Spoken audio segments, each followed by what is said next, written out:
getting hype when I aim up, elevating that game up, stepping up to the competition. Only first place, yeah, that's how I'm living. I'm winning till they digging up my grave, eating all the things up on my plate. Game face when I step up into place. I was born and when I watched me elevate.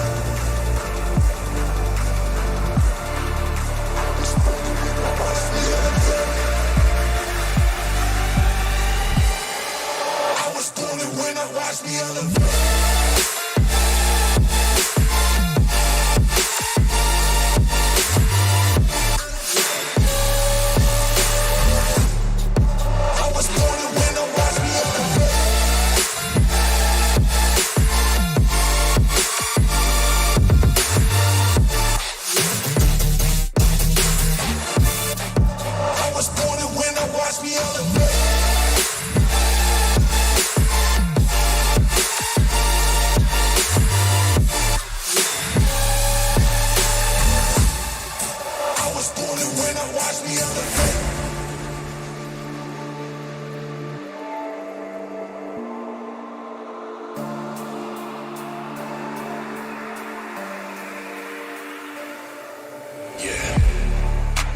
All in when I show up, whole place about to blow up. Superior to that competition. I'm in first place, yeah, that's how I'm living.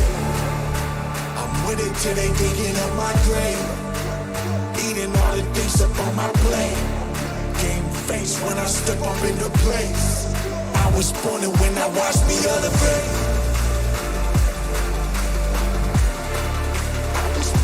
Watch me elevate. I was born and when I watch me elevate.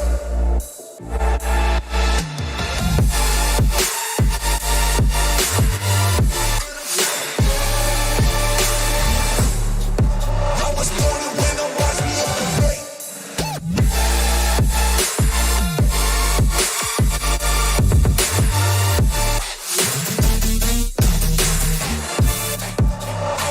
and when I watch me elevate.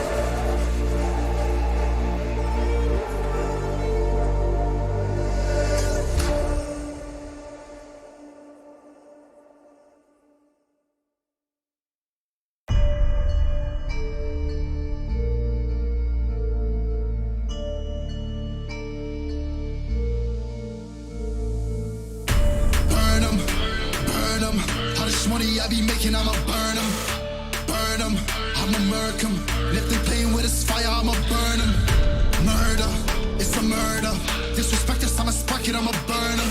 And I'll be searching, I'll be lurking, I'ma hurt them. And all these bridges that I'm building, I'ma burn them. Burn them, burn them. All this money I be making, I'ma burn them. Burn them.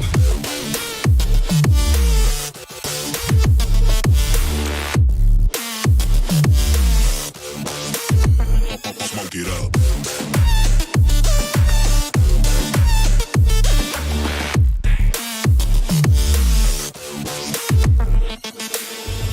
Burn 'em, whop a nigga's bucket, I'ma serve 'em. Spinning on a block with a mop, I disturb 'em.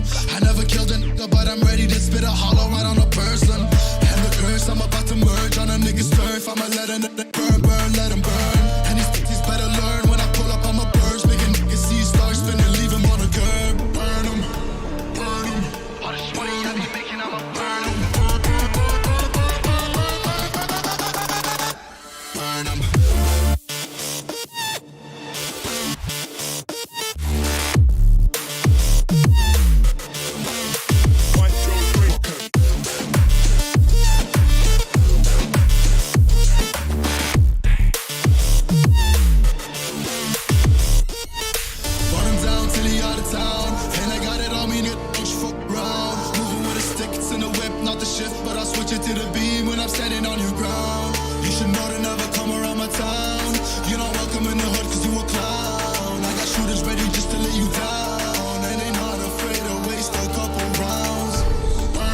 Burn 'em.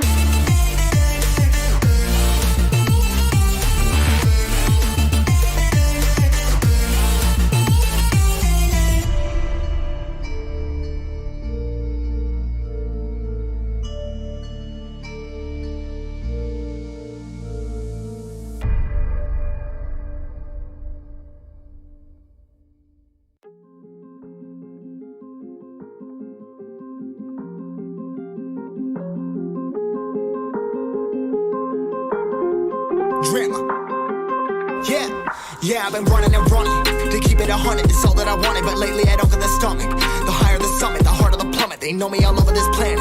I'm just a man and I can't understand it. Proud that I win and I did it myself. Probably wouldn't if I got the help. Hearing subliminals all on myself. Feel like I'm breaking, I'm falling to hell. Told me I'm sick and I tell her, oh well. Rather be dead than to know that I failed. Live for the chase, life is a race. I'm out of space, I'ma get on my face. I got a taste, well the whole play. Finna get laced if you step out of place. Like, first off, you don't run nothing. All talking, your team bluffing. My squad, we all dream crushing. We ain't rushing, no discussion. All I know is us made for this. Paid for this, yeah, slave for this. Been down and I'ma get it right. Get on sight like.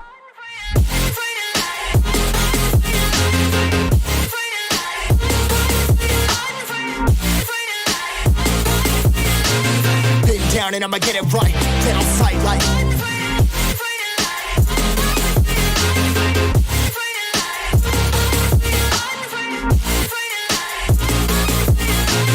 Been down and I'ma get it right. Get on sight like.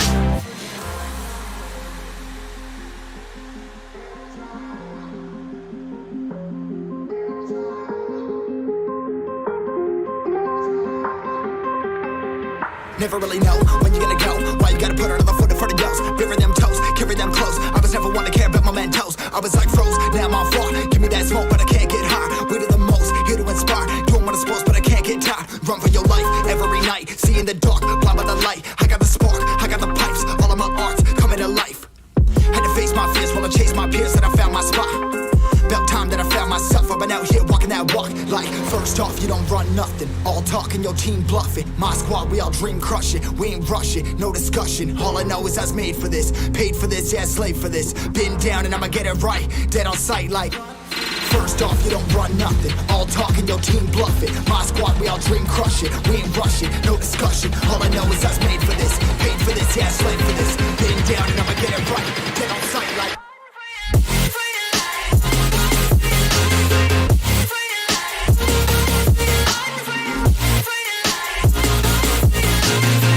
Down and I'ma get it right.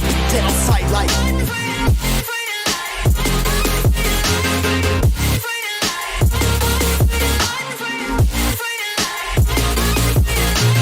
Been down and I'ma get it right. Dead on sight like.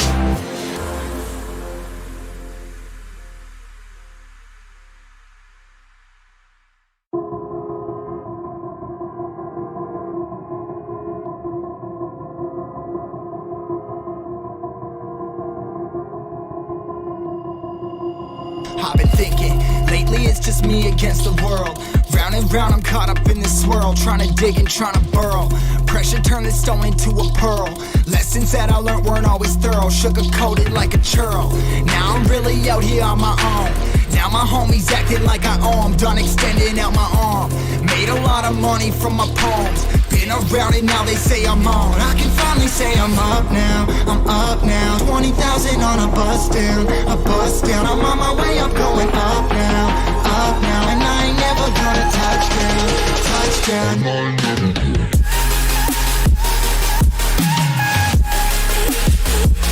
ain't never gonna touch down.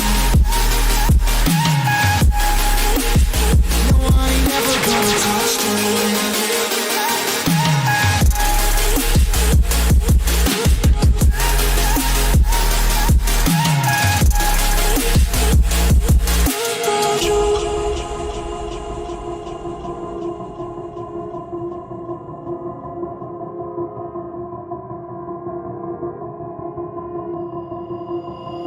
Mind's on, I can't turn it off. Late nights and I'm turning up. Hate life, then I learn to love. Down and out, now I'm way above. I always knew I had it, now I'm living out my dreams. Treat that money like an addict, it's a habit, I'm a fiend. Feeling that rush, rocket ready to launch. Hands up, ready and gone, been waiting too long. Trust on plenty, that's wrong. Old me's dead and that's gone, thank God I'm headstrong. I don't wanna wake up in a doubt that I ain't show 'em everything I'm about. I ain't never going out, I ain't never getting for no clout. Now I'm sitting free on the ground, my mind's I'm up now, I'm up now. 20,000 on a bus down, a bus down. I'm on my way up, going up now, up now. And I ain't never gonna touch down, touch down. I ain't never gonna.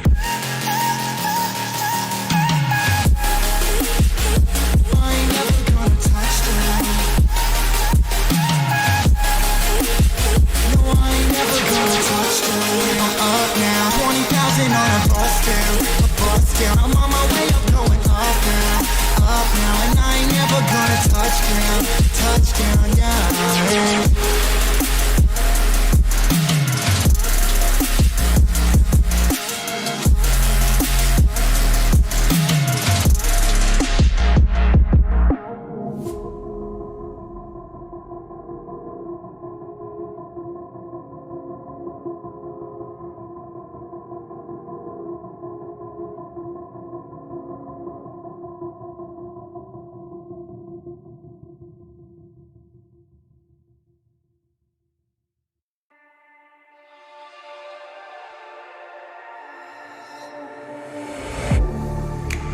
Getting hype when I aim up, elevating that game up, stepping up to the competition. Only first place, yeah, that's how I'm living. I'm with it till they digging up my grave, eating all the things up on my plate. Game face when I step up into place. I was born and when I watched me elevate.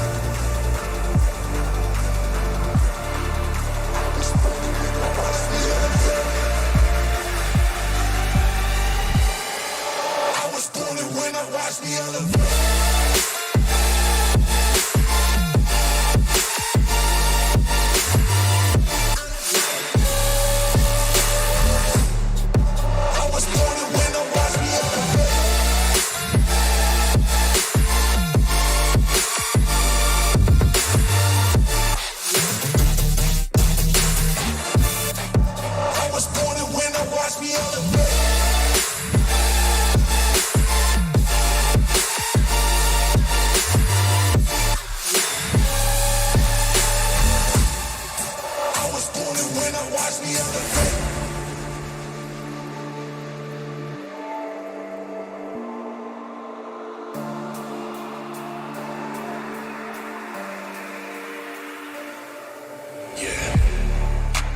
All in when I show up. Whole place about to blow up. Superior to that competition. I'm in first place, yeah, that's how I'm living. I'm with it till they digging up my grave, eating all the things up on my plate. Game face when I step up into place. I was born and when I watched me elevate.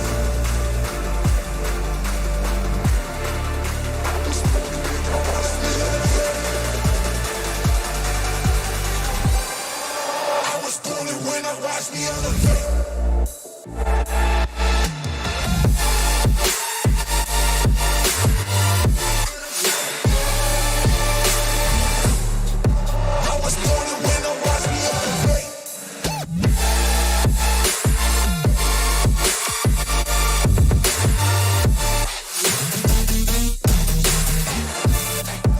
I was born to win, watch me elevate.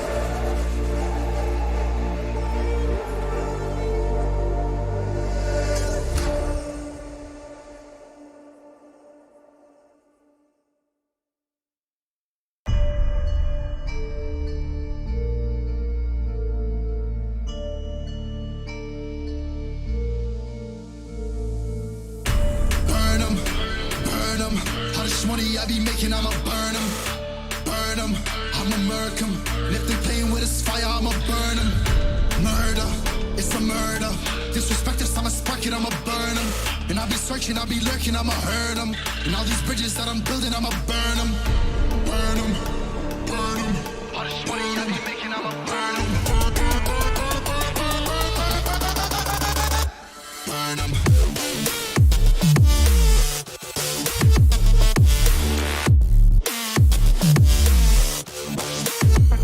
Smoke it up.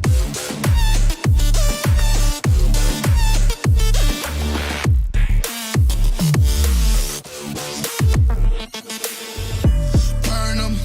Whopping niggas bucket, I'ma serve them. Spinning on a block with a mop, I disturb them. I never killed a nigga, but I'm ready to spit a hollow right on a person. And the curse, I'm about to merge on a nigga's turf. I'ma let a nigga burn, burn, let him burn. And these bitches better learn when I pull up, I'ma burst. Making niggas see stars spinning, leave him on a curb. Burn him, burn him. All this money I be making, I'ma burn him.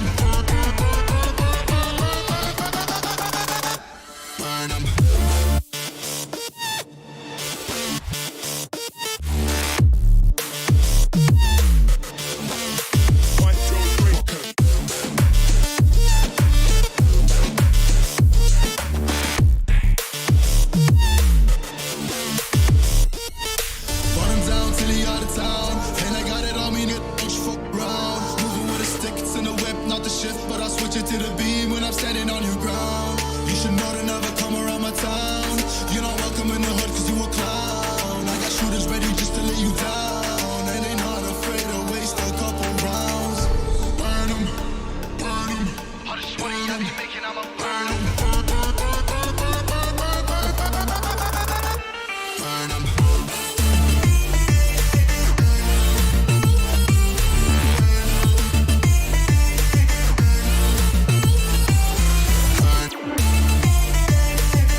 Yeah, I've been running and running to keep it 100, it's all that I wanted. But lately I don't get the stomach. The higher the summit, the harder the plummet. They know me all over this planet. I'm just a man and I can't understand it. Proud that I win and I did it myself. Probably wouldn't if I got the help. Hearing subliminals all on myself. Feel like I'm breaking, I'm falling to hell. Told me I'm sick and I tell her, oh well. Rather be dead than to know that I failed. Live for the chase, life is a race. I'm out of space, so me get on my face. I got a taste, well the whole plate. Finna get laced if you step out of place. Like, first off, you don't run nothing. All talk and your team bluff it. My squad, we all dream crushing. We ain't rushing, no discussion. All I know is us made for this. Paid for this, yeah, slave for this. Been down and I'ma get it right. Get on sight like.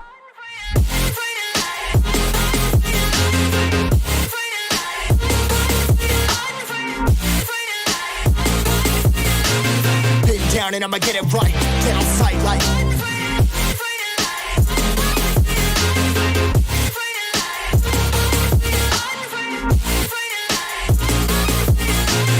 Been down and I'ma get it right. Get on sight like.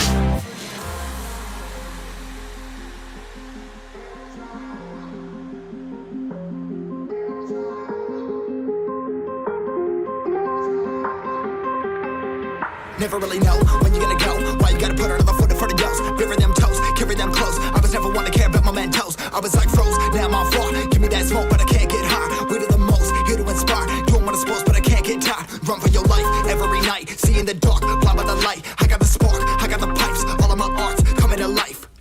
Had to face my fears while I chase my peers, and I found my spot. About time that I found myself. I've been out here walking that walk. Like, first off, you don't run nothing. All talk and your team bluffing. My squad, we all dream crushing. We ain't rushing, no discussion. All I know is I was made for this. Paid for this, yeah, slave for this. Been down and I'ma get it right. Dead on sight like. First off, you don't run nothing. All talk and your team bluffing. My squad, we all dream crushing. We ain't rushing, no discussion. All I know is I was made for this. Paid for this, yeah, slave for this. Been down and I'ma get it right. Dead on sight like.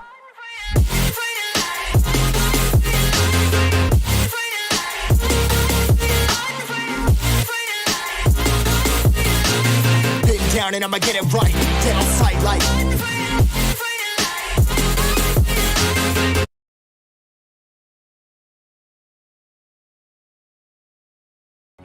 10, 9, 8, 7, 6, 5, 4, 3, 2, 1.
Well. Hello, people. Welcome back once again to Infinix Note 10 series presents ESPL Esports Premier League, organized by India Today Gaming, powered by PD Chakde and our stacking partner Sunfi CP Noodles.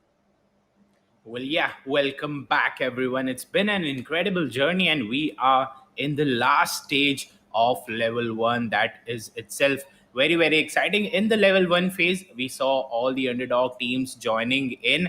They played through round one, round two, round three from each and every group. That was group A, B, C. And today, Mridul, we are going to witness the last and final few games in the level 1, because today, then tomorrow, and then day after that we are straight up heading into level 2 from the 1st of August. So that's been exciting as well. So first of all, we'll Yeah. take you through all the schedule and stuff. But Nidal, how has the journey been for you? Because it's been almost a month now then that we Yeah. started out with this tournament. So many amazing fights, so many better clashes, and we've witnessed all of them over here. Well, definitely, we are into the 36th day of this tournament. So, those 35 days were amazing. Hmm. Well, we're back after a 2 day short break. Well, that's amazing to have you as well, Gamepreneur. And talking about the tournament, well, it was definitely amazing to see some of the underdog teams performing against the tier 1 teams that we saw on the Yeah. level 1. And now they'll be moving forward to the level 2. So, yeah, as we know, we are down with Group A, B, C, and now we are seeing the Group D round 2 matches. Today is the last day for round 2. We'll be seeing three Hmm. best of fours. Yeah, the schedule is going to be quite simple. Three best of fours, as Yeah. Mridul said. Oh, Four sorry. best of, Yeah, three sorry. best. Four best. Four best of threes. Yeah, slight mistake over there, but never mind. Four best of threes will be Yeah. coming in over here. The maps are going to be simple. First, we are going to start with Mm-hmm. Bermuda, then into Right. Purgatory, and then finally we'll move out into the Kalahari stage. But before all that, man, what makes this tournament the top tier one in the country is the immense prize pool over there. 25 Yeah. lakhs at stake over there. One of these teams is going to get that land share of 25 lakh. That is going to be 12 lakh for the winners. After that, for the second position, we've got 6 lakh INR. After that, at the Yeah. third spot, we'll be that team will be rewarded with a 3 lakh INR. From that, from fourth place to the seventh place, we've to the eighth place, we've got 1 lakh 25, then 1 lakh 50, 35, 30. Apart from that, we've got a reward for the MVP of the entire tournament and the fan Yeah. favorite teams as well. Well, definitely it is 30,000 rupees for each of them. So, yes, the MVP, Mhm. if you perform throughout the tournament, you are the best part of your team and you make the team a great star team and all. So, yes, you deserve that amount share for yourself. Mhm. And while we have fan favorite teams, the fans keep on supporting your teams throughout the tournament because you never know that these underdogs teams Mhm. will be present in the finals, and if you have been supporting them from the start, for sure they'll be winning that fan favorite team award. And now, talking about this prize pool, so it is definitely a massive prize pool of 25 lakh rupees, and just Yeah. because of our sponsors, so giving a huge shout out to our sponsors, Infinix Note 10 series, PT Chak Day, and Sunfish CP Noodles for partnering with India Today Gaming and making this grand event happen. Yeah, for sure that the sponsors play a major role in all Yeah. tournaments, and that's been an incredible journey. We will be heading Right. on to the breaks later on as well, where we'll get to see a very delicious sponsor EP come into picture as well. But that's for a Yeah. later stage. As of now, we already discussed the schedule once again. Mm-hmm. Four best of threes will be coming in. All these teams, all the 12 teams in each of the group, have already qualified one stage. That is, they've Yeah. already crossed the level 1 round 1, and therefore they are in the round 2 over there. While the schedule has popped up right in front of us, it's going to be quite simple. At 4 Yeah. p.m. already, we are 8 minutes past into it. We'll be starting out just in a couple more minutes. The maps are going to be same for all the four groups: Bermuda, Purgatory, and Kalahari. So Mridul, throughout the Yeah. tournament, we've witnessed so many best of threes coming in, and two Mm-hmm. important strategies come up. Many of the teams, they decide to hold on in the first game, or the opposite. Yeah. Many of the teams decide to go full on aggressive in the first game. Depends on the lobby. So, what do you think for the first match of the first group? What kind of a game are we gonna witness? Will the teams go spot on and try to hide it themselves in order to stay alive till the end, or do you think they will Mm-hmm. go super aggressive in order to collect those skill points so that in the later two games they have a better Yeah. position than the other teams? Well, definitely. I think I agree with the second part because looking forward to the Mhm. strategies that teams make here, it is a best of three. So, yes, you have to be Yeah. consistent in all the matches.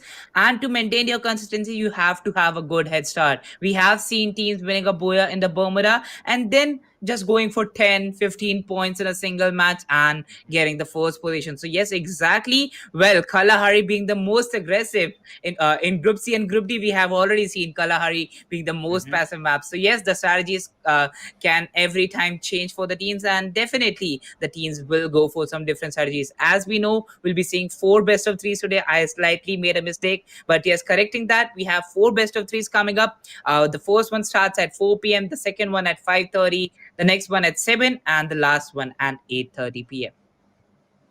A lot of action coming up, and once again, Yeah, this is the last time we are gonna see round two matches. From tomorrow and day after, we are gonna have the round threes, and then it's yeah, all gonna be towards level two. But first yeah. of all, in order to reach that next level, you have to be in the top two, and for that, you need to collect those points. Of course, for each kill, you are gonna get rewarded by 2 points, but apart from that, your position matters a lot, and for that position, we have the points distribution coming up on our screen. For the first rank, we are going to have a 30 points. That is the booyah. The team with the booyah straight up gets Mm-hmm. 30 points. After that, rank 2 gonna get 20, then rank 3 with 17, rank 4 with 13, rank 5, Yeah. rank 6 with 10 and 8, and from rank 7 to rank 12, it's going to be decreasing with a 1 point margin. That is 6, 4, 3, 2, 1, and 0. So once again, we've emphasized this enough that it's important. It's definitely important for you to come up in the top 5, because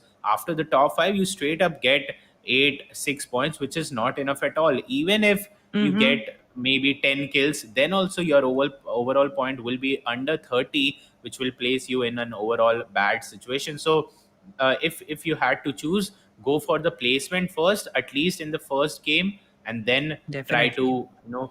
better that point, better that position by getting kills in the later part. But yes, emphasizing this once Yeah. again, your placement is very crucial in order to get those overall points, so that in the end you can get a better position in the overall standings. Well, definitely. And as we talk about that, we have 1,50,000 worth of Free Fire diamonds to be given away Yeah. throughout this tournament. So make sure you keep on Mhm. spamming those hashtags in the chat with your UIDs, hashtag ESPL 2021 and hashtag Games of Fame. If you're watching us from Facebook, you have one more step. You have to tag five of your friends in the Facebook comment section and make them join this amazing, amazing journey of ESPL Esports Premier League.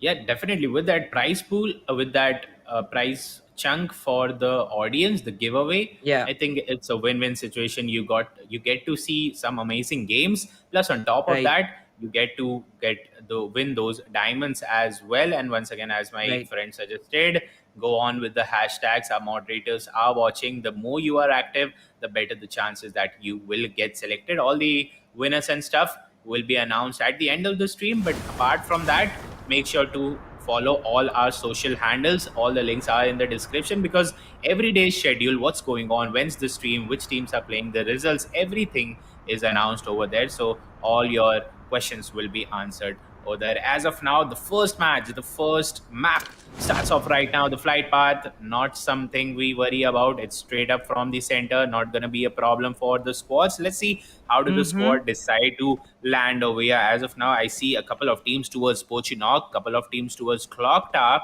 The peak area, Mridul, is only occupied by Mm-hmm. one single team. So they took the risk, but now the risk has played in their favor. No teams are over there. They have a solid area, they have a solid loot. So that area is sorted for them. Apart from that, yes, the problem is going to be at Clock Tower, Factory, and Pochinok. This area is crowded by 2 squads at each positions. Well, definitely. And because we are seeing some of the initial fights coming here, so yes, and already we know that only the top three teams will be qualifying from this best of three. So, yes, you have to be the best in these fights. And if you engage in them, you have to have the decision making at the par. Because if you take a decision that you will be engaging in that initial fight, it is your decision.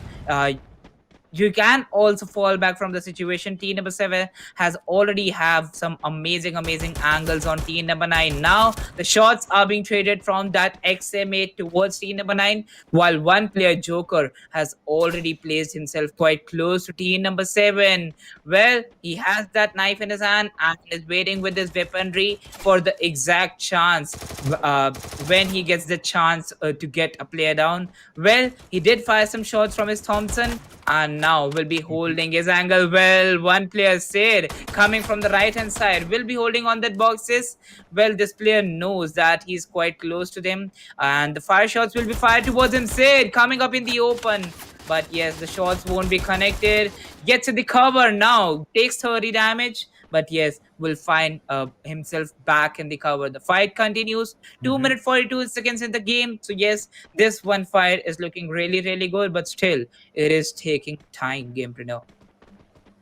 Yeah, and I think there is no scarcity of any cover in the clock tower. So you've got multiple areas where you can just chill out. The best one being just go towards the top and hold on near the window. And that's exactly what these guys are doing. Apart from that, the clock tower fight.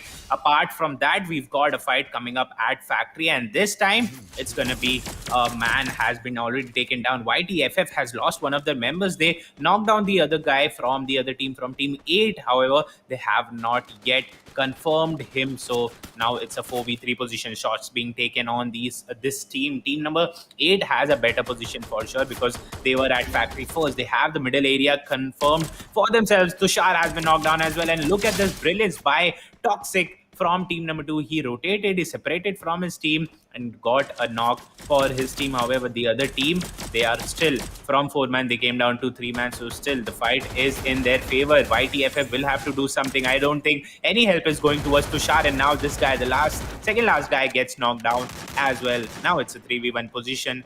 The other guy, the last guy from team 2, will hope and maybe try to get away from this position. But apart from that, I don't think team 2 will be able to make it. The only best option left for them is to try to get away. But there you go. They won't be allowed to go. YTFF has been knocked down. And with that, we have the first elimination in the game at 4 minutes 20 seconds. From 47 people, we are down to 42 people. But for sure, this number is going to go down even more because we still have the fight at Pochinok as well and Clock Tower as well. All right, not at Clock Tower because one of the teams, Mridul, I think they heard your voice. They decided to fall back, and I think that's a brilliant decision. You have no pressure to go get into the fight so early. Of course, placement Right. is important. Go for that. Take less risk, and again, this is a best of 3. So even if in the end something goes wrong, you'll have 2 more games to cover it up.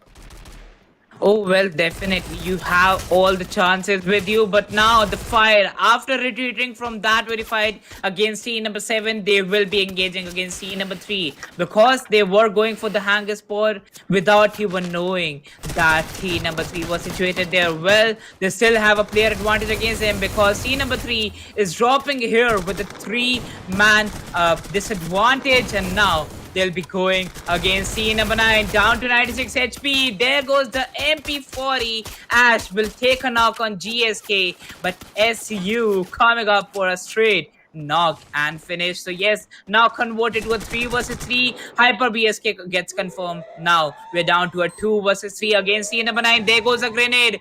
Will hit a lot more damage, but at the right time, he had that Chronos shield present with him.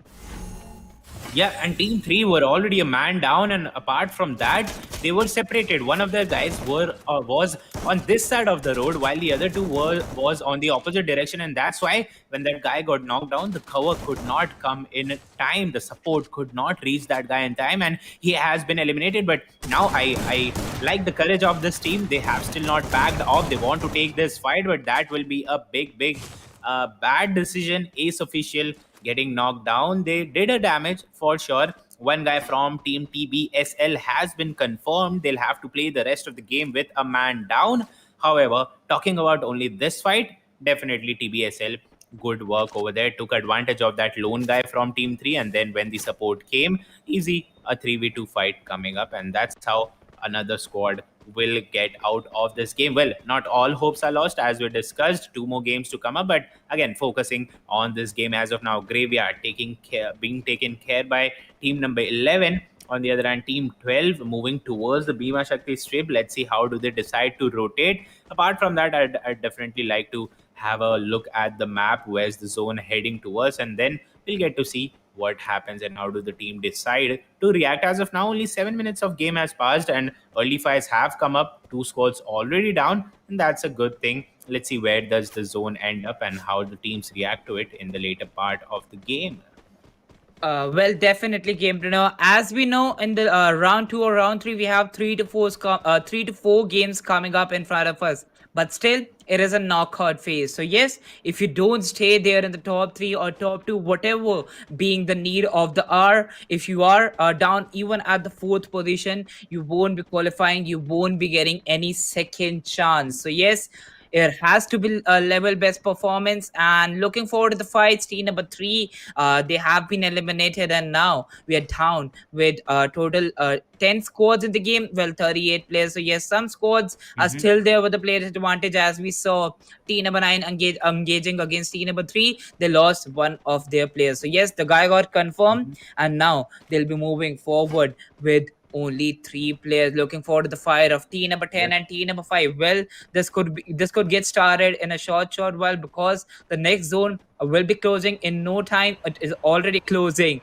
and we can see the second zone coming up at the 9 minute 40-second mark. Well, team number 1 and team number 11, they'll have to make some good rotations. Well, no problems for them, but team number 12 making a rotation, they might get a challenge against team number 9.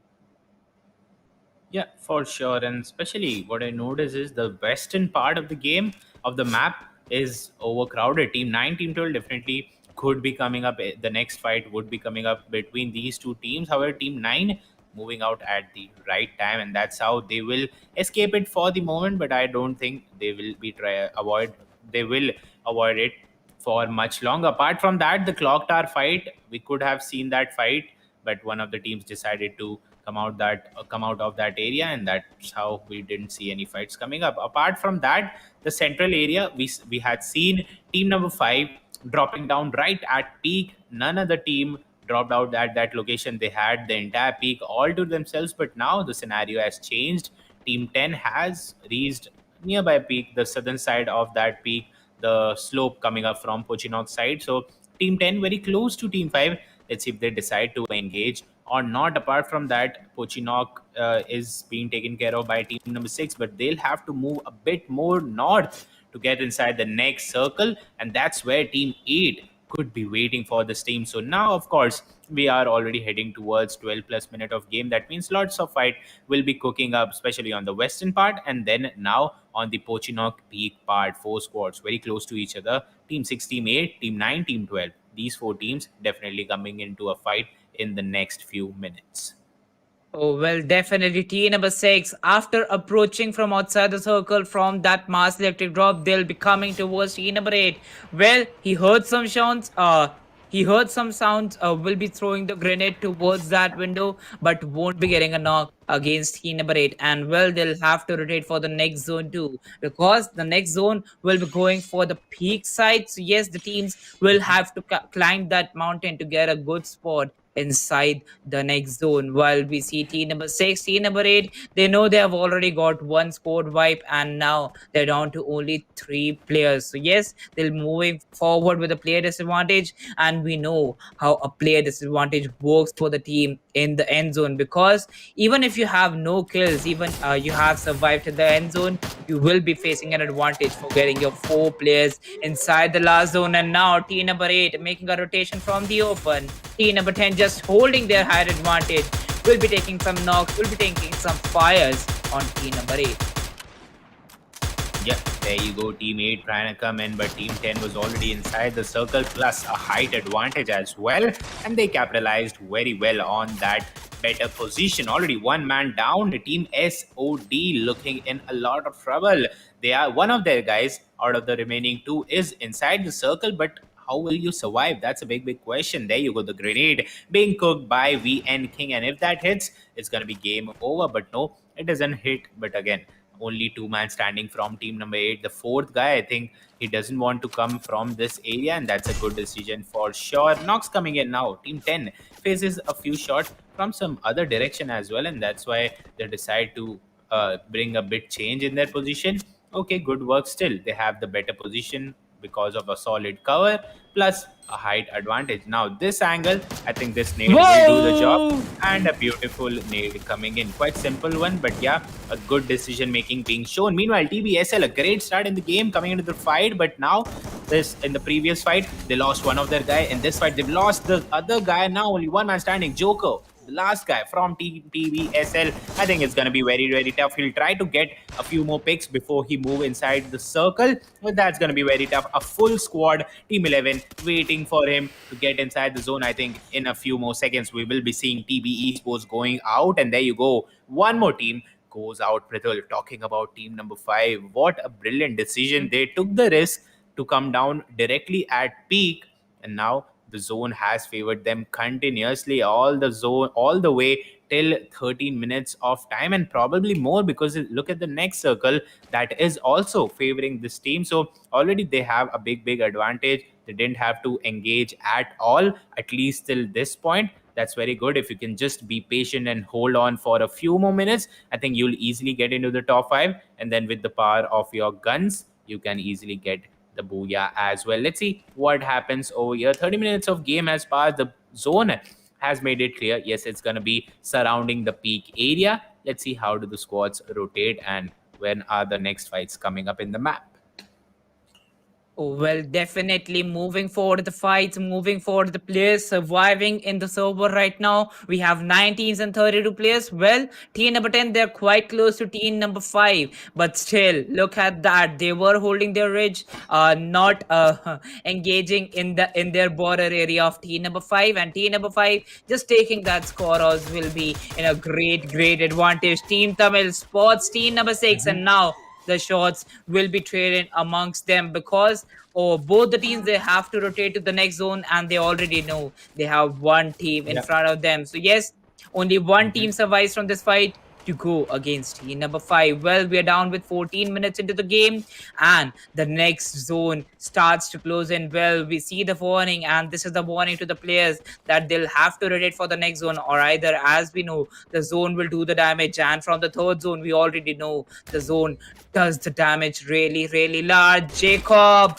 with that VSS knock on Team Tamil, as I know that team number 5 would be taking the third body on team number 12. They are just enjoying the team coming up in the open. There goes an AUG spray of B2F Jan, and he gets taken down. Well, the players are being traded off. Tamil, one guy gets confirmed, the other guy also gets confirmed. The last guy, Tamil Alvin, coming up in the open, will get shot down. And with that, Pro Tamizan will get eliminated at the #9 position.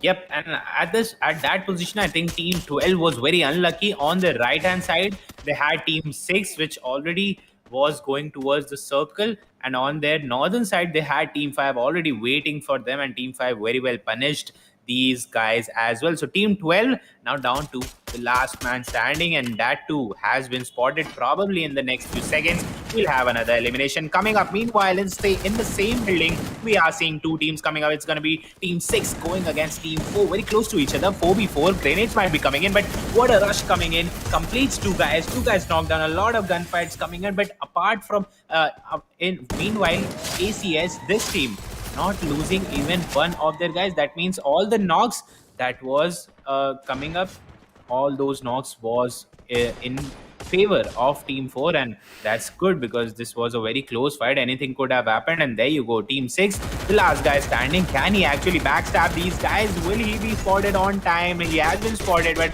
I think that was a big mistake, or should I say very casual over there. You had a brilliant chance, but you couldn't connect that spray. You could have at least tried to take one guy down. Well, never mind. Team UG now coming into action, and for the first time they lost one of their guy. Team 4 coming up and attacking onto Team 5. As of this point, till this point, they were looking fantastic, but now they are in some kind of trouble. One man down, the second guy knocked down. Meanwhile, now they can actually do something about Team 4. They already confirmed one of their guys. Let's see if it could get any better from this point or not, because Team 4, Team 11 already struggling out there. Apart from that, Team 5 trying to put some spice on top of all this. so definitely have a better position. Let's see if UG can convert, and will they be able to get that revive on time? No, the revive won't be coming. So now Team UG, Team 5 down to 2 men. However, we are in the final stages of the game, so probably they have a chance for Ooh. sure. They are already in the top 5. Let's see who gets till the booyah safely and firmly. Well, now it's not looking safe for most of the teams out here. Gamepreneur, the grosser shots will be dealt by Team VN, and now with that MA2B shot, they confirm one more score out of the game at the 5th position, and it is going to be Team SOD not stopping, still getting the kill confirmations. Marcos Esports, TM Rider getting eliminated as being the 11th player out of the game. The team gets eliminated at the 4th position. Now, moving with the 3 squads, we have 10 guys. Team UG down to only 2 players. They are having a player disadvantage, but the zone will be supporting them, and now the zone will not support any of the teams out there. It is going to be a death zone. In 20 seconds, VN King with that MA2B launcher will take down Azim, and now the grenades will be going towards team number 4, making a good blue ball cover. UG Alok, no, will be grenading himself with that M79. Yep, there you go. Team 5 down to the last man standing over there. Let's see if they can still survive, but everything could be in their favor if and only if the other bigger squads go against each other. And I think that's happening over there because Team 4 has spotted Team 10, of course, and now they are moving towards that. If this happens and if Team 5 tries to stay alive, it could be something, but I don't think they are alive. So the final fight between Team 10 and Team 4, 2v3, ACS already with 8 solid kills, and yes, VN squad will be sent home. With that, Team ACS gets the booyah in the very first map in the best of 3 and a good finish. I think it was a fair fight in the end. A 3v4v1, the one-man squad that was Team UG got eliminated very easily, no trouble over there. Then ACS moved in, rushed on to Team 10. In the end, it was a 2v0 position and they got Yeah. converted the last fight easily. I think the last circle was plain and simple over there, but the journey till the last circle, that was quite tough, especially in that area of Pochinok Peak where 4 to 5 squads were holding on to that slope, including Team 5. So coming out of that area with all 4 men, that is a good thing, and that's how they got the advantage in the end fight and got the booyah in the end.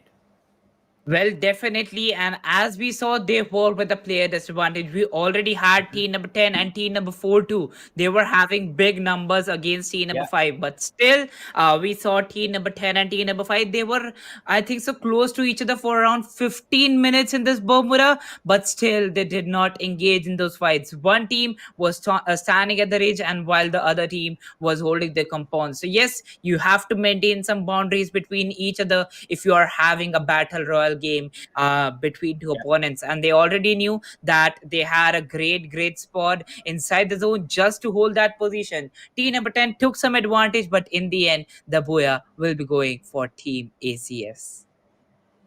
Well, yeah, and I think the top 3 or perhaps the top 5, they don't have to worry so much Yeah, because there are yeah. still 2 maps. And if you can just stay consistent, not even get a single booyah, but stay consistently in the top 3, I think your job will be done. But that's, as we have already seen in Group A, B, and C, Yeah. that's not an easy task. It's easy for us to say that, yeah, come in the top 3, but it's a big journey. The next map is going to be Purgatory, by the way. So a big map. And talking about the lobby, Mridul, I think not even once, none of the teams, any of the teams, was showing a passive gameplay. If they had a fight in front of them, they took charge, they got into the fight, or perhaps engaged a bit and then came apart. But none of the teams set to camping and just holding on the borders of the game. That means in the next game itself, we will be witnessing some early fight. But we still got time. Before that, we'll go to the scorecard of this very game. Team ACS, of course, getting that booyah with 22 kills, 11 kills, 22 kill points, a total of 52. But verified noobs getting out at the second position. However, beating Team ACS with one extra kill. With that, they have a 44 total point, which is not bad at all. After that, we have Team UG, that is team number 5 at the third position. They are named Team SA10.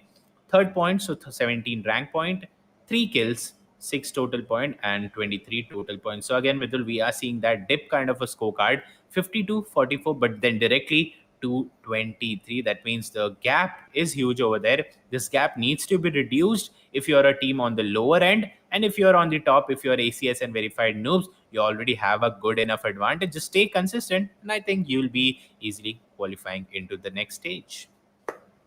Well, definitely, and looking for the fights that in this match we had. Well, Team ACS getting 11 kills in the end and getting Yeah. 52 points from this very match will for sure help them to be in the top three, and that is a great head start. Now they can go for some different strategies if they really want to, or just go with their usual strategies against these teams, because out of these 12 teams they are playing against, they already know the three teams of which they are a part two. Well, now we'll be moving Yeah. forward with the MVP scorecard, and we have Furkan from team ACS getting 4 kills. Well, the second player Mhm. will be King underscore 007 getting 4 kills from verified noobs. And once again, we have another player from team ACS getting 3 kills, and that will be Nefizo.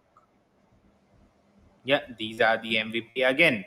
Since the top two teams had good enough kills, one with 11, one with 12, so most of the kills, majority of the kills, were getting confirmed by only and only these two teams, and that's why we are seeing all the concentration of the MVP in for all the players from the MVP list from these two teams itself. Not a single player dominating, but yes, the teams definitely showed domination. In order to beat this, in order to beat ACS and VN squad, that is verified noob, in the next two Mm-hmm. games, these lower teams will have to play some better game, because again, if you are once again in the top three, it's gonna work for sure. But you have to remember that there's a big gap itself, so you have to cover up that gap as well. Let's see if that could be possible or not. Meanwhile, we are already starting out with the next game. Again, 12 teams coming up, the flight path exactly same. The direction has been reversed for sure. This time the Yeah, flight is coming in from the northwestern part.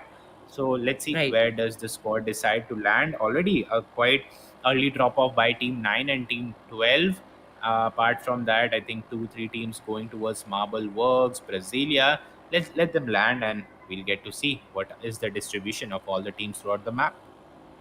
Oh, well, definitely. And this flight path will divide the map into a 50-50 ratio. Well, we see team number 12 and team number 9 engaging against each other. So, yes, team number 9, they do engage. They have those clash drops for them, even if they drop on crossroads. Well, we already know that crossroads is a pathway. It is a drop quite close to the northern side. Well, it is quite split up from the map, but still we are seeing two teams dropping off on this very city. Well, we have a great amount of lose. So, yes, that would be a decision for team number 9 and team number 12. Well, we already saw that team number 9 knows when to retreat from a fight and when to engage in a fight. They already had some good advantages of that in the Bomber, but now Melvin will be getting the first knock. Let's see if he gets the first blood or not. And yes, as I just say, the first blood will be going towards Tamil Alvin, and SL said will be thrown out of the lobby. Yeah, very early fight coming up. TB Esports in the previous game, they had a decent position, but again, if you go out at the 12th position, then it's all lost, man. You'll not be able to cover up this much of a lead, this much of a gap in only and only the third game. So you have to stay put in this game. 12th position is a worst thing to happen to you. Oh yeah, let's see what happens. Meanwhile, YTFF again getting taken down once again. YTFF not looking so good. They've lost one of their guys. Let's see what happens over there. Team 1, Team 2, and Team 6. The trio getting formed over here, all very close to each other. Where Team 1 trying to surround and engulf Team number 2 over here from all of the squad, all of the sides, and the strategy seems to work. From one side, it's Team 6 attacking on them. From the other side, it's Team 1 coming on to them. Overall, things are not looking good over there for team number 2, but on the other side at the crossroad, it's gonna be team number 9, which is again in trouble. So TB Esports, I think the last two guys or the last guy standing over here, and by the looks of it, team 12 will make it sure that they confirm each and every guy they take down over here. So this is the fight coming up at the crossroad area. Team 9 going against Team 12, out of which Team 9 has been heavily damaged, 2 men down. Let's see what happens over there. Apart from that, the other fight we were talking about, it's going to be Team 1, Team 2, and Team 6 all very close to each other. Or where Team 1, I think they are looking solid. Yeah, it's going to be Team 2 that is in a lot of trouble. But look at the third party coming in, Mridul. Team 6 just waiting over there, trying to take them down. TM squad, the last guy will be standing. I think it's going to be very tough to come out from there. And okay, so let me see. Yeah, so Team 1, Team 2, both Nidul, last man standing. So I think the winner in this fight is Team 6. They just waited over there, just waited and let these two teams fight. They destroyed each other. Meanwhile, Team 6, all happy, 4 men strong, sitting just outside, waiting for them to peak, and probably they will confirm these guys as well. Well, definitely. And now the lone survivor from Team TM. Well, the team got 3 kills, but still he knows when to retreat from a fight, and now he has to retreat because, as you already said, Prakhar, as Prakhar already discussed, that even if you get eliminated at the 12th position, one match has gone in vain. You have got 6 points from those kills. Well, they won't matter because at the 12th position, you won't be getting any placement points. So, yes, the kill points that you have will only matter. And if you don't have those 10 or 15 points from kills, there won't be a decision. That won't be a good decision to get eliminated at the 12th position. Well, the players are working with some strategies. We are seeing Team TM, team number 2, team number 1, and team number 2 only down to one player surviving in this game. Well, we have 4 teams present on the Marble Works Island. Well, team number 12 was near team number 9, but now they are on the crossroads area. And team number 9, well, the forward against team number 12, now they'll be moving forward with only and only 2 players. And most of the teams looking good inside the circle. Team number 2, team number 6. Well, now a fight is going to engage between team number 3 and team number 8. There we stand. The team getting the first frag on the other team, that is going to be team number 8. Yep, ACS again coming into action, and once again, solid performance till now. Team A, 2 guys down, and will they try to move away? Yes, definitely they are trying to run away from this, but will Team ACS let that happen? I think they've not judged it properly. They are expecting them to attack. However, Team 8, very quick over there, took the time they got, and in a few seconds, they are quite far away. Now, Team 3 realizing, oh, damn, the other team has gone away from that area, and now they will try to hunt them down, but I think it's no profit in chasing them till the end. There you go, Team 8 taking the vehicle, moving out of this area. So that's how this fight will come up. And I think they miss the bridge, or do they want to go from this way? Okay, the way they take, they are at a safer distance. However, of course, 2 men down. Let's see how will you figure out the rest of the game. So this was Team 3 ACS in the previous game in the top 2. This time, once again, a good start for them. Let's see how do they convert. In the previous game, one more thing was there, that whenever the fights came up, the fight went on to completion. That is, either one of the team got totally eliminated. But in this map, that is not happening. We have 12 teams, all of them surviving. However, look at the total number of players. That's only 35. That means many squads, at least 3 to 4 squads, down to 1 man, 2 man, and they're just trying to go passive. And we have seen it happen again and again. Whenever such kind of thing comes up, in the end, we'll get to see a lot of chaos, because even a single player will try to contribute into the gunfights, and teams will struggle in order to check the corners, check all the angles properly. So definitely, if the same thing continues, we are heading towards a chaotic end circle for sure. This time the zone also quite good, moves towards the southern side for sure. The western island has been completely separated out from the zone. However, the main area, Brasilia and stuff, and the eastern island, the southeastern island, they both are still inside the circle. So teams, again, a bigger decision onto them. Where do they want to head? Do they want to take the risk, or maybe take act according to the speculation that yes, majority of the time the zone moves towards the northern side? Or do they think no, this could be an anomaly, and do they want to stay at the southern side itself? A lot of question coming up, but in the next few minutes, the team will make it clear what do they want to do. As we discussed, many solid teams there, but again, many teams with one man, two man surviving. Let's see if they get spotted, or we'll get to see a chaotic end circle in this game. Oh, well, definitely. And now moving forward with 12 teams and 35 players. Well, that is definitely a great disadvantage for all those teams down with only two or three players. But looking forward to Team ACS, well, the confidence and the play that they shown against the teams they were fighting. So, yes, they have those three kills up, and now one more team will be moving with only one player surviving for their team. Well, team number one is quite close to team number five. It is the solo player.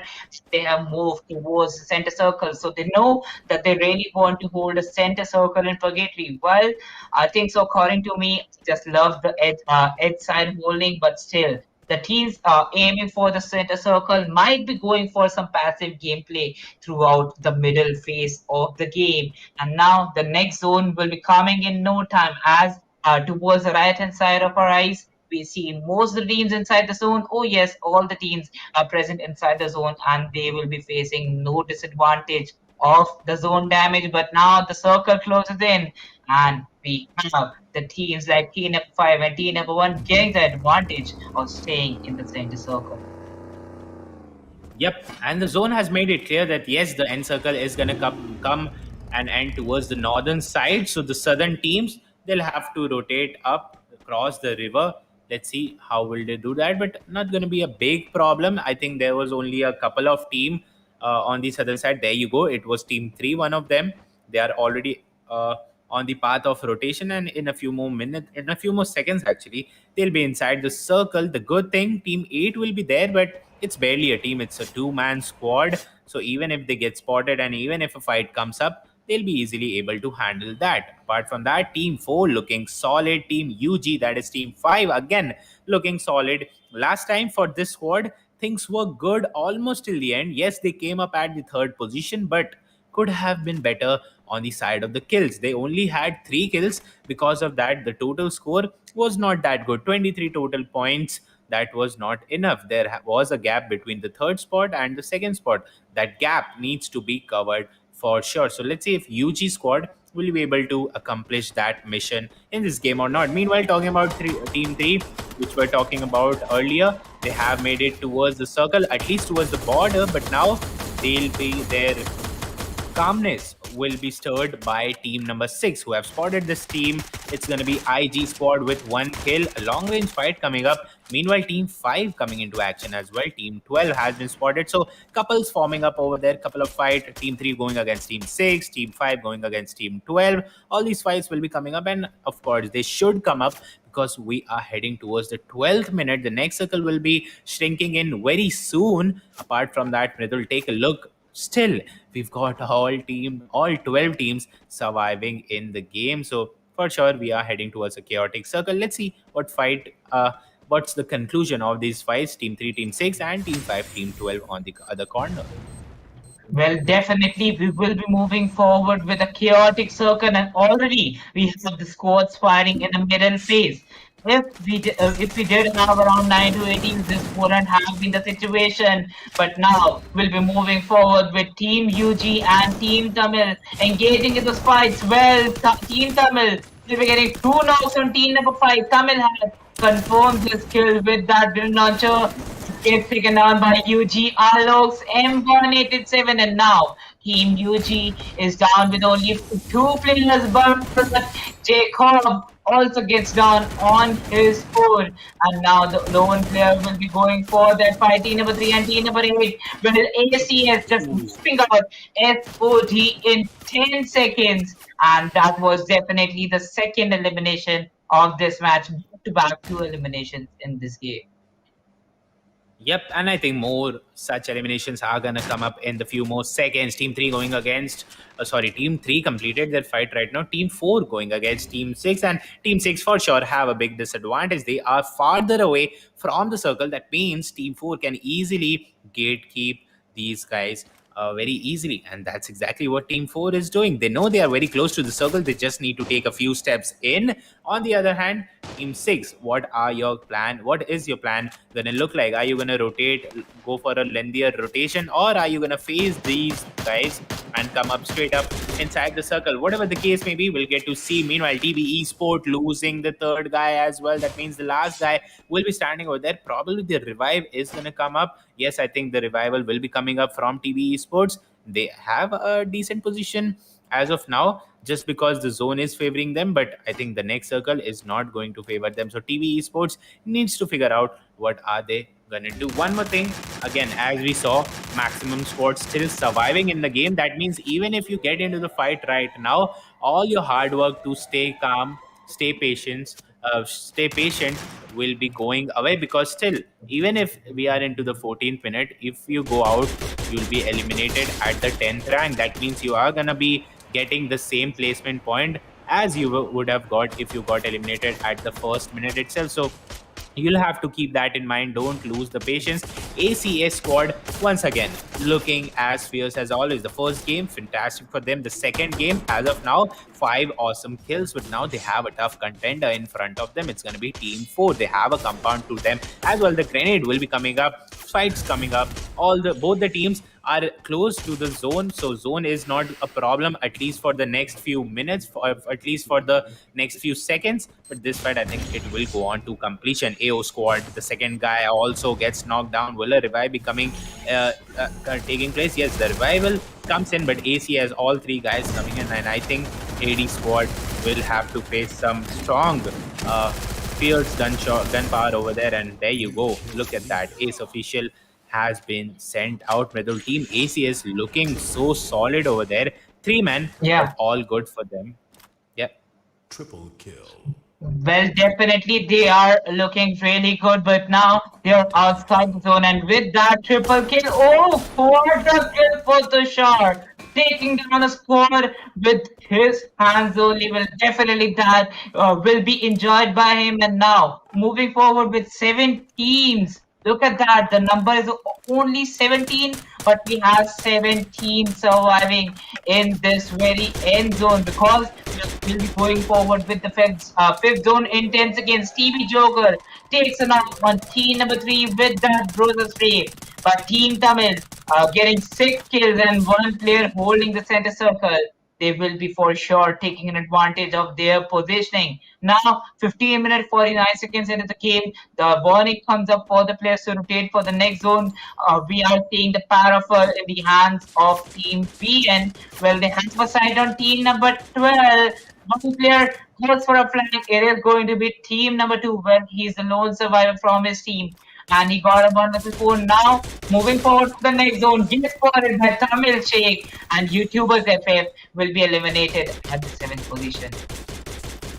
Well, yes, down to the top 6 squads, and now the fight is as fierce as it could be. You'll be facing gunshots from each and every possible direction. The next zone comes up, and team 10, 11, and 12, all 3 stranded out in the open. They'll have to figure out what's the way, where do you go, and how do you go over there. Team 11, 4-man strong. On the other hand, team 12, also 4-man, or at least 3-man strong, but in between them, it's gonna be verified noob.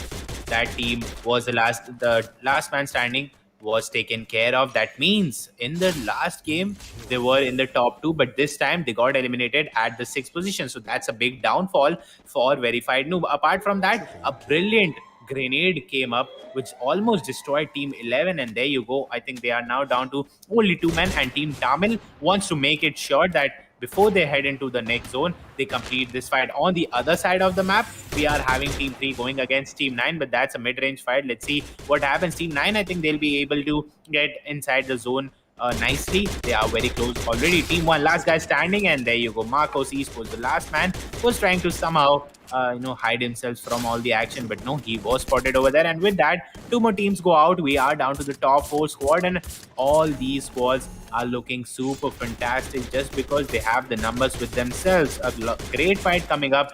Team 11, Noob Khasi sent out immediately. They were late in their rotation.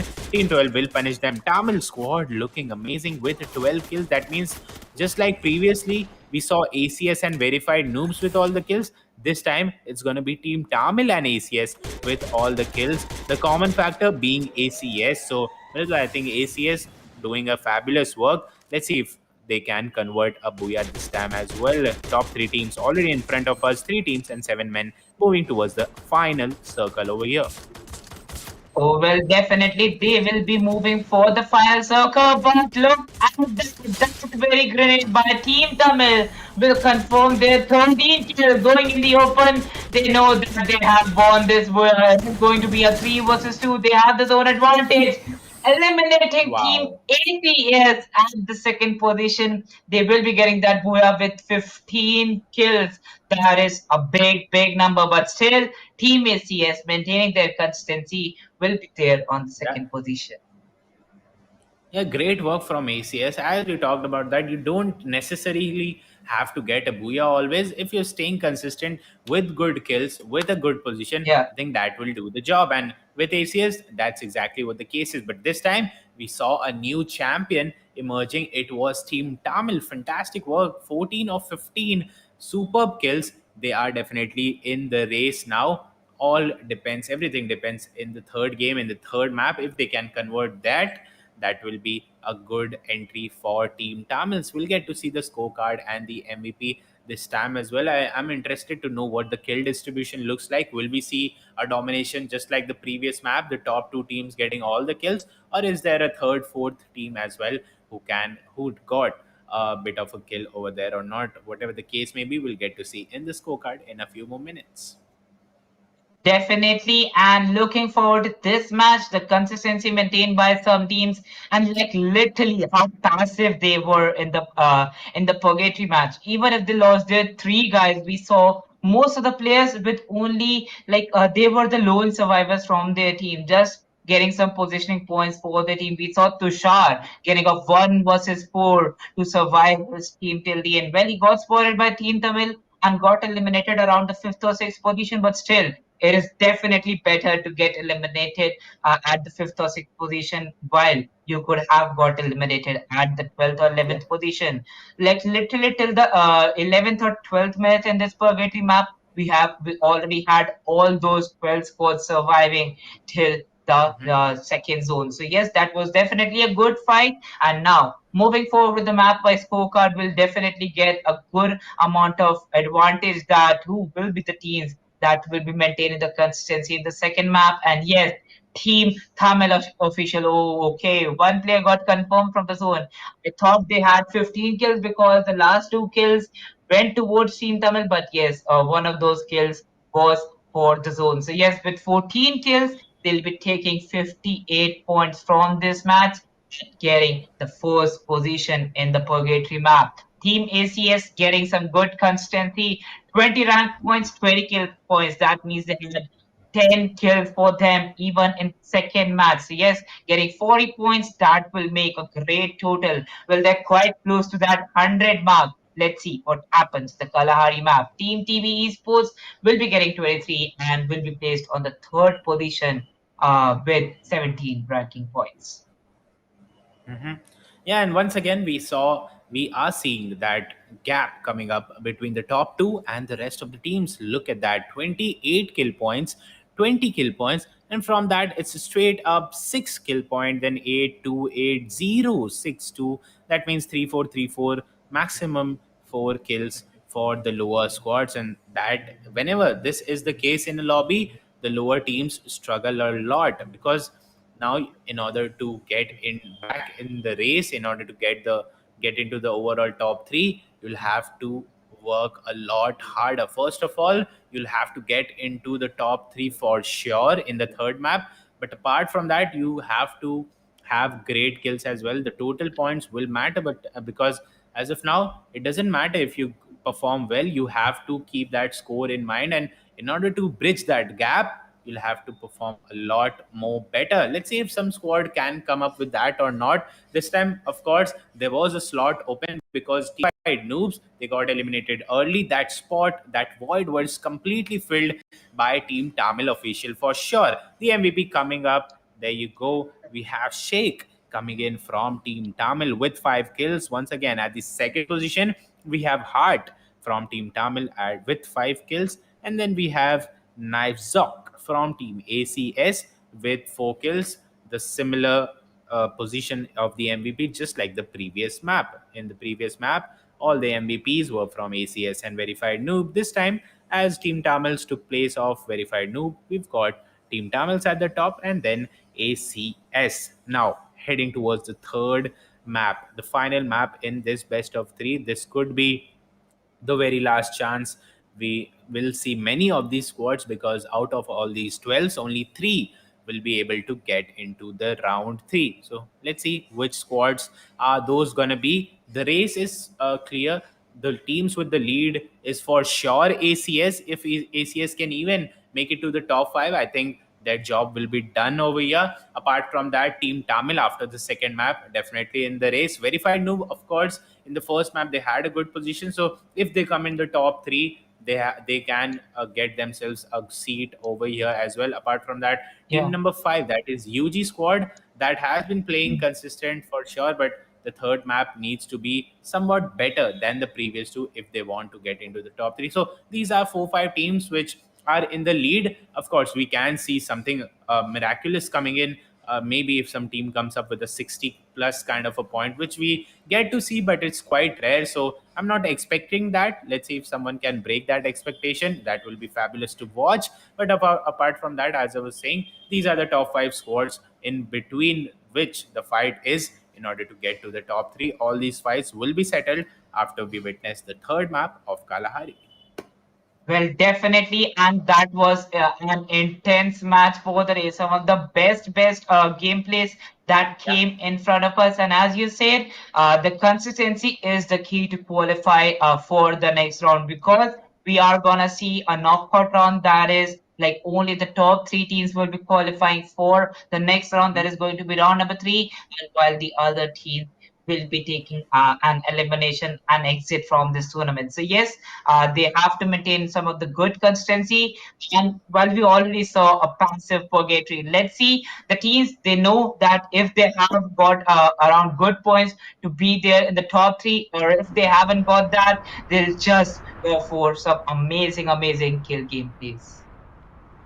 Yeah, for sure. Once again, heading towards the third map, and I think one entire squad could not join in this game. We are gonna have 11 squads, no problem at all. The flight path once again from the center, the squads dropping off at the refinery. It's gonna be Team 10. However, they are playing a 3v1 split. Maybe could be some reason over there. The western part of the map has been totally ignored by all of the squads. None of the squads are at Mammoth, at Maze. This area itself not preferred by majority of the squads, but the eastern part, just the opposite. Middle 3 to 4 squads are there at the eastern part on the same side, and apart from that, we have some more teams on the upper side as well. So eastern border, northern border, these 2 spots are definitely full of action. And once again, after time and again, we've seen this, the Kalahari game, maximum squads, they have to do something extraordinary, and that's why they take the risk. They know that as it is they won't be able to qualify, so why not give it a chance? Let's take the risk, let's go all in, and probably if they can get some amazing kills, maybe the luck would shine on them and they can get them in the top 3. If that happens or not, we'll get to see. As of now, not even 3 4 squads, Mridul, fighting out at this small area of Katarina. Oh, well, definitely. And now, moving forward to the fights here, a new kill leader pops up. We are going to see 3 teams at this very position going for the fights. Team number 6 will be spotting the players of team number 1, TBSL. Oh, team number 9 and team number 3 also engaging in those fights. But one player from Team UG, that is going to be Jacob. Well, he was spotted by the team, and he will be punished because of staying in the open. TP Lucky SL already getting confirmed. SL said was just having that shield cover, but as soon as his shield got off, he got taken down with that MP40 spray. Jacob, as soon as he got revived, he did not have those healings present with him, but as soon as he got revived, just ran off for the cover. While we already see the first score elimination, a new kill leader pops up, and team at position number 11. We see one team getting out of the game. Now moving forward with 10 teams and 39 players, we are still seeing the fire of team number 5. But yet, Jacob, he did manage to get a good position for himself after getting that revive. Now, team number 12 will be going against team number 8. And also, we saw team number 4 quite close to one team. Yes, it is going to be team number 7. Yeah, a lot of fights coming up in the early stage. The reason being the same. Many of the squads, they don't have any other option. If they try to play passive, it's already game over. So why not give it a shot? Quite literally over here. So 80 squad coming up. I can't read the first guy's name. It's full of emojis and stuff. But yeah, whatever that guy's name is, he is for sure in some trouble because Team 4 very close and the decision by Team 7 was not good at all. Team 7 has split up. This guy Anvira is already stranded out, and if Team 4 realizes this, they could easily bring that guy down, but no, they gave him the space. Now he's trying to reunite with his team, and yes, he has actually reunited with his team, but both the squads have made it quite clear. Yes, they want to engage. They are very close to each other. None of the teams dropping off of this location. It's a 2v2 kind of a fight. Team 7 also splitting in a 2v2. Team 4 also splitting in a 2v2. Now everything depends who gets the first couple of knocks, because once you get the knocks, it will be very, very easy. Meanwhile, a third team trying to get some action over here. Team 5 will be smelling some fight, and they are closing in as well. Now, Mridul, I think Team 4 is in a lot of trouble. Just like Team 7 was all split out and chaotic, now the same thing happening with Team 4. Two guys somewhere else, the other two guys on somewhere else, and no manpower, no unity. And I think that will be just making them clear-cut targets, and that's what happened over there. Team 4, two guys already down, now 3 squads joining in. Let's see which team will be victorious in at least these 3 teams. Oh, well, definitely, because we already saw one of those eliminations, 2 more players getting confirmed by team number 7. Well, we have got 7 kills, just not stopping. With that, Woodpecker will be taking one more knock. And then comes team number 1 for that very fight. Team number 6 getting eliminated. The 10th position, and the shots being traded by Team UG. At one point, I think so Team UG was going to be the team that could have got eliminated, but yes, just standing there still, just maintaining a good position for them. They'll be going forward against team number 7. Yep, Team 4 barely trying to go alive, but now the fight has shifted its attention.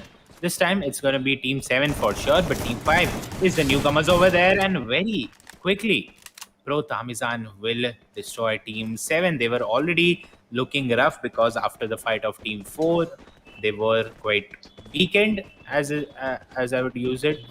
Now Team 5 just using that to their advantage, went there, completed them, and with that we have another squad going out. From 11 squads we are down to 8 squads, 8 teams, 29 people in the house right now. Team Tam is the champion of the previous game, looking sharp over here, a good position, waiting it out. They know they have to perform in the top 3, and I think the doors will be opened for them.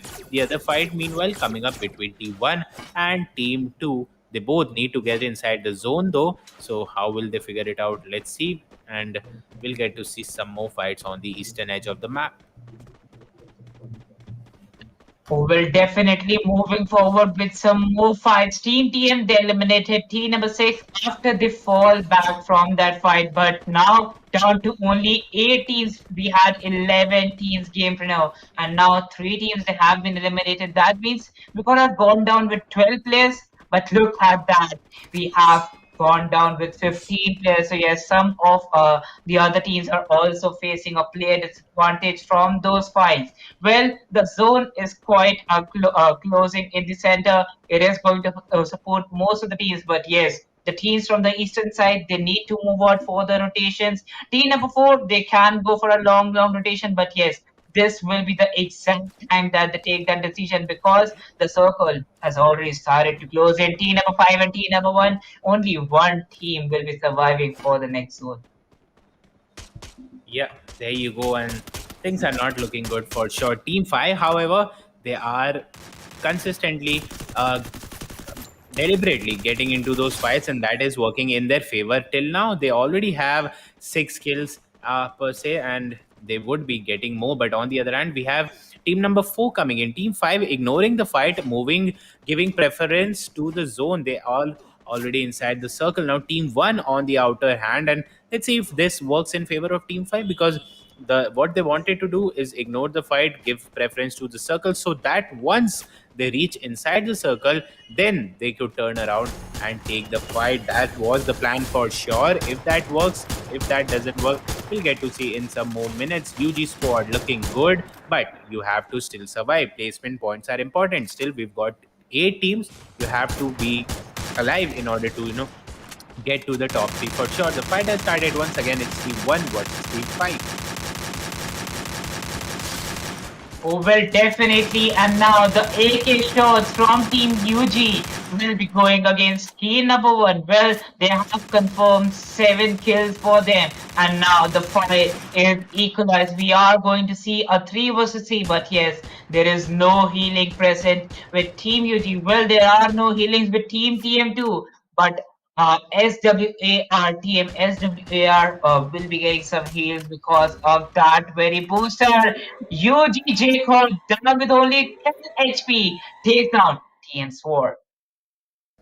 Yeah, and again, both the teams surviving for sure, but both the teams getting a lot of damage. The next zone, I don't think that has favored them as of now. Team 5 now slowly coming in. I think they've realized that they have broken apart Team 1. Only 2 guys standing, out of which both the both the guys are on different direction. That means they have the advantage. The only thing which can save team number 1 over there is if the guy that has gone in the other direction comes up with a brilliant flank. But no, that's not the case. That means it's only a matter of time before team 1 goes down. But what happened over there? Jacob has been knocked down, and who knocked him down? That's my question. If Jacob gets eliminated, that would definitely be a change of event. And yes, Jacob goes out of the match. Now that means the fight has now been equalized. But now, once again, taking down one more guy from team number 1. The fight is now down to a 2v1 situation, out of which the last guy from team 1 barely going away, trying to save his life. He's still alive for sure. Let's see if he can get some placement points or not. On the other hand, team number 5, kill wise, fabulous. But yes, as I said, you'll have to stay till the end. If you go out before the top 3, I think even if you have 8, 10 kills, it won't matter much. You need to get those placements of the top 3 in order to finally come inside the overall top 3, which is the end goal. But that goal looks very tough. One more shot, 2 beautiful tap shots with the car, and it's all over. Team UG, last man standing. Team 1 also, last man standing. So both the teams who went against each other, they are now down to 1-1 guy, and one team for sure will be leaving us in a few more seconds. Which team is going to be? Is it UG? Okay, no.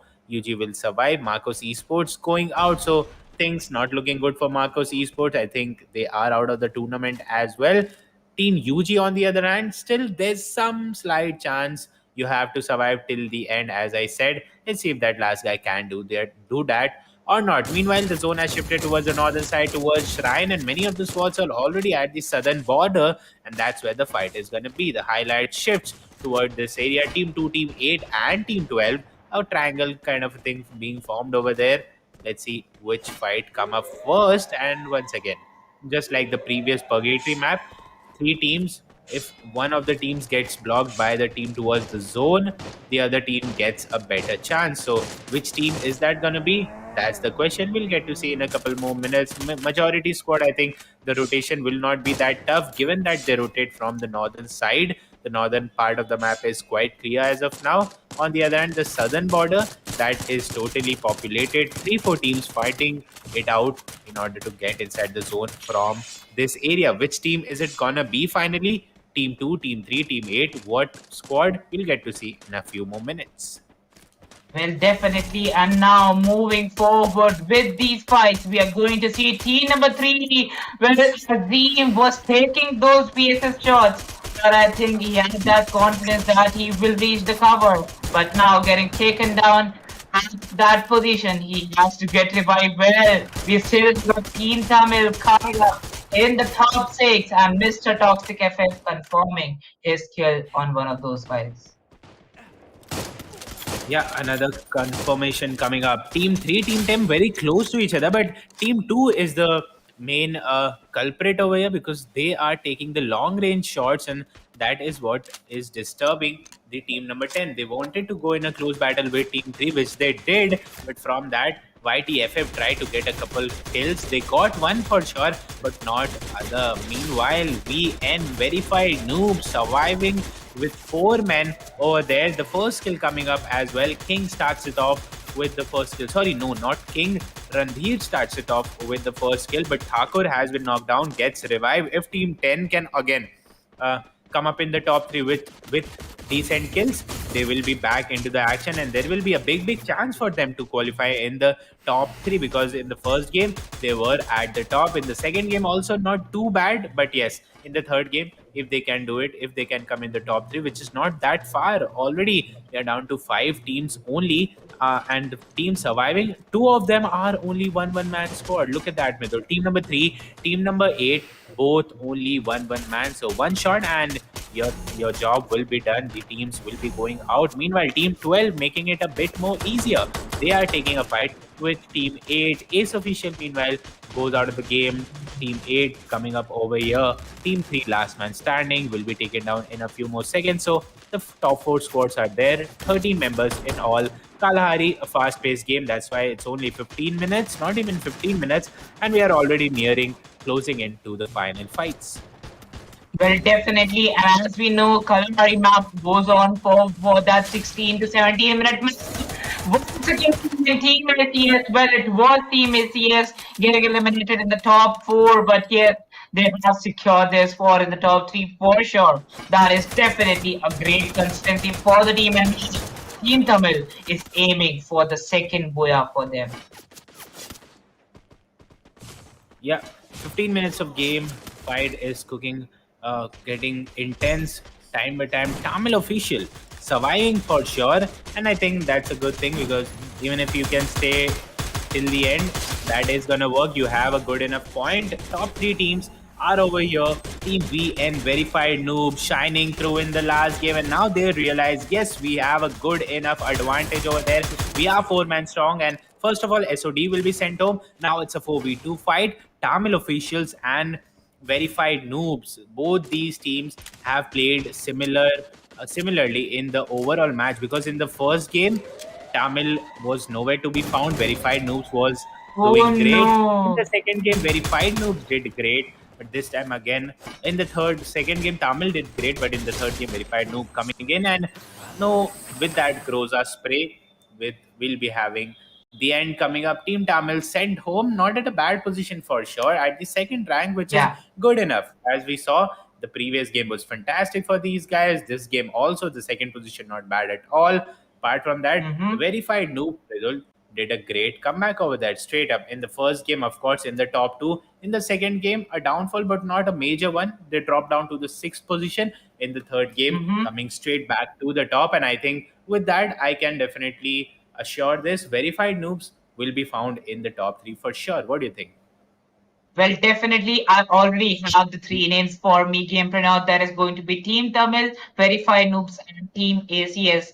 All the 3 teams maintaining a good consistency. Well, for each of these teams, one match did not go good, because Team Verified Noobs, if we talk about them, they had a good match in map number 1, and now they'll be getting the booyah in map number 3. Team ACS, well, all the 3 maps were good for them. They stayed there in the top 5 while getting a booyah in the first map. So yes, Team Tamil getting a booyah with 58 points in the second game. And now coming up on the second position, they will for sure be there in the top 3. And I think we already have the top 3 teams, but still we don't know the exact amount of points. Well, we'll for sure can predict them after the map by scorecard and the MVP scorecard.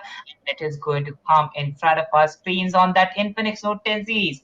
But before that, make sure, audience, you follow all our social media handles for the latest updates, for the results of the days, for the teams who have qualified for the next stages, and also the giveaway winners. The giveaway winners are there announced each and every day after the 3 months. The next day, the giveaway winners are announced on the Instagram handles of India Today Gaming. So make sure you follow us there, get the latest results. Now, after moving forward to the map wise scorecard and MVP scorecard, well, I think the teams they have played really well in this best of three, and that is how a best of three is defined because this is the perfect definition. If you maintain a consistency, you stay there in the top three. If you get even a Yeah. single boya, but yes, you can get some good points in the second match and third map, or the first map or third map, leaving apart in which map you have got that boya. And now look at that. Well, we already have the decisions, but still, looking forward to the map wise scorecard. Let's see what happens in this match. Yep, and this time we again have a straight up domination. Verified noobs doing fantastic with 52 total points. But after that, we have a good enough squad. This was the UG squad, which the last guy couldn't hold on for a bit longer. That's why they got a rank point of only 6 points. That means they got out at the sixth or seventh position, but they were fantastic with the kills and a total of 26 points over there. After that, team ACS coming out at the fourth position, 5 kills with that a total of 23. Team Tamil officials this time they got out at the second position. They managed to stay till the end but could not even open up their kill book. Only 0 points. That means literally 0 kills, a total of 20 points. That's why they are at the fourth position. But as we discussed, since the previous game was fabulous for these guys, I think they will make it into the top three. Apart from that, Soul of Dragon with a total of 19 points. We have YouTube FF, YTFF with a total of 16 point. Marcos Esports total 14, Ace Official total 10, Pro Tamizan Irritating Squad and TB Esports with 7, 2 and 1 total points. This will be the scorecard of only Kalahari game. Now we'll get to see the MVP, the champs of this game, and looking by the uh, going by the looks of it, verified noobs. I think two players from this team and one from team SA10 that will be composing the entire three list of the MVP. Oh, well, definitely. Team SA10, they got eliminated at the seventh position, but look at that. They got 10 freaking kills. So, yes, definitely, they were so damaging for the initial teams who got eliminated at the very 12th, 11th, and 10th position. Now, moving forward with the MVP scorecard, we have them in front of our screens, and those are going to be Randhir, Rakesh, and Jimmy with 5, 3, and 3 kills, respectively. Yeah, once again, in the entire best of three, none of the single players dominated the lobby. That means a single guy getting 7, 8, 9 kills. It was a complete team effort, and which is actually good. So most of the times, maximum MVPs with 5 kills, 4 kills. This time again, Randhir, Rakesh, and Jimmy. Good work. Of course, you got the frags for sure, but MVP's role is not limited to getting the kills. Gives he plays a overall holistic role in the placement of the team as well. So good work, and as we've already discussed, a good enough chunk from the 25 lakh prize pool of the event is kept especially for the MVP. That means if you become the MVP of the tournament, you will be rewarded with 30,000 INR. That's a long way to go for sure, but yes, that's a big enough reward for a single player as well. Now, the Yeah. final moment has come. The top three overall scorecard will be coming up. Remember, again, this is today we are going to see four best of threes, out of which this is the first one. Bermuda, Purgatory, Kalahari, the Kalahari map scorecard we just witnessed, the MVP list we just witnessed. Now, the cumulative sum of all the three maps will be coming up, and from this, the top three will be playing tomorrow or day after in the round three of level one itself. Well, definitely, it is going to be Group D round three from tomorrow. The 2 days action will be coming in front of us. But before that, seeing the last day of round two and the starting of that, well, definitely some good, consistent gameplays coming up from these teams. And let's see what happens in the rest best of threes. Well, we still have three more best of threes for the day. And now moving forward with the overall scorecard. Well, we have that calculated, and here it comes on that Infinix Note 10 series.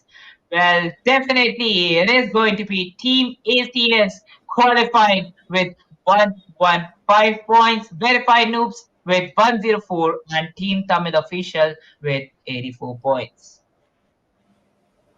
Yep, ACS and verified noobs for sure they were deserving as well. Not that Team Tamil was undeserving, but yes, in their case, the second game in which they got a fantastic lead, that was the only big jump for them, and that helped them in order to beat the other team. For at the fourth position, we have a good enough gap. That means Team SA10 they were performing decently, but that was not enough. In the last game, they again came down with 10 at the second position, but the gap in the points was unable to be covered up, and that's why they could not get into the overall top three. So, congratulations, first of all, to Team ACS, then Team Verified Noobs, and then to Team of Tamil officials. You will be playing in the last filtering round of level 1. After that, we'll straight up, if you qualify, we'll straight up meet again in August, where you'll be participating with India's top teams in the level 2. But apart from that, at the 4th rank till the 12th rank, SA10, Soul of Dragon, Marcos Esports, TB Esports, YouTuber FF, Noob Kasi, Ace Official, Pro Tamazan, and Irritating Squad. Congratulations to you all as well. You've come up to this position. That's good job for sure. You've already beaten a lot of squads, and as I said, this is not the final tournament. I mean, this is not the only tournament. Make sure to check out our social handles. All the links are given in the description, because all the announcement related to the next tournament, registration, etc., will be provided over there. So yeah, make sure to follow that as well. With that, we will be concluding the first game of the day. We'll be heading on Yeah. to a moon masala yippee break, because I'm very hungry, man, and what better to have than a bowl of yippee noodles on this beautiful evening. So we'll straight up head to a beautiful small snacky break, and right after that, we'll be back with 12 more teams and again a best of 3.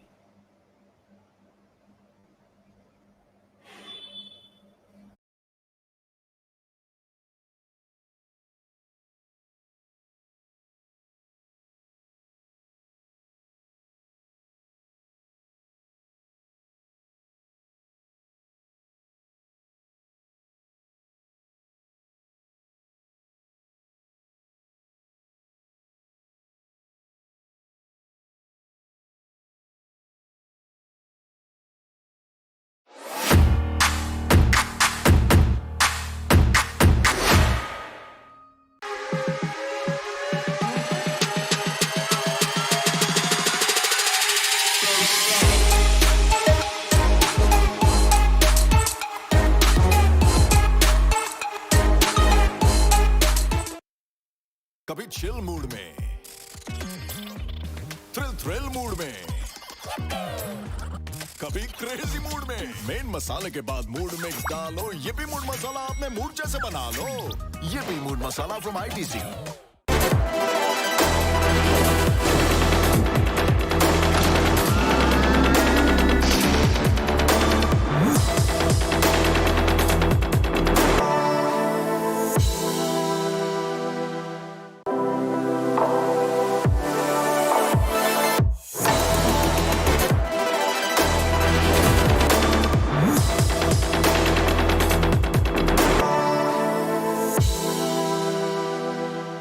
Dhoni always cool, no dude, Dhoni के है और भी mood. कभी chill mood में, thrill mood में, wow, groove, move, कभी crazy mood में। Main मसाले के बाद मूड मिक्स डालो, ये भी मूड मसाला अपने मूड जैसे बना लो। Dude, why stick to one mood? ये भी मूड मसाला फ्रॉम आईटीसी।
जैसा मूड वैसा स्टिकर। हर मूड मसाला पैक के साथ धोनी के mood stickers free. Collect all 10।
कभी चिल मूड में,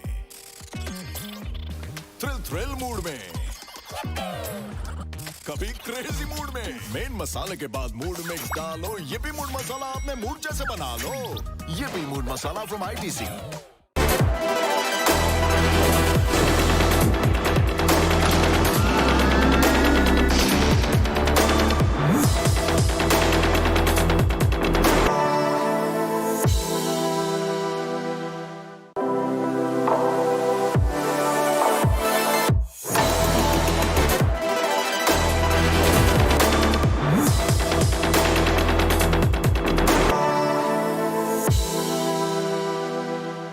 Dhoni always cool, no dude. Dhoni के है और भी मूड। कभी चिल मूड में, थ्रिल मूड में, वाओ, ग्रूव, मूव। कभी क्रेजी मूड में। मेन मसाले के बाद मूड मिक्स डालो। YiPPee मूड मसाला अपने मूड जैसे बना लो। Dude, why stick to one mood? YiPPee mood masala from ITC।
जैसा मूड वैसा sticker.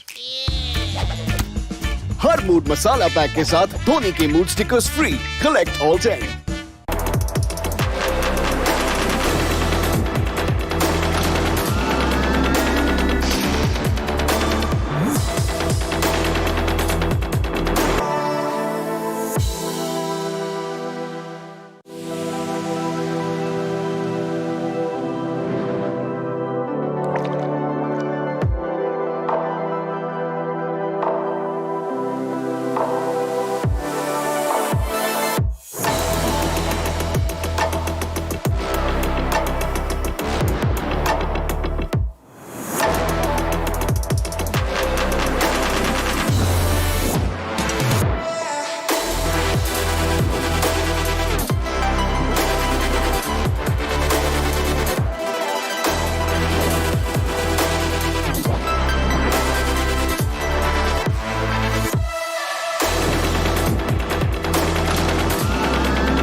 Well. Hello, people. Welcome back once again to Infinix Note 10 series presents ESPL Esports Premier League, organized by India Today Gaming, powered by PT Shakti and our snacking partner, Sunfeast Noodles. Yeah, that was a fantastic noodle break I had over there. Yeah. Delicious. You guys definitely should try out Yippee. And of course, now we'll be moving towards the second game of the day, second match of the day. Once again, same format. Three maps will be coming up. The goal is to come into the top three after the end of the Kalahari game. Three maps: Bermuda, Purgatory, and then Kalahari. In the end, the top three are gonna come and play again in the round three of the tournament. Which teams that's gonna be, we'll get to see in some time. Be patient. The first map already ready in the background. We'll get to see what happened in the previous match. Middle, all the three maps, we had the zone, we had the flight path going right from the center. So, do you think there will be Yeah. a change coming up in this map, or do you think the same thing is going to come up in this match as well? Well, definitely it depends on the Free Fire gods, but just making a prediction here. Well, we already saw three maps with some similar flight paths. So yes, Yeah. it can happen once again, but not from the center. We might see some of the edge side flight paths too, because there is a tournament lobby. So yes, definitely the flight paths will be different. It is not going to be same each and every match. And yes, you have to make strategies according to the flight path too. You can decide some of your drops, but if the flight path is not favoring that drop, you can go for the plan B. So yes, the teams will have to be ready with their plan Bs and plan Cs, because not always you can go for the plan A and get a boya or get some good positioning and kill points. But definitely it worked out for the top three teams in the previous match. It will work out for these 12 teams only, as we know only the top three teams from this very round will be qualifying for the next round, that is round number three. So yes, definitely you have to be in the top three in your very match. Mhm. And what I've observed over here is, in the three maps, even if you perform in the top three in two of them, I think you will be able to qualify. Of course, you should not risk it that yes, I'll just play good in two out of three games. You should give your best in all three. But from the observation, from the probability side of point of view, even if you get into the top three in two of those three games, you will Yeah. secure yourself a good enough spot. Given there might be a some up and down over there, but in the previous match, it was definitely according to this verified. Noob played good in two out of three match. On the other hand, aces were consistent. The third team, I'm forgetting the name, that was also Tamil playing good official. in, yeah, Tamil official. They also played decent in two out of three game, and that's how they Yeah. qualified. So yeah, this is a pattern to be recognized as well. A full lobby coming up, 12 teams, 48 folks in the house right now. The flight path, Mridul, just according to you, you were correct this time, not from the center at all. It went towards the northwestern part. Because of that, the western side of the map has been heavily occupied. Graveyard Yeah. observatory, look at that. Three squads already down there. Gunshots already coming up. That means the fight is coming up at that position. Apart from that, only the mill area will be occupied by two teams. First, let's observe this area. The fights will be taking place already. We'll get to see some good kills coming up in the early stage, and after that, we'll move to the mill area. Well, definitely, and the last player was surviving from Team Soul. But as soon as he gets picked up by Team GC, well, I think they are game changers. But yes, definitely, they changed the game for Team Soul. They will be getting eliminated at the 12th position. Now, moving forward with 11 teams and 41 players. Team Ellen, they have already got 3 kill confirmations. They are just hunting down that single player surviving. Now, game changers will be facing a third party from Team UD. Quite true over there. Team 9, I think that was a fantastic decision. They already dropped off at the wrong position, but they quickly realized, oh, we are not in the best possible position. And that's why they quickly moved out of there from the graveyard area, decided to come at the observatory. Now, observatory is all for them. You can get the loot as well. Plus, you are away from a very early fight. One team already sent home. Apart from that, we have four more eliminations as well, because teams 11, but total players only and only 40. So these were all the initial fight that were coming up. Now a separation coming up, one team at Graveyard and one team at Observatory. So the western side has been spotted. The northern part may be still under some issue over there, where squads could be fighting in some more time. Meanwhile, Team 6 decides to play it safe, comes down to Sentosa. All good over there. I think the next few minutes will be all calm throughout the map. The initial fights have taken place, the eliminations have occurred. Apart from that, now everyone focusing on the loot. We'll wait for the first squad and then we'll get to see what happens. And I think I'm wrong over here because I didn't notice this area. I noticed that two squads were at Mill, but didn't notice the Cape Town area, and this is even worse because not two, there's three squad over here. Team 1, Team 8, and Team 12, all close to each other. Yes, there's too many compounds at Cape Town. You can hide yourself, but I don't think they want to hide themselves. Team 1 already clashing against each other. Team 12 ready for the third party as well. Let's see which team goes out safely from the Cape Town area. Oh, well, definitely. And now Shadow 99 will be confirming his third kill on team number 12. And one more fight is going to be there for team number 12. But there comes along with that M10014 and AFF will be confirming his kill on TASP. Kill FF143 with amazing trade fire on his teammate. And yes, he confirms that kill on Shadow 99. Quite true over there. And only 4 minutes of game. Team 1 struggling out in the center. If they go east, they'll face Team 12. If they go west, they are going to face the other team, team number 8 over there. So troubling for sure. Let's see if they can come out of this space safely or not. Team Ellen, that is Team 8. They realize, okay, there's someone lurking around in the background over there. Want to confirm him for sure. Will that be possible? That's the question. Team 8 with 3 men, Team 1 with 2 men. So a 3v2 fight at Cape Town area. Team 12 has decided to go out from 40 members. Now we are down to 36. That is 11 teams and 36 folks. And MRP Esports will be sent home over there at the Sentosa area. Team 6 had decided a while back that yes, let's go to Cape Town. But now they have, and they engaged with them and they got the fight as well. Team 8, Mithul, have a look. 2 of their guys have rotated towards Sentosa. One guy is still stranded at Cape Town, so this could be a problem for him because he's the sole guy. Could be a problem. We'll get to see the Cape Town fight once again, but suddenly the rotation has been cut off, and I don't know why the fights are coming up so quickly over there. Maybe just luck, or maybe the squad is all aggressive. The lobby is aggressive itself. Whatever the case may be, we are having a good time over here. Team 3 now going against Team 10, KBC squad, and I think the way Team 10 is presenting itself, it's game over for them. The last guy trying to go away, but he has been spotted as well. ABCD with a double vector. Only a matter of seconds, he'll confirm the 2 guys. The last guy from Team 10 trying to get away, but Broken gets the vehicle. I think he has a clear location. His teammate had spotted the last guy. He will try to take him down as well with the vehicle, without the vehicle, whatever the case may be. And a few more seconds, probably Team 10 will be sent home. What's the case over there? Broken going in. Team 10 in a 1v3. I don't know why Team 3 support is not coming in. And there you go. Indian gamers gone out with that. Only 9 teams remaining and 31 people in the house right now in the first match, in the first map of match number 2 today.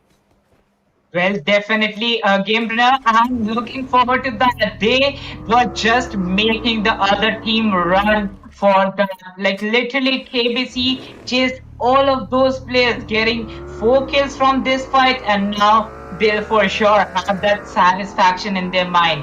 They have confirmed 4 kills for the team, and moving forward with the vehicle, well, they have 2 vehicles with them, and they will for sure be making a speedy rotation from them from the Beamer Shakti strip.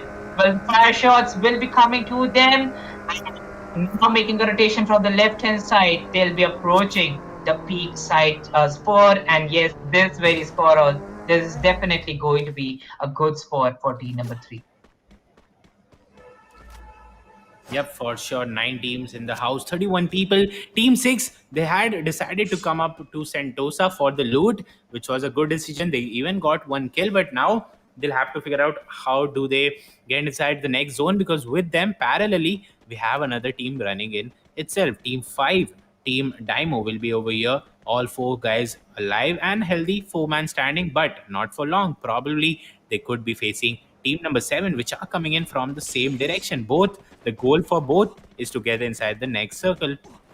Team 6, meanwhile, okay, decide to take the lengthier rotation, and I think that will be a fine decision because, again, it's only the first zone. That zone damage will not be that much. Meanwhile, Team 5, Team 7 have spotted each other. A few shots getting traded off here and there, both moving very close to each other, and there you go. The fight has started. GC already with 4 kills, but they lost one guy in the previous game, so they are on with 3 men. On the other hand, Team 5 with 4 men over there, a mid-range fight coming up, but slowly they are moving in as well. 4 kills already for GC squad. The snipe shots not getting connected properly. You are getting the damage, but you are not able to knock them down. Let's see if that happens or not. But no, the team in front of you, they are more fierce. GCK and J has been brought to his knees, but a conversion coming in. Good work by Jay Raj over there. If the revival can go in time, can reach that guy in time, it will be fantastic. And there you go. Brilliant teamwork coming in. KNJ gets revived as well. Now they are again back into the fight, and the good thing now it's a 3v3 fight instead of a 4v3. So GC looking good. They have the kill advantage already. Another knock coming up. Let's see if they can convert this or not. Well, definitely, and it is going to be the other 2 players in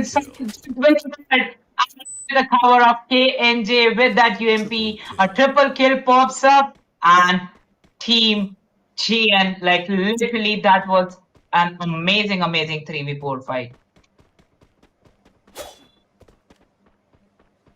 Yeah, Clock Tower, team number 11 will be coming up. 4HL standing. This time the zone, quite interesting, moves up slightly towards the western side. The next zone is very, very important. Will it go towards the southern side? No, it doesn't. Again, forms back towards the center. Now makes everything good again. Team number 3, team number 11, almost towards the center.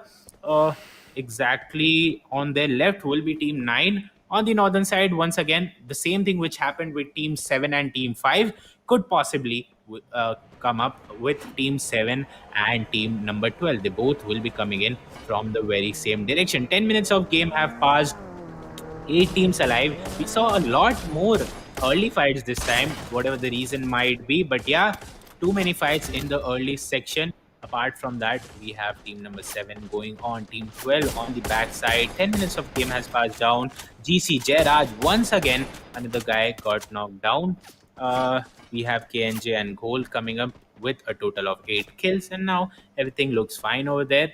Already maximum squads inside the zone. And yes, they'll be able to carry forward from this point.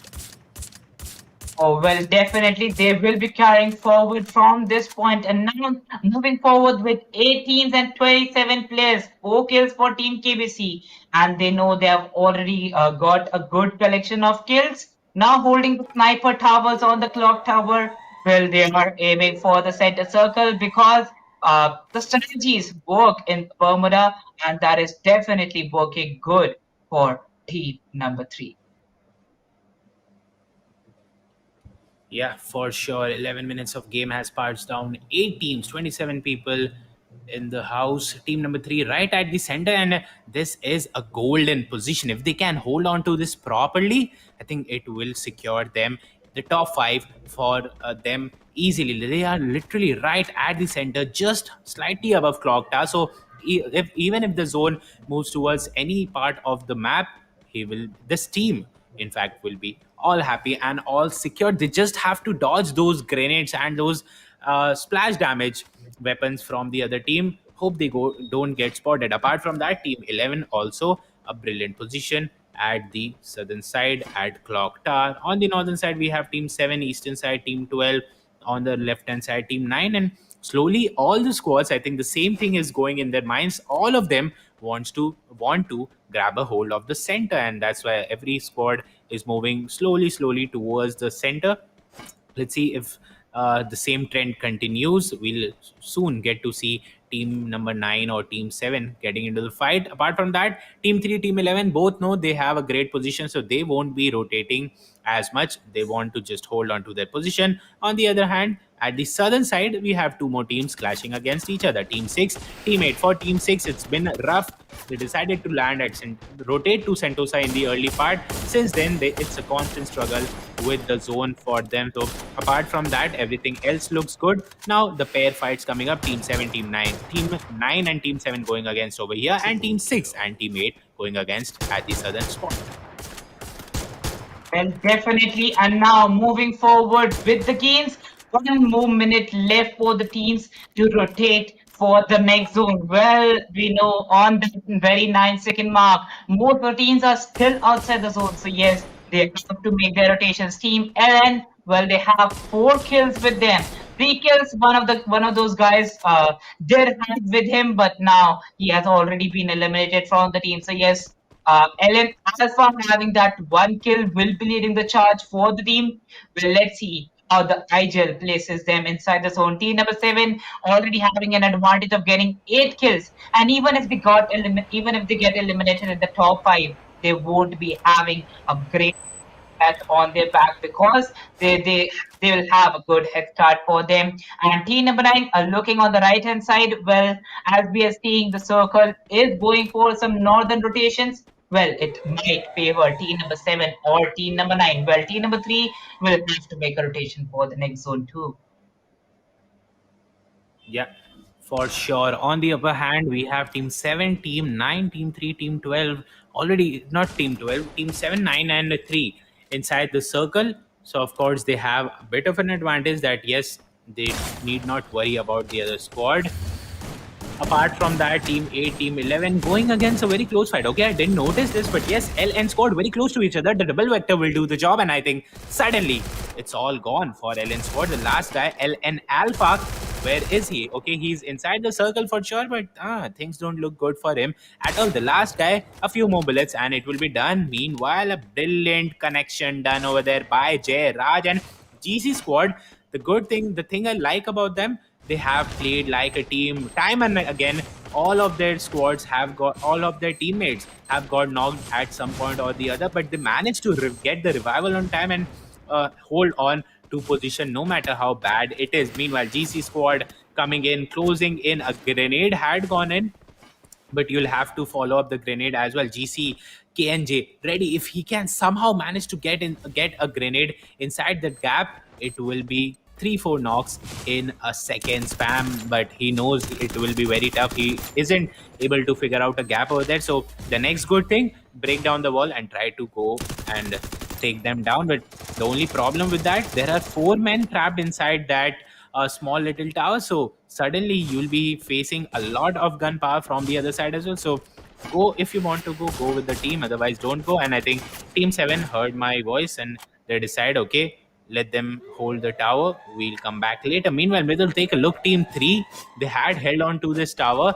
and they are inside 2 circles. So the past 5 minutes, it's been great for them. And as I said, they'll easily get into the top 5 at least. 6 teams already there. I think if they can hold for a few more minutes, it will be all easy for them. Oh, well, definitely moving forward with 6 teams and 21 players. Well, the 5th zone is going to come and it might not host the 6 teams out here. Well, there goes the Woodpecker. Vengeance with the Broza Spray will be confirming his kill on TH Storm, and 4H is confirming their kills back to back. And now one more team getting eliminated. It will be Rocket Esports at the 6th position. Yep, 16 minutes 25 seconds have passed. The final 5 teams, we are left with them 19 people. So that's a good thing. Again, that's a point to be noted, because in the previous match we had teams, but they were all 1-man, 2-man standing. This time all the 4 squads at least are with 4 men. Only 1 squad, that too with only 3 men, and a 4v3 fight is a fair fight in my opinion. Let's see out of that. Again, a beautiful thing coming up. Team 9, Team 7 and Team 6, that is 3 out of 5 squads are stranded outside the circle. That could be troubling for them as well. 16 minutes have 17 minutes have passed. Team 9 taking a shot, and they will be destroying two teams with one arrow, because team 7, team 6 both already struggling on the same spot, and team 9 also taking the shot at that direction. So this will be very, very beneficial. All amongst all this, team 3 has a lovely position inside the zone, all good. GCE Sports meanwhile goes out of the game. Team 9 taking attack on Team 6. The middle squad, Team 7, has been sent home. The next two fights between Team 9 and Team 6. And between all this, Team 3 at a great position, all holding on here. Looks all good for these squads. Oh, well, definitely moving forward with 14s and 14 players. The shots are being dealt with that Rosa spray. BB underscore 2 gets eliminated at the fourth position now. Moving forward with 3 teams and 9 players. Here comes 8 to be shot, and one more player down to his knees. Down to his knees, just getting his triple kill. Well, the treatment gun is being utilized here by Team 4HL. They have 4 players standing in the dead zone. And we know gameplay now what advantage they will have. Well, it is going to be a 4 versus 3 versus 1. Quadra kill pops up for Handsome. Team number 3 trying to come inside the zone. Well, they will be facing some of the disadvantage. One single player and he got the kill confirmed while leader gets out of the zone, gets confirmed by the zone, and a booyah goes for the team of Handsome. It is going to be Team 4HL.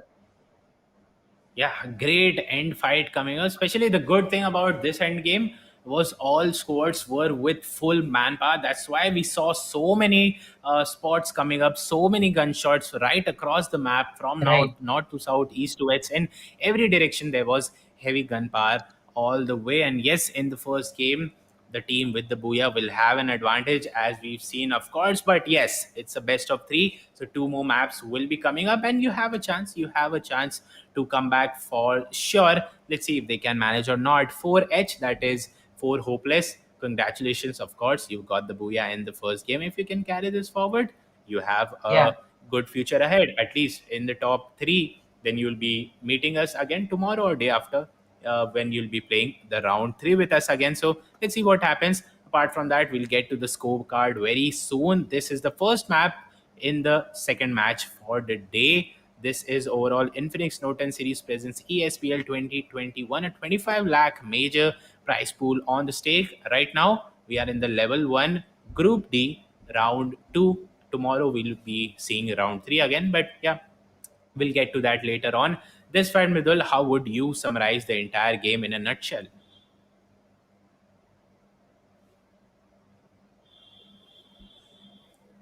Well, I Well, yes, think Prakhar, just just I am here. Sorry for that, but yes, that was definitely a great game. But driving it in a nutshell, it was definitely a good fight for Team 4 Hopeless. Well, in the end, there was hope for the team, and it definitely worked out great for them.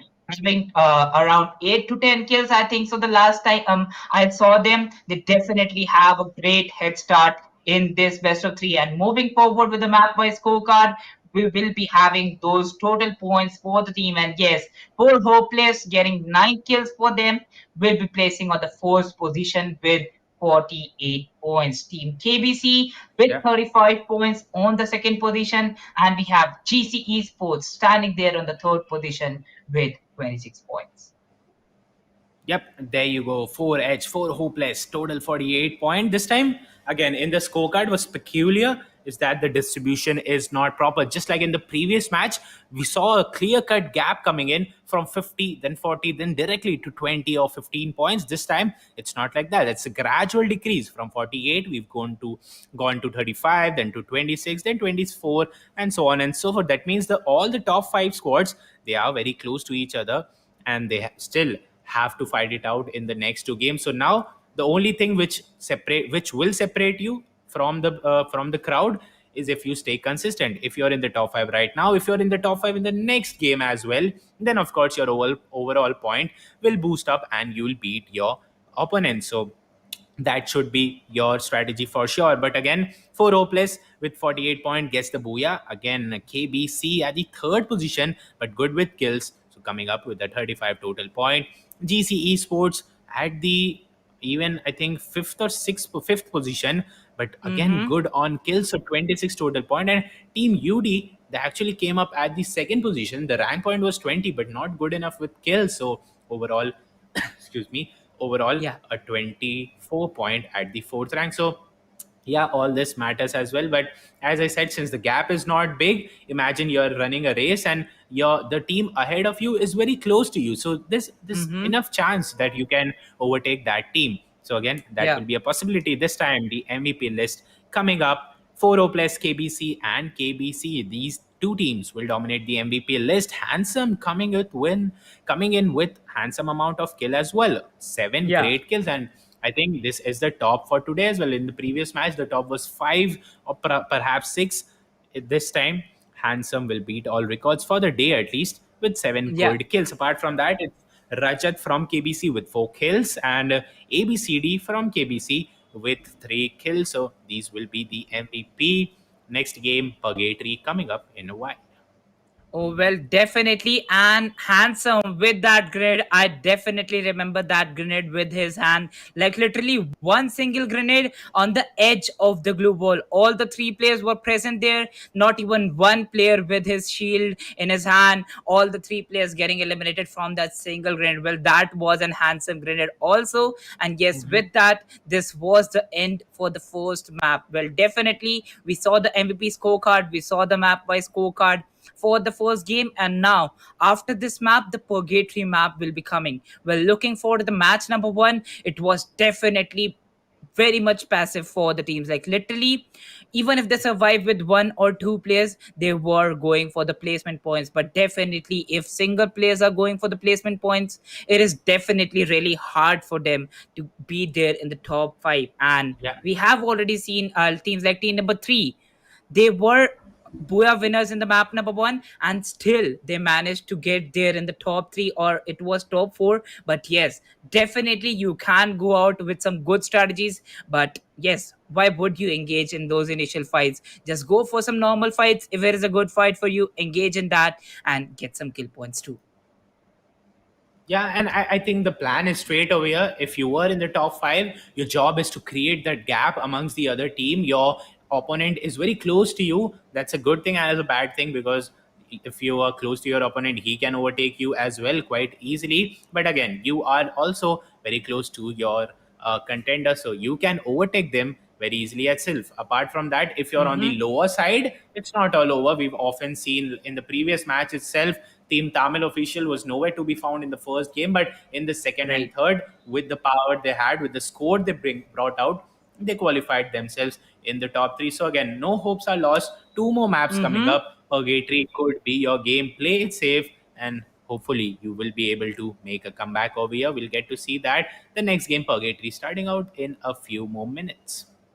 Well, definitely, it was a great, great fight in the very Bermuda map. And now, moving forward with the games here, well, some great fights did come up in front of us. Like literally, those grenades, those amazing, amazing Groza knocks. Because we know how players utilize that Groza. Just you have that red dot on your Groza, well, it is definitely going to be a lot more damage on the enemy team, because you know you can control your Groza spray. And with that, some amazing knocks did come up in front of us. And now, moving forward with the weaponry, well, definitely, I think, Gamepreneur, I have a question for you. What will be your weaponry for a match in Purgatory? Because we already know, like, it's a long, long map. So definitely, I will for sure pick a sniper and a shotgun, because definitely it's a good meta. But definitely, I would like to know your choice for this map.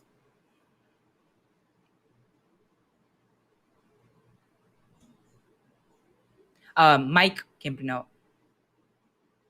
Hello. Oh yeah, no issues. Well, we'll be moving forward with the fights here, and it was definitely a great, great match.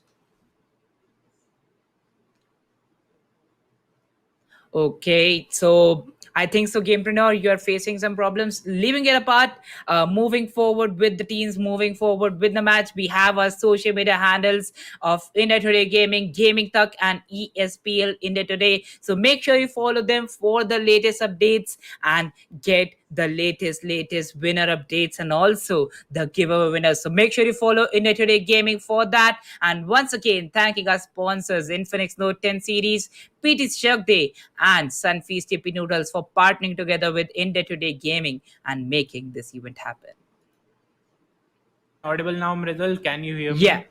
yeah. All right. So sorry for that glitch, maybe a technical thing, but yeah, as I was Mhm. saying, what was I saying actually? Yeah, I was Oh, saying yeah, you asked me the my weapon choice for purgatory. I think yeah. many of the times, according to my calculations and my analysis, I think Brasilia and the north side of Brasilia that is actually has a high chance of coming into the into the end zone, and because of that, I think if it ends towards fields, I think I would love to have a sniper on my hand, maybe a car on my hand. Apart from that, if it's in Brasilia, because there's so many compounds over there, I'd like to have some heavy AR weapon, probably a double vector on my hands in order to go heavy with that gun power. So that would be my choice of weapon for purgatory as well. So yeah, it's the same question thrown to you, Mridul. What would you think? What would you carry if you've given the choice in purgatory into a fight?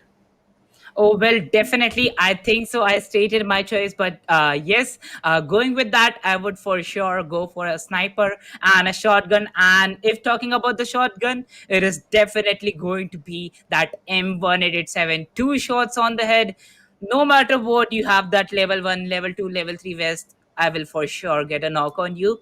And talking about the choice on sniper, well, you won't get on the ground placed in the map. So definitely we'll be going for the M82B pick if I get that, or would choose that car 98. But for sure, I'll be going for some airdrops because if I get an AWMY, well, it is one shot on the body and the player is dead.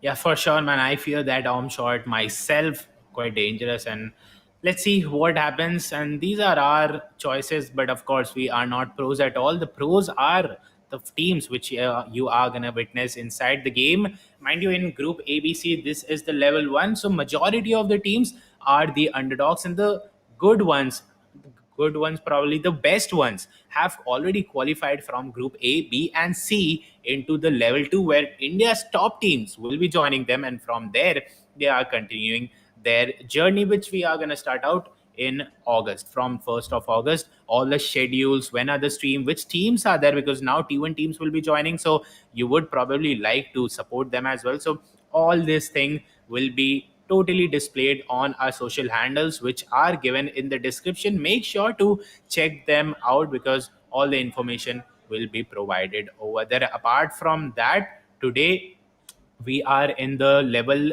1 round 2 part of the game, and in that we are seeing the map 2 of match 2 coming up. Bermuda already taken place. We'll move on to Purgatory and then to Kalahari. In this game, I think there's a glitch in the background as well. That's why the match is taking a bit longer to start, but then that's not a problem. Let's have a good enough chat over there. Apart from that, Pridul, let's talk about the previous game once again. I had one query in the previous game. In the end fight, we saw, I think, all the 5 squads were there. They all had all the manpower. So how does that affect the change? If suppose I tell you to compare between a fight where there are 5 teams but only 2 2 1 1 men in all of them, apart from and I'd like to if I ask you to compare it with same situation with 5 teams but all of them with 4 4 men, how would you separate the two, and what, according to your experience, would be the change in the type of game over there? Oh, well, definitely. Well, we did see the schedule for a short while. But yes, looking forward to the strategies. Well, my choice of game, my choice of exact strategy, how to go about this best of three will be a consistency because you have the best of threes, the maps are different. Mind you, there is no repetition of the map. In the best of fours or in the best of six, we did see the maps getting repeated. But yes, you will face these three maps back to back and all being different. So yes, all the maps being different, you have to go for some different strategies. Bermuda being the most utilized map because you get to play it throughout the day. Purgatory and Kalahari don't get to play throughout the day, but still these competitive teams know how to play it exactly. The practices Yeah. matter here, and the team with the most amount of experience always gets the upper edge against the team with the lower experience. But still, moving forward with 11 teams and 42 players here. Oh, once again, Gamepreneur, we have a flight path dividing a map into a 50-50 ratio. Yep, there you go. The match has finally started out. 11 teams, 42 folks in the house right now. Everything looks quite good from this point, from this perspective. But now, again, early drops coming up. The same thing happened in the Kalahari game of match number 3. So over there, we had some trouble for sure. And the same thing getting repeated in this map as well. Look at that, Midul. In the early fight, in the early stage of the flight path, we already have team 9, team 10, and team 11 dropping out at the exact position. And I think there's greed hidden behind this, because look at that. That's the blue zone coming up. All these 3 teams wanted to have a big chunk of that good enough loot, and that's why they risk it all. But the risk will not be in their favor for sure. Now, apart out of the 3 teams, only one will be able to safely carry forward into the game. And team 10 already being destroyed, 2 men taken down, 4 HL also losing 2 of their guys, both the teams destroying each other. But in the end, it's a big marathon, not just a sprint, so you'll have to stay alive. If you lose 2 or 3 of your guys in such an early stage of the game, I think it's going to be top trouble coming in for you, which we will for sure see this. So 3 teams still fighting out. None of them got eliminated, but all of them have been brought down to 2 men or 3 men over here. Oh, well, definitely. And with that, team number 11 and team number 10 will be engaging in that fight, while team number 9 is just enjoying that third party. They know they are here to just capitalize and enjoy that fight of team number 11 and team number 10. Well, we have the winners of the previous match engaging here, and now Aman will be the lone survivor from team ING. Yeah, for sure. Team 11 now realizing they made a big mistake over there, and that's what the risk is all about. In order to get a slightly better loot, you sacrifice 3 or 2 members of your team, and that is definitely not an equal trade for sure. In the later part of the game, you will be punished for this mistake. Look at the other teams. Look at team 3 over here. All happy. They didn't go for the greed over there. They maintained their composure over there, and because of that, they have a loot. Plus, all of their guys are all healthy and alive. So I think that's a that's a lot better than having a very good loot, but only having 2 or 1 of your guys alive. So this will be the state of many teams over there. Finally, Indian game is also going out of the game. With that, we are down to the top 10 teams. The fight still carrying on, and this is very contradictory to what we had imagined, Mridul. We had imagined that okay, it will be a slow-paced game. The teams who are at the bottom side, they will try to slowly bring up their replacement points and then go away with the kills. But no, we are witnessing something opposite to it. We are seeing continuous fights coming up, and all these fights will be all fierce, and yes, will be disadvantage for all of the teams, for both the parties. No matter if you win or if you lose the fight, you are losing at least 1 or 2 of your guys, and that's how it will be disadvantages for both of the teams.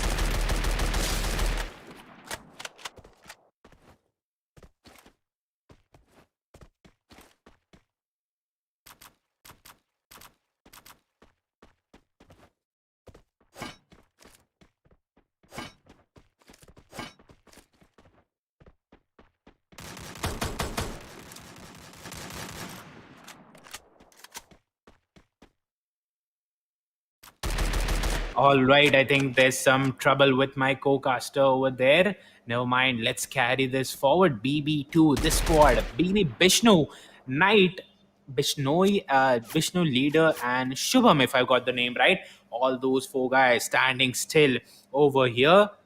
How will they carry this forward? That's going to be trouble for sure. LN squad. Gold Flake, Knight, and his teammates standing over here. And once again, a good strategy coming in. Look at how they have managed to, bring out this last guy at the corner, separated him from his squad. And in the end, man, this is a short hunting strategy of, wild animals. The lions try to drag down the deer or zebra or whatever the animal might be, they take it away from the herd, and once he's in the corner, it's very easy to attack on it. And that's exactly what happened over there. Team 6 going in all strong over there. 5 teams alive. 5 minutes of game has just passed, and for BB2, I think it's all good. 4 men alive, 3 kills, a very good start. Couldn't have asked for more. But apart from that, the other squads, I don't think they are looking as sharp as they should. GC squad coming up, team 8, again, all the squads with 4 men, 3 men, they are very good, because again, look at that, we only 5 minutes of game have passed over here. So if you have the manpower, the rest of the game will be going on pretty good for you. If you don't, then of course you'll have to face the consequences of those early risks. Which team is on which side uh, of the bar, that we'll have to see. Meanwhile, the zone coming in on the southwest corner, and it has been okay. Majority of the squads inside the circle, some outside as well. The northeastern squads, team 4 and team 8, will have to cover a large distance. If they take different paths towards the zone, I think it will be all good. Otherwise, it's going to be tough for these squads.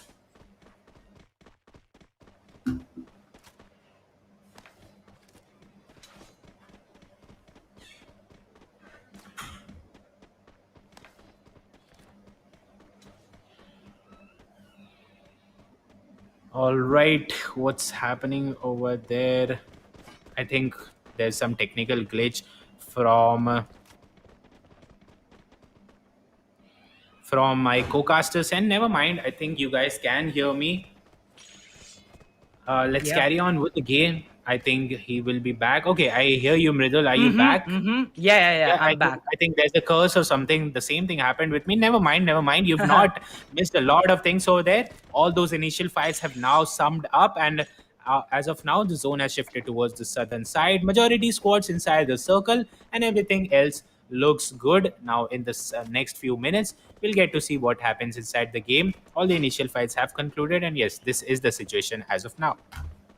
Oh, well, definitely. And now, moving forward with 10 teams and 34 players, we are going to see Team GC rotating from the quarry. Well, they have dropped on the blue tier loot, and now they'll be enjoying that loot too. Look at that. Some of the big snipers that I love. Well, that double sniper combo works in the Free Fire meta, and Team GC will be going for that meta too. Well, Team MRP, they have rotated for a good spot here, and now they'll be facing the river shore side, and we know how the zone favors in purgatory for the river side area. Well, we have Ritesh YT MITH 1304102R. Well, I think it is definitely a great name for him. I think so, a lucky number 2, but let's see how lucky it goes for this very team. Well, still, 10 teams and 40 players should have been there, but 6 players are missing from this match. So definitely some teams are there with a player disadvantage. Well, yes, T and Tom disconnected from the game, but all the 3 guys from his team are here to support him. Mm-hmm. Yeah, true about that. 10 teams, all good over here, and that's quite a template kind of a thing for these squads. Whenever we see so many early fights that we saw in this game, again after those fights conclude, we see a phase of all calmness where the teams try to figure out, okay, what happened, where to rotate, what's the zone. They come back to their senses, apart from that barbaric fight that they get indulged into. So yeah, that phase is going on over here. 9 minutes of game has passed, and mostly calmness, but I think that calmness will be destroyed very soon. EBC Broken has spotted someone over there. He has a sniper in his hand, and on the other hand, it's gonna be team 9 on the other hand. He just needs a bit better position. I think if the guy peeks out, he will be greeted with a beautiful sniper shot. But this time, once again, the zone is gonna be dangerous for all the squads. Look at that, Mridul. The zone has not made it clear which side it's gonna move. Just like in the previous match, it was clearly going towards the northern island, but this time, no, it's right in the center parts of all the 3 islands inside the zone, and history has proved it. Whenever such kind of a zone comes in, we are in for a treat in the end part of the game. 10 teams, when all of this try to get in and figure out all these things, where to stand, which area to hold on to, it will be a great fight coming in for sure. Team 8, Team 4, Team 6, both moving, all three teams moving in towards the zone from the very same direction. Well, definitely. And now moving forward with 10 teams and 34 players here. We have team number 6 making a rotation, but now team number 7 and team number 9 engaging in this very fight. Team number 3 is going for the next fight. Well. Three teams present at this very angle. Only 20 seconds left for the teams to decide for the next rotation. And yes, it is going to be team number 9, UD, against team number 7. Well, team number 3 is just enjoying the fight, just like team number 9 did in the fight of team number 10 and team number 11. Yeah, for sure. Team 3, Team 9, and Team 7 all very close to each other. The target for Team 3 was Team 9, but they couldn't get a good enough position over there, good enough knocks over there, and that's why they now moved on to Team 7, where they have a beautiful angle and they worked on it superbly over there. Team 7 now down to only one guy. Look at that. No, not one guy, two guy, but the other one, DC Hitler. He is all trapped between Team 9. He has been sandwiched from all the direction, trying to stay over there. But for how long? Even if you somehow dodge Team 9, Team 3 will be having a drone view on you, and there you go. Team 9 capitalizing on that. But ABCD will be knocked down from KBC team as well. So things are not looking good in that direction, but he'll be able to manage. As of Team 7, they are in a lot of trouble. First of all, Hitler, no support coming in for him, and his teammate will be out in the open. He somehow manages to stay alive, but again, he's the last man standing. Apart from that, the other two teams, they are going to be Team 3 and Team 9, both of them with 4 men strong. Team 3 definitely has a bit of an advantage. Let's see if they can convert this or not. As of now, Team 9 has a good enough position, talking about in accordance to the zone, because the zone, as we discussed, it's right in the center of all the three area. So we'll have to wait and see where does the zone makes its final few shift. Apart from that, everything is good. Oh, well, definitely. And now moving forward with the fights here, the next circle is going to close in. Team number 4 and team number 6 will be having and engaging in this very fight, and team number 8 is present right at that angle. Team TS, they have 2 kills already with them. And there we go, Ritesh Wari getting knocked out from the play zone. Sayam gets a knock by that shotgun, but BB Knight gets a knock on UG1. And as I just said, team number 8 will be coming for some third parties. There pops up a new kill leader, and with that, team number 4 down to only 2 players surviving. Yeah. And now seeing this very fight more, 35 seconds left for the players to rotate, and we have the shots coming up from the bridge angle, and it is definitely team number 8. And there we go, team number 3, KBC, gets taken down with that SKS shot. Broken gets knocked. Yeah, and team number 3 and team number 9, this fight is going on from quite a long time. But again, team 3 has a good enough position, but team 9 has a good enough cover. That's why the fight is not going to the later stage, and which is fine, absolutely. Sooner or later, the zone will be going out in one of those direction, and when that happens, one of the team will have to move out as well. Team 9, I think they should prepare themselves from now on, because somewhere in the later part, in the next 2 minutes, they'll have to run away from that area. And when that happens, Team 3 will be waiting to punish them. So that is the only drawback for this team. Apart from that, I think everything else seems super fine for this team. Team number 4, on the other hand, 2 men alive. The important task for them, will they be able to cross that river? That is not an easy task. First of all, you'll be simple target coming in from the other side, and apart from that, team 9 will be going in. And as I was speaking, team Soul, that is team number 4, goes out of the game. We are down to the top 9 squads, and now the zone has made it clear it will come down to the southern side, but this will cause a lot of trouble for the other teams, which will have to figure out what happens.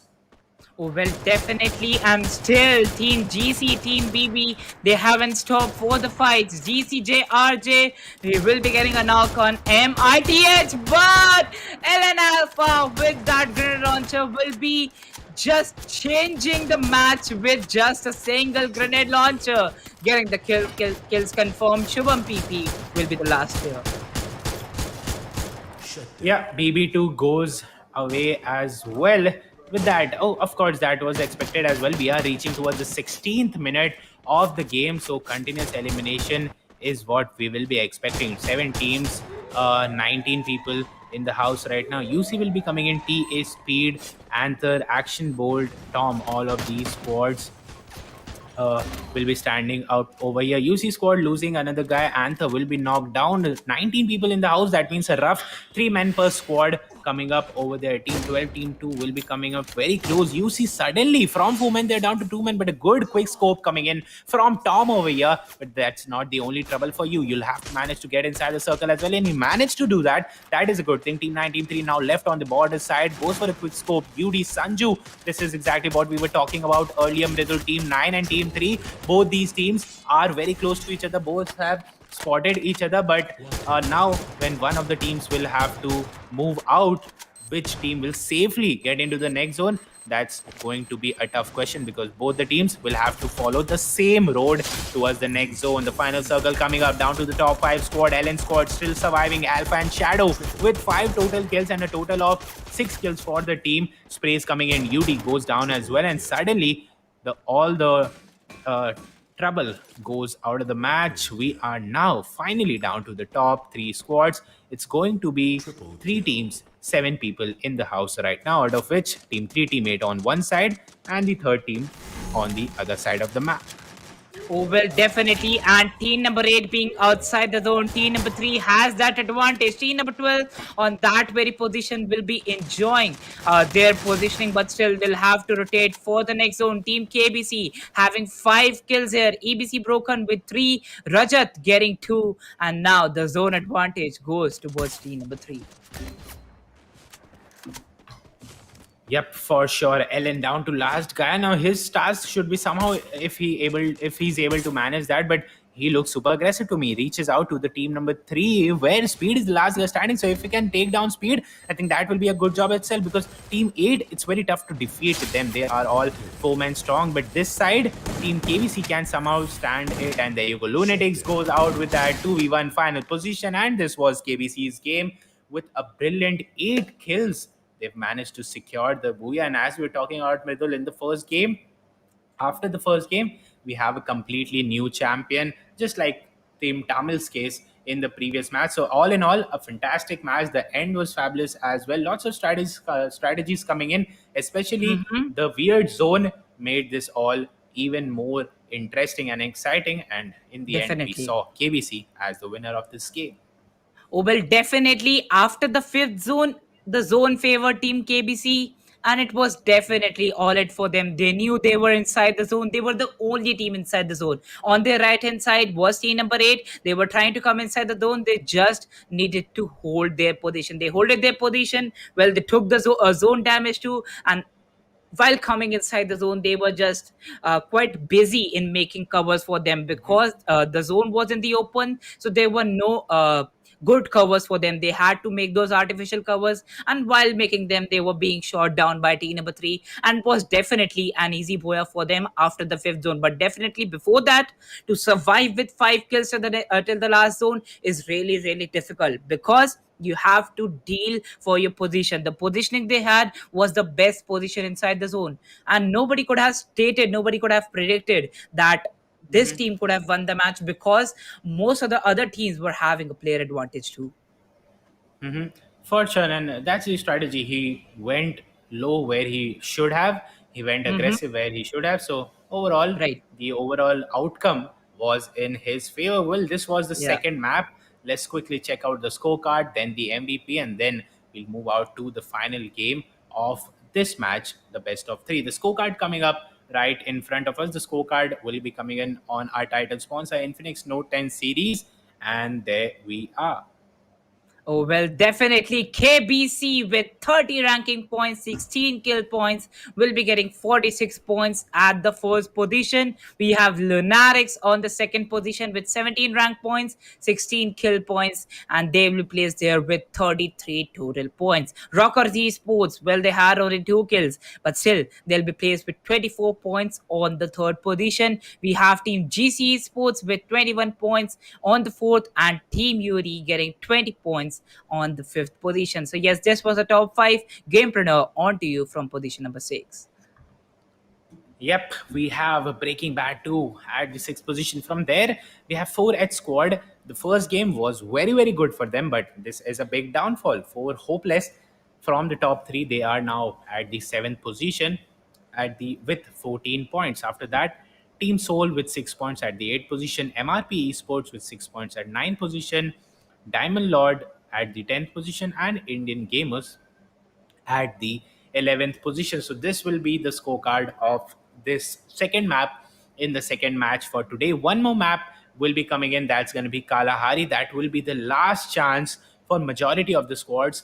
Only, I think, in terms of consistency, I'd find none of the squad who are in top 3 in the first map. Again, in the top 3, I might be wrong slightly over here, Mm-hmm. but yeah, Right. overall this is the case. That means the third game is super duper interesting for all, interesting and important for all of the squads, because they'll have to perform, and the battle is very, very close over here. None of the squads, as we said, has a clear cut lead over the other squad. That means all of them are running Mm-hmm. together parallelly. So you'll have the third game in order to take the lead and come into the top 3. Before we head on to that, let's check out the MVP. This time again, one guy from KBC, that's going to be Broken. Apart from that, from Team Lunatics, we have Alpha with 4 kills and Shadow Double Seven with 4 kills once again. So this will be the MVP list. Good work, and I just hope that these squads again, these players again, perform similarly in the third game, because that's very, very Mm-hmm. important. That final game will either make it for you or break it for you. If you can Oh win yeah. that and come in the top 3, you'll be heading Mm-hmm. towards round 3, or else you'll be straight up Right. out of the tournament.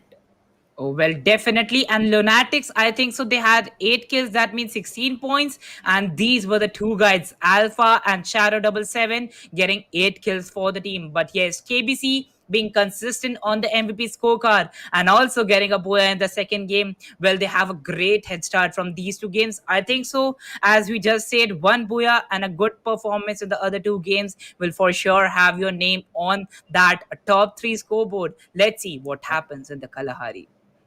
And again, talking about our experience in this tournament, Kalahari, it's going to be a fast-paced game again. In the previous match Mhm. itself, which we witnessed It was today, fast the paced. entire game got concluded around at the 16th minute or 17th Right, minute mark itself. So in Kalahari, the mentality of the squads is this, that most of them, they know they won't be able to qualify unless they can pull out a miracle out of the game, and for right. that they'll have to take super risk. They'll have to go all aggressive in order to search for those kills. If they can perform, and if they are a bit lucky as well, they would be getting those kills and probably could turn the game around in the final game, or else as it Yeah. is, they were not able to qualify. So nothing much to lose over here, and that's why we'll see aggression coming in from all of the squad. So yeah, Kalahari will be the third game. Again, in the previous match, the zone was towards the northern side.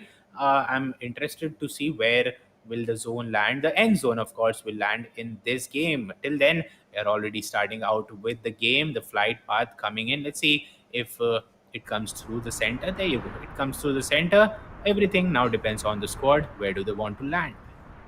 Oh, well, definitely. And once again, repairing the purgatory map, we have a 50-50 dividing ratio from this very flight path. Team number 9 will be going towards Old Hampton, while the blue tier loot is present on the council hall. Team number 6 is present on the refinery, and most of the teams dropping off on the eastern side, they'll be present on the Santa Catarina side. Yeah, for sure. 42 players. I think some of the players have moved out as well. This time, again, the concentration of the team, it's towards the eastern side. And there you go, at the confinement area. Already the fight starting off. It's going to be Team 1 versus Team 11. Team 11 has the advantage for sure, because they are on the top hand side. PS squad will be coming in. Devil with the Uzi, but TS squad in a lot of trouble. Meanwhile, the other corner of the map at command post, it's going to be Team 7 going against Team 8, and the clash is not helpful at all for Team 7. All the teams, just like Purgatory, whenever you get into the initial fight, you have that risk attached to it that even if you lose a couple of your players, it's going to be very bad in the end. Demo squad, BB2 squad, all these squads with 4 man, they will be good. But look at that TS squad. Whenever you get into the fight, and once you've lost a couple of players of your team, it's then that you realize that, oh, we shouldn't have done that. But till then, it's too late. Let's see if TS squad will be able to manage this or not. On the other hand, GC squad, the first game was fantastic for this squad. The second game, not so good. That means in the third game, a lot of responsibility on your shoulder. You have to be stable till the end. Otherwise, it's going to be very, very tough. TS squad moving as far as possible from the main, red area. Red in the sense the area where a lot of fights are coming up. Team 7, Team 8 still haven't separated out. That means the next fight, it's going to be here. GC versus LN squad. Well, look at the mind presence of the player we just saw on the vehicle. So definitely, Gamepreneur, the mind presence was there. He knew that the river was short. He could have definitely crossed that with that vehicle and parking his vehicle quite close to the river side. Team number 11 and team number 1 will be engaging in the fight. Well, Team TS is down with only 2 players, and team number 11 is really close to them. Team number 11 now engaging in this fight. Well, this will be a 2 versus 4 fight. Yeah, there you go, Team 11 coming up. And yes, this fight, GC versus LN over here. Also, LN has a better position for sure, because this guy from GC, oh, it's already done, man. GC out of 3, 2 guys have been knocked down, and the third guy is nowhere to be seen. That means the revival will not be coming in time. That means it's almost over. GC squad, the last guy, you have the option, either run away or try and sacrifice yourself in saving this fight. Oh, well, definitely now moving forward. Now moving forward with 11 teams and 37 players, Ellen Goldplay confirms his kill, and Alpha also gets a kill confirmation. Team Ellen is really close to team number 7, and they have already got 3 kills, and the last player is just running for his life. Yeah, 4 minutes have passed, 11 teams, 35 folks in the house right now. GC, there you go. Things were already not looking good for them, and it's over. GC squad out of the game. Ellen squad, Gold Flake, Alpha, and Shadow with 2, 1, and 1 kills over here. On the other hand, Team 8, Team 12 will be coming very close to each other. 4 minutes, 20 seconds have passed out. The command post area, the fight which took place, is over. And now the teams will relax, well, at least for a few minutes until the next zone comes up. And then again, a lot of duty will be imposed onto you. 4HL, as we discussed, the first game was fine, good actually. The second game, not so good, straight up to the 7th position. So this game, again, very important for you. You have to perform, otherwise, bid us goodbye already. Command post team 8 coming in the zone, again moving towards the northern side. It's quite possible that the zone replicates just like we saw in the previous match 1 Kalahari map. The same thing could be happening over here. LN squad now losing 2 of their guys. One guy they lost when they were fighting against GC. They got into a fight now against team number 12, and once again lost 1 of their guys. Now they're down to 2 men, and a 2v4 fight, I don't think you should take that. You should try to avoid that. UC squad coming in front of each other. LN trying to fight it out with all the courage they have. Gets a first knock, but now, there you go, gets taken down. And now what are you gonna do? No support coming in from your teammate. Already down to 2 men now. LN squad, last man standing. TS squad also last man standing, but right beneath him, it's team 5. And is that also a 1-man squad? If that's the case, 3 1-man squad already in this fight. At least 1 squad is gonna go out very soon in few more seconds. No. It's Sayam from team TS. On the other hand, we have team 5 on the other hand. Oh, well, definitely, and it is going to be UMP versus MP40 fight. Well, both are the SMGs, and the shots connected by team number 1. Well, now we have the questions answered. Team number 5 was standing with a 2-man or a 3-man, but now they're down with a player disadvantage.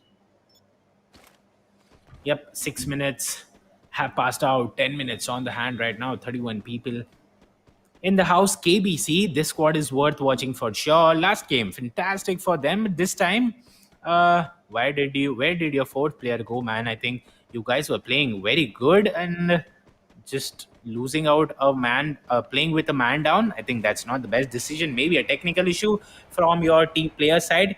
If that's the case, we can't avoid such things. But of course, you can definitely improve your device. By the way, if you want to experience a super smooth game, make sure to check out Infinix Note 10 series. They are our title Definitely. sponsors. All the links are given in the description. You can check it out from that, or directly go to Flipkart and just write Infinix. All the top notch quality phones will pop up right on top, and you can go on and buy any one of them at Refinery, the best place at, not the best, but yeah, preferred place by many of the squads. Right there, we have two squads and a third one lurking in the background. It's team 10, team number 3. Probably team number 1 will be joining in, but again, Refinery, very complicated. Let's see what kind of fight comes up at this area. As of now, most of the squads well separated throughout the game. In a few more seconds, we'll get to see the next zone, and then, of course, we'll get to see the next series of fights as well. Oh, well, definitely the series of fight is still continuing in Kalahari, and just like the previous match, we are seeing most of the teams standing, but not the player numbers. So yes, definitely we'll be facing some of the disadvantages to the team. And now we have team number 12 going against team number 6. Well, team number 12, they have already engaged in one of those initial fights. They have 2 kills with them. And now they'll be engaging against team BB_2, 10 teams and 30 players surviving, and they're quite close to team number 12. For sure, 8 minutes, 15 seconds to the game. The UAV will be coming in. 6 number squad. That is BB2 and team number 12. Very close to each other. These two squads could be going into the clash. Both are having good enough covers for themselves. But is that enough? And what's the mentality? Do they want to go on for a clash? Yes, I think team 12 slowly moving forward in the way. From their body language, I think it's quite clear. Yes, they want to engage. They are bringing up their walls and slowly moving forward.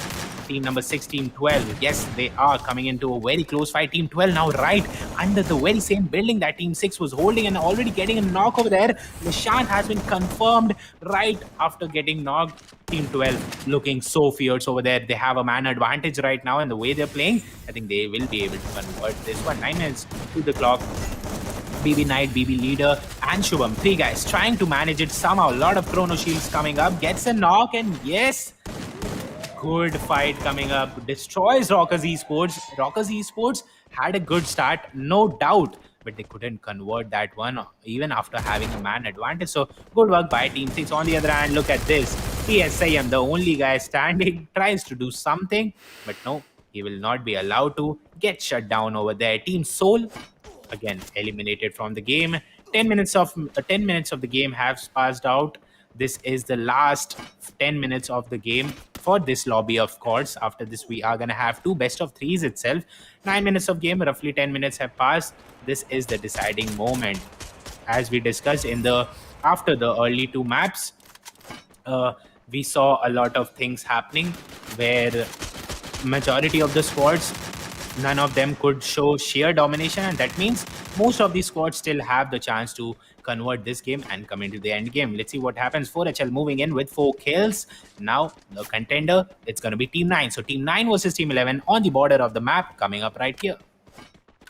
Well, now they'll be moving forward with the fights. Team number 11, team number 9, as Prakhar just stated, that 3 teams are on the border of the zone.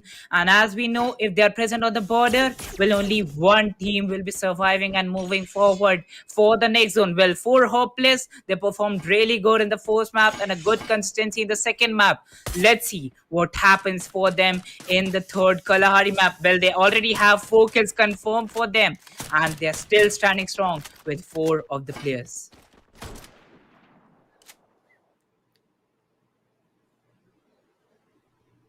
Now moving forward with 8 teams and 23 players in this match. 11 minutes already confirmed into the game. Goldflake gets a knock on Mary. Well, he's the lone survivor from his team.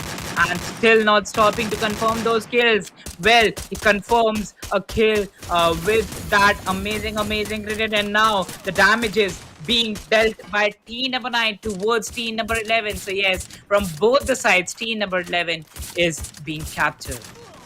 Yeah, for sure. And team number 11 in a bad spot for sure. If they try to run away, they'll probably be facing team number 3, which is even worse. So better try to take a fight with team 9 and try to take them down. The fight is for sure a very close range fight. 4HL losing one guy, losing the second one, revives one.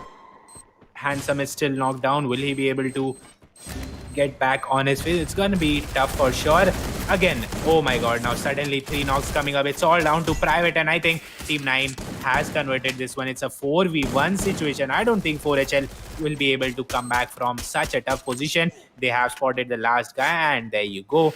The fight is over. 4 hopeless, 4H squad go out of the game, and after the first game, the last 2 games have not worked out properly for this team, and that's why I think they have a very low chance of coming in. Meanwhile, LN squad, a good squad no doubt, but came into an early fight, won the fight, but at what cost? You lost almost all of your members. The last guy, Goldflake, is standing over there, but for how long, my friend? Team 9 has already spotted you. How long will you be able to try to wriggle out throughout the circle? I think it's going to be very tough, and because of that single bad decision, you'll be in trouble. KBC, as we discussed, Midul, last game was fabulous, but this time already with a man down, one guy has been taken down, so that leaves KBC with only 2 man.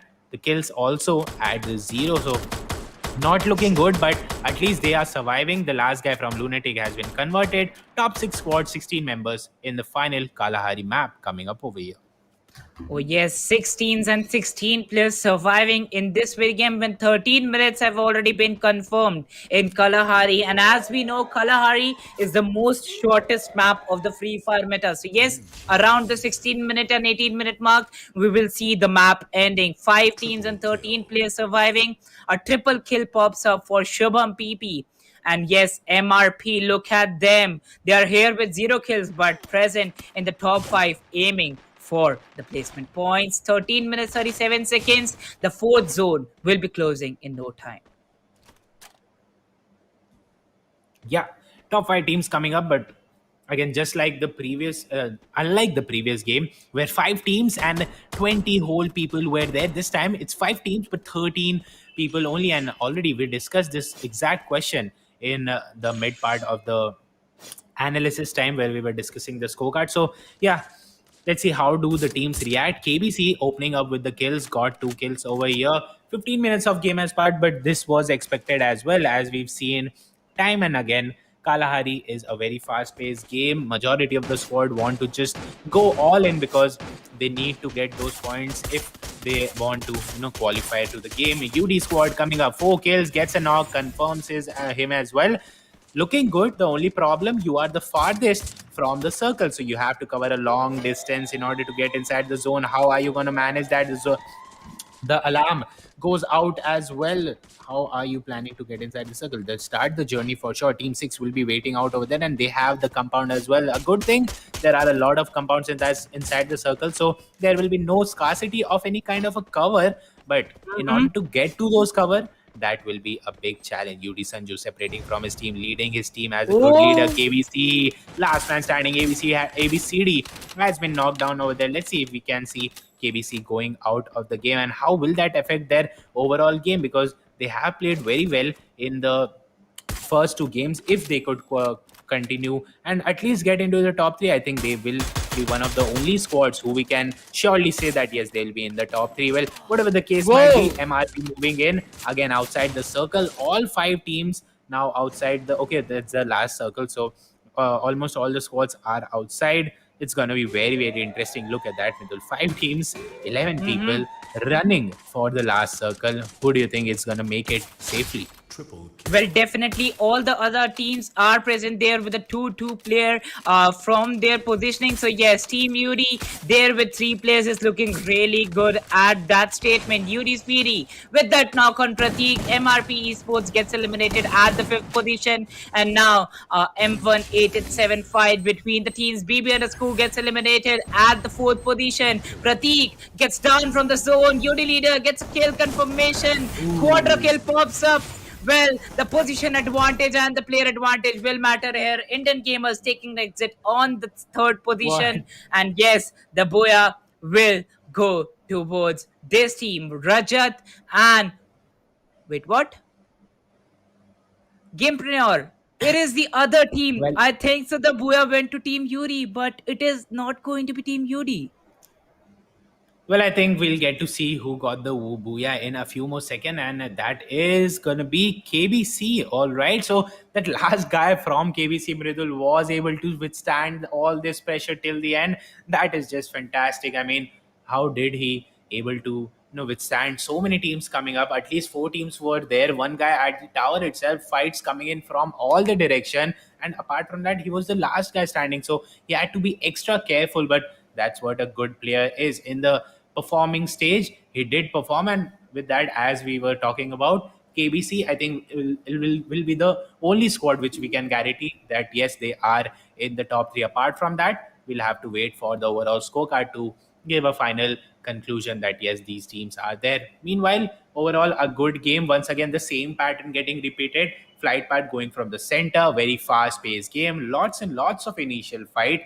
Already at the 16th minute, we only had like 11 or 13 people. Very fast game paced game. Then we have a slow transition towards the end circle. In the end circle, we had 5 whole teams standing over there. Of course, only one team, UD, was with 3 men. I think, Mridul, UD Yeah. could have converted this one. I think the only Mm-hmm. problem with them, they had 3 men. All the other squad were only 1 man or max 2 men. So they should have taken that advantage and gone for the firepower. But they also decided to wait out and go with the circle. I think if they had done the opposite, this could have been their booyah over here, because again, they had the numbers advantage. Well, whatever the case might be, we'll get to see the final scorecard and let's see which team has performed and which has not. Well, definitely. And yes, with that, 36 points for Team KBC. And for sure, they have confirmed this slot in the next round. That is going to be round number 3. Team UD with 34 points. Well, they had 7 kills and they will be placed at the 2nd position. Well, we have Breaking underscore Bad 2 with 25 points and they'll be placed at the 3rd position. Yeah, for sure. KBC coming up once again. What's important to notice over here? Look at that.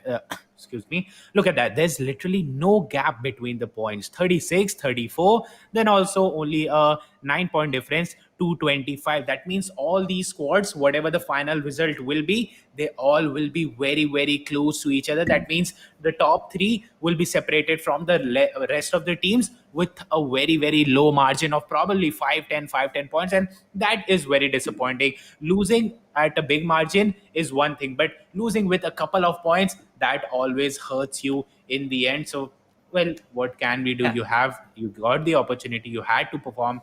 If you couldn't, I think that's not totally your fault, but yeah, could have been better. Whatever the case might be, let's quickly get to the MVP, because I'm getting restless over here, because I want to see who are the actual teams who get into the top three. Before that, there you go. We have Rajat, leader, and Shubham again coming in as the MVP. From Team UD, we have leader. From Team BB2, this time we have Team Shubham. And from KBC, we have Rajat representing his team over here with 2 kills. So overall, Midul, I think you will agree to me over here. Team KBC, that's the only team which has performed superb in this game. Apart from that, we'll have to see which are the other 2 teams which have actually made it into the top three. Well, definitely they have made into the top 3. And if KBC is not there on the MVP scorecard, why are we even seeing the MVP scorecard? Well, we have Rajat getting 2 kills and he will be placed on the third position. So, yes, this was the map 3 scores. Well, we saw the map wise scorecard and the MVP scorecard. And now, moving forward with the overall scorecard, quite excited about that. We are confirmed about one team. But the difference in the performances of the other teams. 2 booyahs for Team KBC, only 1 booyah went to some other team. So definitely that will make a vast difference in the top 3 position. Yeah, for sure, Midul. Completely agree to you over there. And the final moment has come up in a beautiful title sponsor Infinix Note 10 series. There you go. The final scorecard comes up. KBC expected with 117. Look at that margin. Apart from that, Team UD comes up with 78 per total points at the second position. Yeah. At the third point, we have 4 Hopeless with 74. And with that, Lunatics will be coming at the fourth position. Now look at that. This is Yeah. exactly what we were talking about. Only an 11-point difference over there, which could have been easily Mhm. converted if probably Lunatics could have got 1-1-2-2 kills, just 1 or 2 kills better in each of the map. They would have been leading, and this always hurts. At least it hurts me for sure. The gap was very good, very less. Mhm. So yeah, that's the case. But overall, once again, congratulating to the top 3. You will be again joining us tomorrow or day after tomorrow. KBC team UD4 Hopeless. Let's see you boys again. Apart from that, Lunatics, Breaking Bad 2, GC Esports, Rockers, Indian Gamers, MIP Esports, Diamond Lord, Team Soul, and Crazy Boy Squad. Congratulations for making till this far. You've been performing amazingly. We'll see you next time. Yeah. This is not the last one. So, yeah, this was the overall match today. Well, definitely, Team UD was definitely looking good at this spot. They were there on the second position and they were being consistent throughout these 3 maps. So, definitely a good spot for them. Talking about Team 4 Hopeless, they got 1 booyah and some good positioning points. And as I said, you have a good chance of getting in the top 3 if a team gets a lot more of points from 2 matches, as it was the chance of Team KBC. They got 2 booyahs and they definitely had an amazing spot at that very position. So yes, congratulations to Team KBC, 4 Hopeless, and Team UD for qualifying for the next round. That is the round number 3. And for sure, we have to follow all our social media handles. So guys, make sure you follow each and every social media handle of YouTube, Facebook, Twitter, and Instagram. All the latest updates are present there, and also the giveaway winners are always announced on the India Today Gaming's Instagram handle. So make sure you follow that and get the latest updates. Once again, thanking our sponsors Infinix Note 10 series, PT's Chak Day, and Sunfeast Yippee Noodles for partnering together and making this happen. We'll be going for a Yippee Mood Masala break, and we'll be right back with match number 3.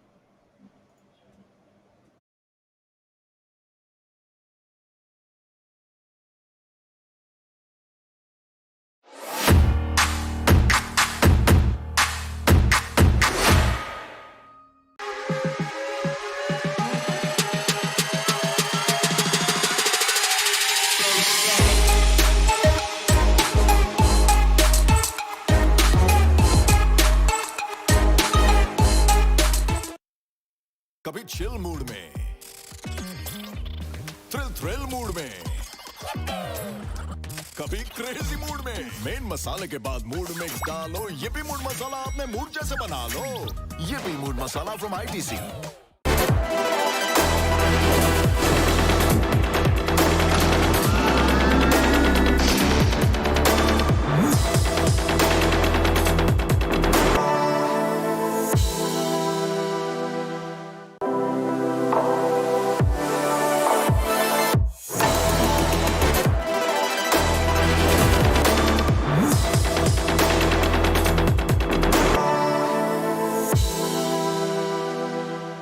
Dhoni always cool, no dude. Dhoni के हैं और भी mood. कभी chill mood में, thrill mood में, wow, groove, move, कभी crazy mood में। Main मसाले के बाद मूड मिक्स डालो, yippee मूड मसाला अपने मूड जैसे बना लो। Dude, why stick to one mood? YiPPee mood masala from ITC.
जैसा मूड वैसा स्टिकर।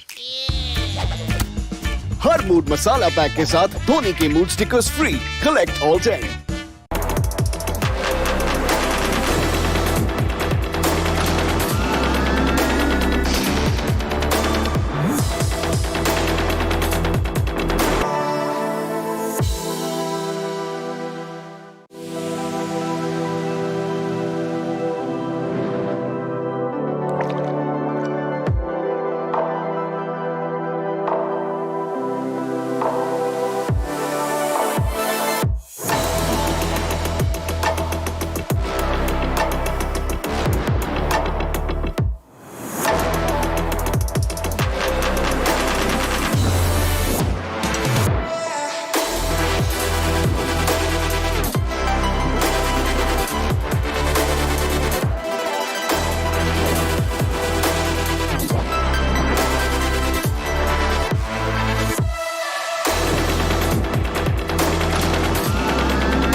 कभी चिल मूड में,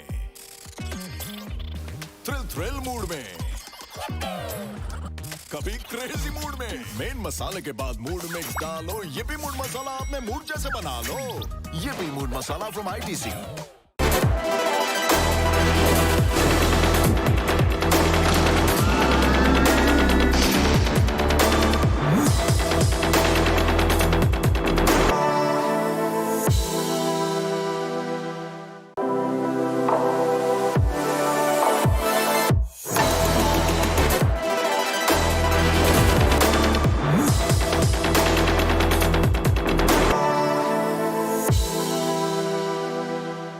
Dhoni always cool. No dude, Dhoni के है और भी मूड। कभी चिल मूड में, थ्रिल मूड में, वाओ, ग्रूव, मूव, कभी क्रेजी मूड में। मेन मसाले के बाद मूड मिक्स डालो। YiPPee मूड मसाला अपने मूड जैसे बना लो। Dude, why stick to one mood? YiPPee mood masala from ITC।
जैसा मूड वैसा sticker.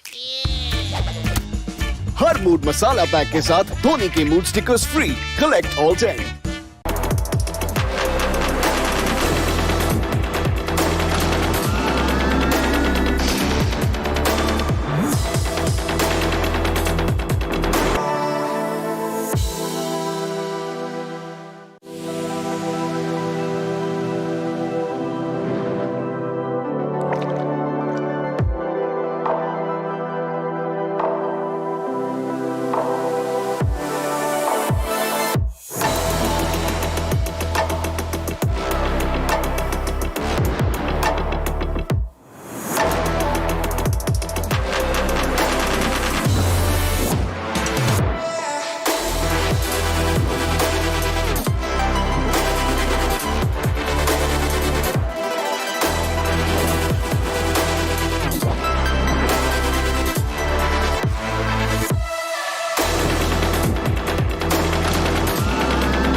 Well, hello people. Welcome back once again to Infinix Note 10 series presents ESPL Esports Premier League, organized by India Today Gaming, powered by PT Chak Day and our snacking partners Sunfeast, CP Noodles. I'm your custom Rudul Kapoor, and here is Doctor joining me for the rest of the evening.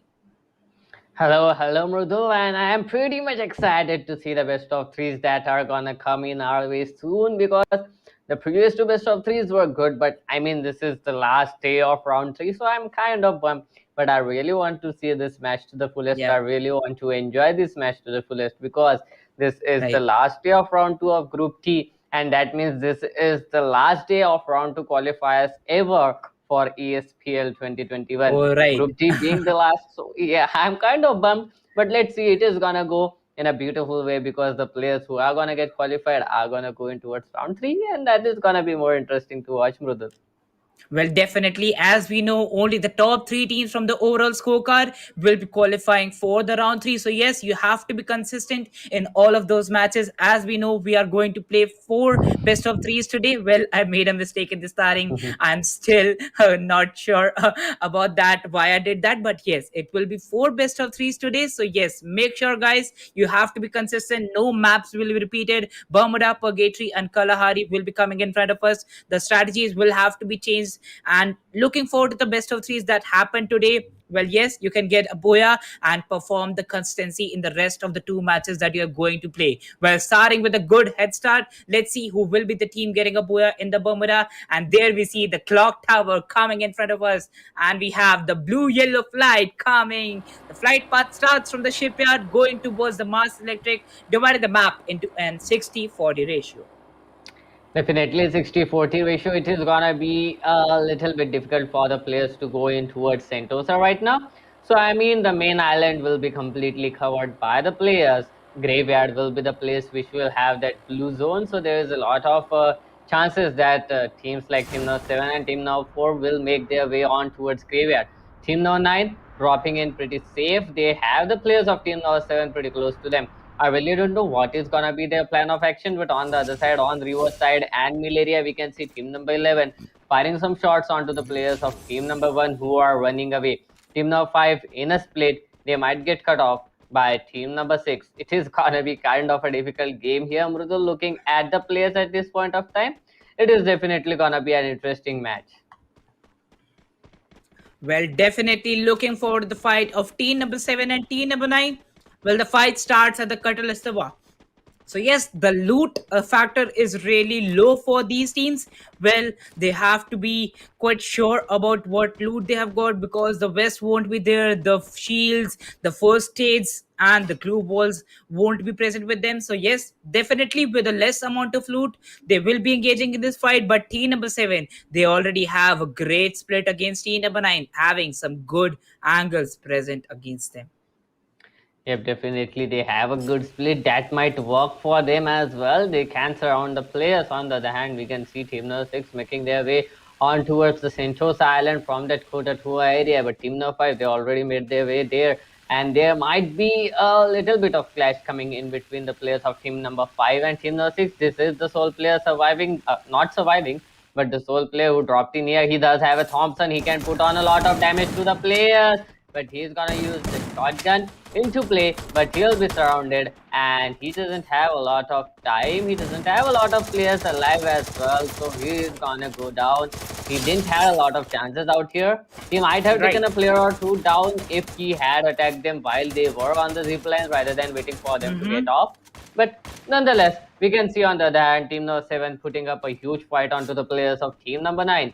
Team number 9 might be in trouble, but they'll raise their player pretty soon. And the question is, do they have health kits or not? And as per the kill feed, as per the map, I really don't think that they do have that health kit. Yes, they don't. So this is gonna be troublesome because three of their players are down to 22 bits of health and no health kits available to them. They need to get away as soon as possible. Finally, one medikit will be found and he will be using it, and one will be dropped off to his teammate. Let's see Right. how longer are these players gonna survive here, Mrudul.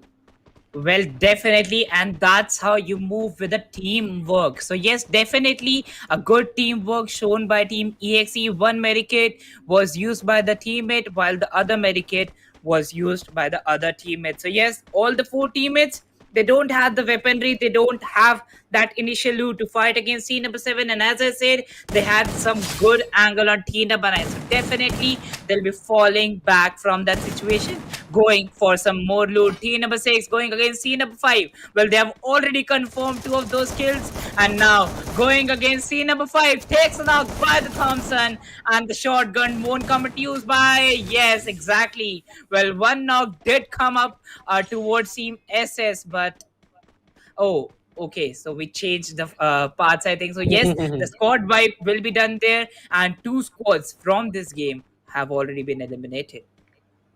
Yep, definitely down to just 10 players remaining. SL Lions, I mean, they tried to give a tough fight, but nonetheless, we have some kind of bad days. But there are 2 more maps remaining. That is going to be Purgatory and Kalahari, where these guys can try to come back, where these guys can get those kill points which they lost. And look at that zone, Rudal. It is definitely going to be trouble rotating inside it. Let's see how the players are going to rotate inside. Will they get an easy passage, or are their rotations gonna get cut off? Let's see, because team number 7, they are trying to rotate in towards that Bhima Shakti strip, but team number 9, uh, they are already in Bhima Shakti strip, so they can put on a lot of damage onto the players of team number 7. But team number 7 coming up with a tough fight against the players of team number 9. Doesn't have a lot to do. One player will be confirmed as well, Mrudul. Team number 9 down to just 3 players surviving, and team number 7 onto that border of that zone. Let's see if they can get inside or not, because it will be a little bit still difficult for the players of team number 7, because there are 3 more players of team number 9 remaining who can give up a tough fight to them. It is gonna be really difficult. Oh, definitely a tough fight is still present, because 3-man is not a disadvantage. We have seen players like drop down to only, like, just they were alone in the end. And Tushar, I remember him from the match number 1, getting a 1 versus 4 and dropping their team to the top 3. Well, it mattered a lot for the team. And yes, definitely the players can make a move there. Team number 7 on the height advantage. Team number 9 won't be going for that fight, but still they are not leaving the city. They are back once again in a fight against team number 7. And with that, SL Lions getting eliminated at the hashtag 11 position. We just saw on the right hand side, well, they took the elimination quite far away. And now moving forward to the zone is going for an southern eastern shift, and it might come towards the Pochinok mass electric area that we know. Let's see how Oh, exactly. Oh, that AWM shot did correct the player, but yes, that was a wall bang. So yes, not much of a damage, but definitely he has that amazing confidence. He just picked up that gun and now utilizing it to the best. you know, even if you don't kill an enemy with that AWM, but when you show the presence of that AWM in your hand and you instantly connect the shot, it definitely plays with the minds of your opponents. The opponents get a little bit more cautious, and therefore, even if you cannot kill a player, you need to get that AWM shot connected in the first shot so that the players can be really scared of you, and they'll just like be happy that they survived by chance, but they'll be scared of you, and that's what you want to do. You need to play with the minds of your enemies. Just as I said that team number 10, team number 11 fighting against each other. Meet, he just survived by a little bit of HP, and his teammates are gonna help him take down another player. Team number 7, they are making their way onto the players of team number 9, who are trying to contest that tower here, sniper tower. But oh, here comes the push. The Chronos shield isn't playing. One player is already knocked out. The last player is remaining, but EXE esports have been eliminated at hashtag 10 Mrudul. This does mean that team number 7 now are in a tough spot because they are on that sniper tower, and team number 4, they are making their way. One player is gonna be taken down here, and team number 7 down to just 3 players surviving. All three, sorry, are on the top. But look at that nade. That was a wonderful nade which went on towards the players of team number 4. And team number 4, they are also providing a good counter nade onto the players of team number 7. Let's see how the players of team number 7 are going to survive it. Will they be able to survive or not is the main question, rather than saying how long are they going to survive. Let's see if they can or if they cannot. Well, definitely. And now moving for the fight. As soon as team number 7 got free from a fight against team number 9, we are seeing a third party on them. And the position of team number 7 is not looking good. Definitely not looking good, but I'm pretty much scared for team number 4 as well, because they are pushing in prematurely. But just as I said, look at that spray coming up from Reflexo, giving up enough movement room for the players of team number 4, and Sin Squad are gonna get eliminated by team FG. Oh, okay, team FG is kind of a good team. I've seen them play in a lot of underdog tournaments, and these players are putting up a tough fight here as well. And if I'm not wrong, they played good in round 1 as well. That's why they are here in round 2. But yeah, we can expect some things coming up from them. But the question is, how are they gonna be maintaining that consistency? And there are still 8 more squads left into the lobby, Mrudul. So it is still kind of hard to say which team is gonna survive, which team can get that booyah. But yes, the players are looking pretty much pumped up. The players are looking pretty much fine as well. The last zone, it is gonna be too much trouble.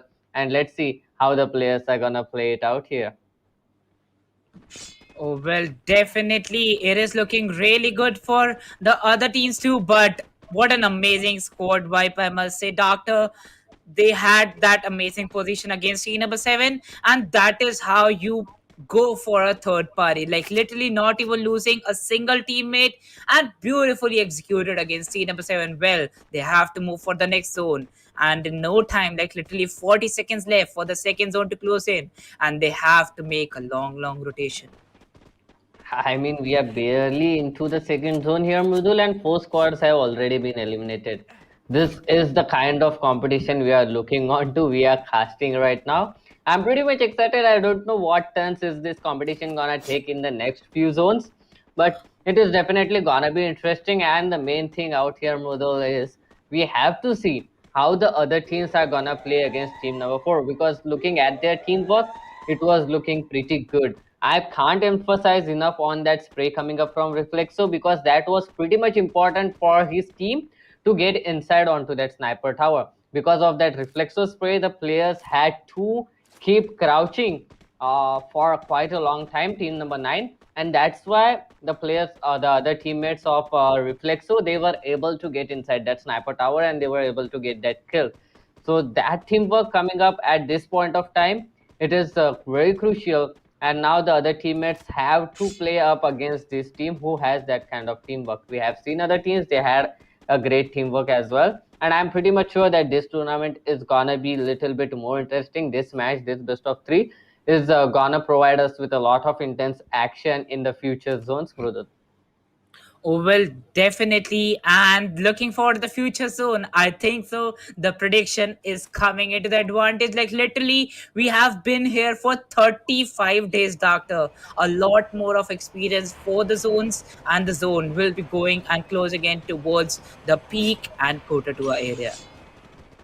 Definitely. I mean, I can officially stamp you with a zone predictor for ESPL. I mean, if we have that No, well, authority, but yeah, you no, no. are pretty good. I've casted with each and every caster in the set, and you are the only guy who predict the zone pretty well rather than every one of us.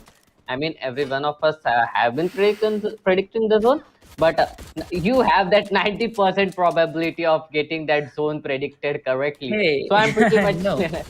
pretty much happy that I am casting with a guy who can predict the zone pretty well, and that helps us out throughout the Oh, entire event, Produl. I mean, okay, I have praised you a lot. I need some Cadbury's, something sweet after this game ends.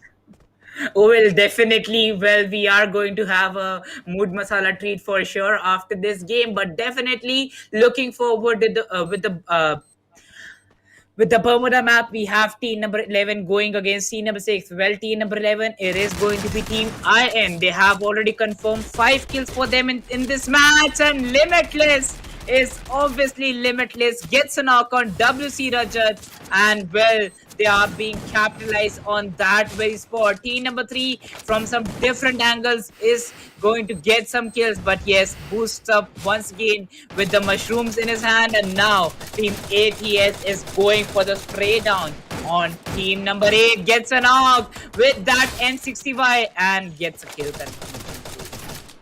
Definitely, Limitless is kind of the ace for that team right now. They need to Right. provide him cover because he is the one who has Mhm. breached the enemy front line.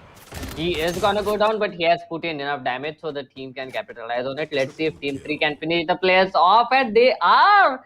I mean, no tail with a triple kill coming up right now. And on the other hand, we can see Team FG, Team number 4, pushing up onto the players of Team number 6. Team number 6, they thought for a moment they had that height advantage of that rooftop, but nonetheless, the mountaintop is gonna cover it all up, and Team number 4 in a great position, taking down the players of Team number 6 down to just a single player surviving, and that guy has a huge responsibility on his shoulders, Mrudul. Let's see how the players are gonna play it out because it is really gonna be very tough for him to survive. Team number 4 with 7 kills already, looking pretty fine, and Notil, this guy has got 3 kills. This guy is surely a beautiful thresher and beautiful assaulter.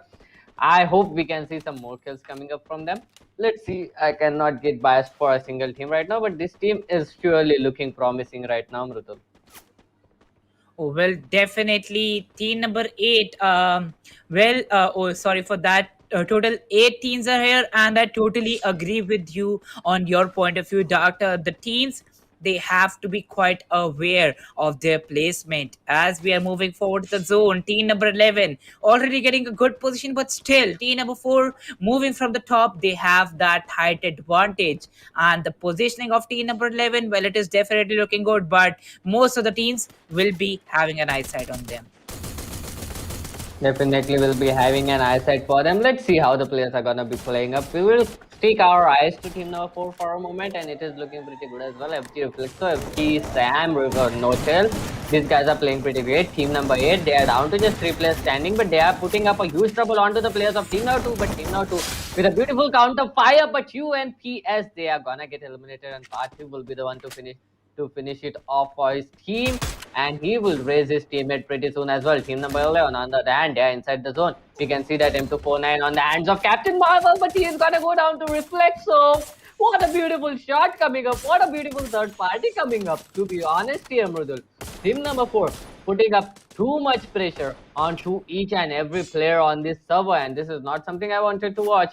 but it is looking pretty promising. Let's see how the players are gonna play it out, because Team number 3 are in a good position. NAF United have been eliminated. Team number 8 still into the game with a total of 4 kills, looking pretty promising. They have 3 players here. Fukre brothers have been eliminated, and Team IN, they are putting up a lot of pressure onto players of team number 8, and NS Gaming is gonna get eliminated. Look at that nade coming up from Notel.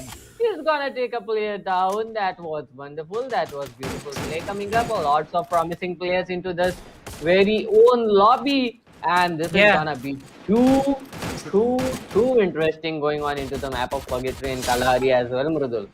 Well, look at that. 1-0 with that drop shot coming up, and he confirms that kill for himself. Well, team number 8, the positioning is looking really good, but the next zone goes for team number 4. Well, we are seeing some of the lone survivor. No team is having the player advantage. Well, team number 4, just as I say, with what?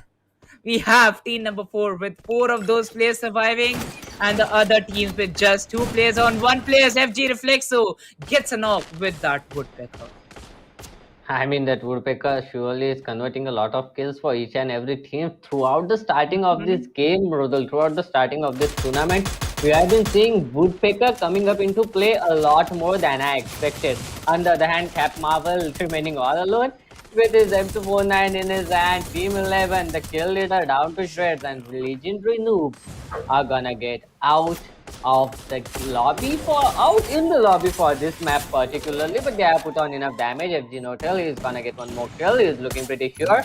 Another kill confirmation coming up with a single nade. FG team looking pretty good. Finally, one player has been knocked off. White Wolf trying very hard. ATS have been eliminated. Sam has been taken down, and Team FG are gonna get that booyah as well. I mean, in that last second, I really didn't know that there are just 3 squads remaining, and Team FG was killing everyone out of that game.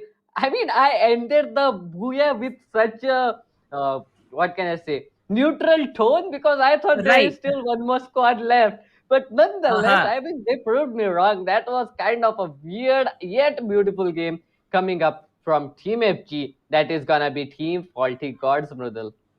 Well, definitely Faulty Gods and No Tail. Well, Doctor, I think so. You got that name on your tongue for around 10 to 11 times. No Tail Yeah. getting that knock. No Tail getting that kill confirmed. No Tail once again getting that knock. So for sure, No Tail was that MVP from his team. But definitely in the end, I think so. It was quite easy for the team number 4. They had the zone advantage. They had the player advantage. All of the 4 players were surviving, and they were definitely dominating from the mid phase of this game. So definitely a great booyah for team 4. I think so. Yeah, Yeah, for team team number 4, FG. yeah. Yeah, FG Faulty definitely Gods. team number 4 and FG. So kind of the names are matching here, but still we'll be moving forward to the map wise scorecard and MVP, and let's see who will be the top 3 positioning here. So make sure you follow all our social media handles for the latest updates. That is Twitter, Facebook, Instagram, and YouTube. And also, guys, we have 150,000 worth of Free Fire diamonds to be given away throughout this tournament. So make sure you follow the social media handles, and also comment in the comment section with hashtag ESPL2021 and hashtag Games FM on the live chats. And if you're watching us from Facebook, you have one more step in front of us. So make sure you tag 5 of your friends in the Facebook comment section and stay active on the chats. Keep on supporting our teams, because we also have a fan favorite team prize pool of 30,000 rupees in that 25 lakh massive prize pool. So you have Free Fire diamonds, and you have your team winning the fan favorite team. What more as you want as a fan? And definitely looking forward to the map and the head start for team FG. It is going to be really great for them in the next 2 matches. Yep, definitely. I really want to see how many total points have these guys accumulated, to be honest, because this team was having 7 kills right from the first zone. So going on into the end, I really think that they have got like 10 or 11 kills, and if that is the thing, they have really got a very good head start here, Mrudul, and they can use that gap created by them going on in towards the next map, that is going to be Purgatory, because the other team that was kill leader, team number 11, having 8 kills, they got eliminated at hashtag 6. So that means that there is going to be a huge gap in between the first and second team. And to prove that, here comes the map-wise scoreboard on that Infinix Note 10 series smartphone. Faulty Gods with a total of 52, Legendary Noobs with a total of 35. They got 9 kills as well here, Mrudul. But Yeah. I mean, look at the gap, 52 and 35. That is still like a 17-point gap in between these two teams. That is definitely going to help them out. Wrecking Crew, this was the team I was telling you about. They got 6 kills. They were kill leaders for quite a long time and got eliminated at hashtag 4. And getting 13 points, I mean, that's pretty good. A total of 25, ATS 22, NS Gaming 18, Fukure Boys 12, Saiyan Squad 11, Mrudul. Oh, well, definitely. Well, they'll be getting Sayan scored, sorry for that, getting 11 points in this game. Well, they had a good score by Team Unprofessionals, getting 6 points and staying there at the 8th position on the map by standings. NEF United getting 6 will be at the 9th position. Team EXE Esports getting 2 points, and we had Siliguri Lions getting 1 point for their placement. So yes, these were the 11 teams from the map number 1, and looking forward to the head start that Team 40 Gods had. They are having 52 points, and just like if KBC not going for some different strategies, but if they get 2 boyas, for sure the team's getting a good consistency in all the 3 maps, no matter what. Even if they haven't got a boya, they will for sure qualify for the next round, that is round number 3. And now we have the MVP scorecard in front of our screens. I mean, Notel is here. Whatever, what more do you need? Notel with a total of 5 kills, 1-0 with a total of 4 kills from Wrecking Crew, and Reflexo, this guy, even though he was playing support right from the start of the map, he is here with a total of 3 kills. That is great. I mean, you are a supporter to your team, and yet you are converting those crucial kills for your team is very important. So Notel and Reflexo, probably a very deadly duo here. And 1-0 on the other hand from Team WC, from Team Wrecking Crew. This team has got a total of 6 kills. Out of the 6, 4 were confirmed by this single guy. That is going to be 1-0. Looking forward to these 3 players, how they are going to play into the next map of Purgatory, and will they be able to convert those kills, those crucial kills in the next map as well. I will be hoping that these teams are going to do it pretty well. And if you Yeah. remember, Mrudul, right from the Mm-hmm. start of the game, I told you I have seen Team Faulty Gods play before, and Right. I got that instant feeling of that Dhoni movie, if you remember. I know this guy, एकदम धागा खोल के रख देता है वाला feeling. I knew, and that is how Notel did it in this map as well. Let's see how the players are gonna play it up in the next game as well. That is gonna be Right. Purgatory and Kalahari. Being a longer map, the rotations are gonna be crucial here, and that's what we will keep an eye on for as well, Mrudul. Oh, well, definitely. And with that, the map 1 just got over. But yes, the action doesn't stop here. We are going to see the Purgatory and Kalahari coming in front of us in a short, while the Purgatory lobby is all set and the game will be coming in front of us. But before that, well, I asked that to Gamepreneur. I already stated that I just love the sniper and the shotgun combo. What is going to be your combo for Purgatory, Doctor? I mean, for Purgatory, I'm not gonna go for sniper and shotgun, but on the other hand, I will go for the double sniper meta. Maybe an Oh, yeah. M8-2B, an M8-2B, or Mhm. maybe an M8-2B or a K98 in the hand. That definitely gonna help us in the map of Purgatory. Being a Definitely. longer map, you can scout the players out from long distances. And I mean, Definitely. there are 3 different islands. So if the zone ends up going on in towards that triple river junction, if I must Yeah. say, at that point, yeah, then you need those sniper rifles in your hand so that you can take the players out Definitely. on the other islands as well. So let's see Hmm. how the players are gonna play it out. Just as I said that I mean, sniper and shotgun meta, it definitely works. It is great, Right. but for me, as a kind of a weird player of Free Fire. I can't say I am Uh-huh. a good player or a bad player. I am a weird player. I don't have a lot of patience, but if I have that sniper rifle in my hand, I can wait it out for the players to come up. So that's why Definitely. for me, sniper rifles are pretty important in the map of Mm-hmm. Purgatory. But if it Right. goes on to the map like even if Kalahari or like Bermuda, then I go Mm-hmm. for that shotgun and assault rifle or shotgun and a sniper meta. Well, definitely the players of Free Fire won't agree with me. I definitely love to IGL my team for sure because I love the zone rotations, as Doctor always just played a lot of role in just having a good sense of making the zones here. So definitely, well, I said we as casters know we have already been here for 35 days, but he praised me for a long, long time. Thank you so much, Doctor, for that. But yes, as I was saying, the players of Free Fire won't agree with me on a factor that as an IGL, you don't have to go with a shotgun and a sniper combo because as an IGL, you have to have a support on your team. So definitely, an AR and a sniper would matter here, but you can go for some DMRs too. The usage of SYD, Woodpecker, and also SKS comes in a great Yeah. damage because as a DMR, you're confirming those kills of the sniper. Sniper gets a knock, you have to rush straight forward with your team. You can take an entry as an IGL, you can support your team as an IGL, and you can also be a sniper as an IGL. So definitely, you can play all the roles, but you have to be there with your team. And definitely, as an IGL, you have to have the zones predicted right because if you don't go for the correct rotations, that definitely depends how you play in a map like Bermuda, Purgatory, or Kalahari, because all the maps are different from each other and the strategies have to be different. Yep, definitely. I mean, the IGLs are quite underrated. I really don't know why, but the IGL has to think so much during a game. Those Oh yeah, mid-game calls matter a lot, Mrudul.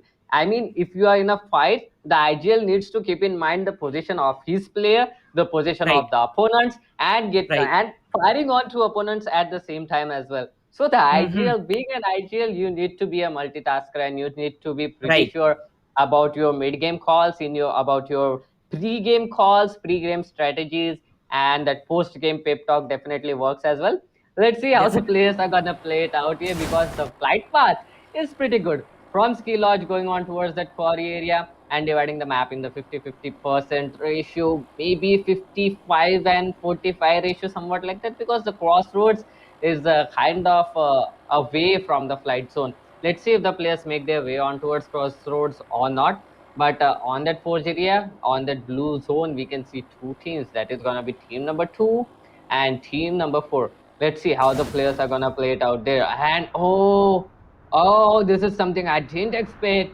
That island is gonna be a complete mayhem. It is gonna be a massacre out there. Look at that. That island is not meant to hold on 5 teams, and there are 6 teams fighting it all out on towards that marble works and quarry area. It is gonna be important for the players to survive and get those kills at the same time here, Mrudul. Oh, well, definitely. And moving forward with the teams, we are once again seeing team number 4 engaging in initial fight. Well, they are the winners of the previous match. Well, they haven't got that loot picked up, and now Reflexo with those reflexes will be taking the first knock with the farmers in his hand. Definitely. With the pharmacy in his hand. I mean, the pharmacy is pretty good gun. And oh, look at that FG. Okay, team number 4. A lot of pressure onto them. They have lost a player pretty soon. They have got that trade though. But let's see if they can continue getting those trades, if they can continue on getting those kills. Because if Team FG they get shut down at this point of time, I mean, there is a lot of positions, a lot of buffer which is gonna get open, which will be available for the other players to capture on. And if Team FG goes out at this point of time, it is gonna help out each and every team on this lobby, not just team number 2, but each and every team on this lobby, Mrudul. So it is very much important for FG to remain alive and try to get those kills, and they are doing it. But on the other hand, it is pretty important for team number 2 as well to shut down Team FG right here, right now. Otherwise, they are gonna be a huge drag onto them going on in towards the future zones. Oh, well, definitely. And look at that. The first fire was given by Team UNPS. Well, Sparrow did confirm the kill for him. But now, the damage has been done, and you cannot fall back from that very angle. All the two players spotted by team number 4, they are just seeing the right perfect time, getting that force knock and to push against team number 2. Well, down with 3 minutes into the game, FG Notel, he has been spotted. Team UNPS already knows the angle, but they have been capitalized on that very position. I mean, I'm pretty much happy right now that Team FG doesn't have any nades with them. Otherwise, it would have been an instant knock and instant elimination coming up from them. And nonetheless, on the other hand, we can see one player gonna get down from team number 6 because of the fires coming in from Team NEF. Team NEF, they were playing really good in the previous match, but they had kind of a bad luck going on in towards rotating inside the zone. Let's see if this time they can rotate in properly or not. And Notel, this guy doesn't want me to stop talking about him. He's gonna push into players and Reflexo. This duo is so deadly. Look at that. Reflexo got 3 kills already. Notel, this time he played a crucial role in rushing onto the players. He didn't get any kills, but he managed to knock the players out, catch them off guard, and that's how Reflexo got those 3 kills. FGUV on the other hand, he's gonna get a kill. Sam this time, I mean, kind of a bad luck, got caught off guard, and they are gonna go down as well. But I am now worried because Team FG, they have got that blue tier loot with them, they have got that blue zone loot with them. So let's see how longer are they gonna carry it. And this zone is gonna be kind of difficult, to be honest. Rotations are gonna be very tough because there are lots of players on towards that marble works and quarry area, and the players will need to get out of there if the zone doesn't go in their favor. And this is gonna be very difficult for each and every team. We can see team number 6 going on for such a long route, and this long route is gonna cost them a lot of time. Let's see how these players are gonna play it out. On the other hand, team SS, if I'm not wrong, this is team Sen. Team Sen trying to get inside towards that blue zone area. Let's see if Team Sen can take those kills or not, because team number 4, they are looking very good. On the other hand, team number 1 and 3 are fighting against each other as well, Mrudul. Oh, well, definitely. And the fights are still not stopping here. They are still going for some amazing, amazing knockouts. Well, they are having a mid-range fight, and one player from team number 3 is on the right-hand side. But now we see team number 7, FG, after engaging in that fight, we are going to see them against team number 7. I mean, team number 7, they are putting out a tough fight here. They do have that weaponry needed for him. Look at that MGU. I mean, he is just... Oh, boy, that was a wonderful, wonderful play coming up. I mean, that strafe helped him very big time. And he's gonna get inside safety as well. Finally, UV getting out of that position, trying to get himself some nice positions as well. But team number 7 looking pretty good here. They have those 2 flanks set up as well.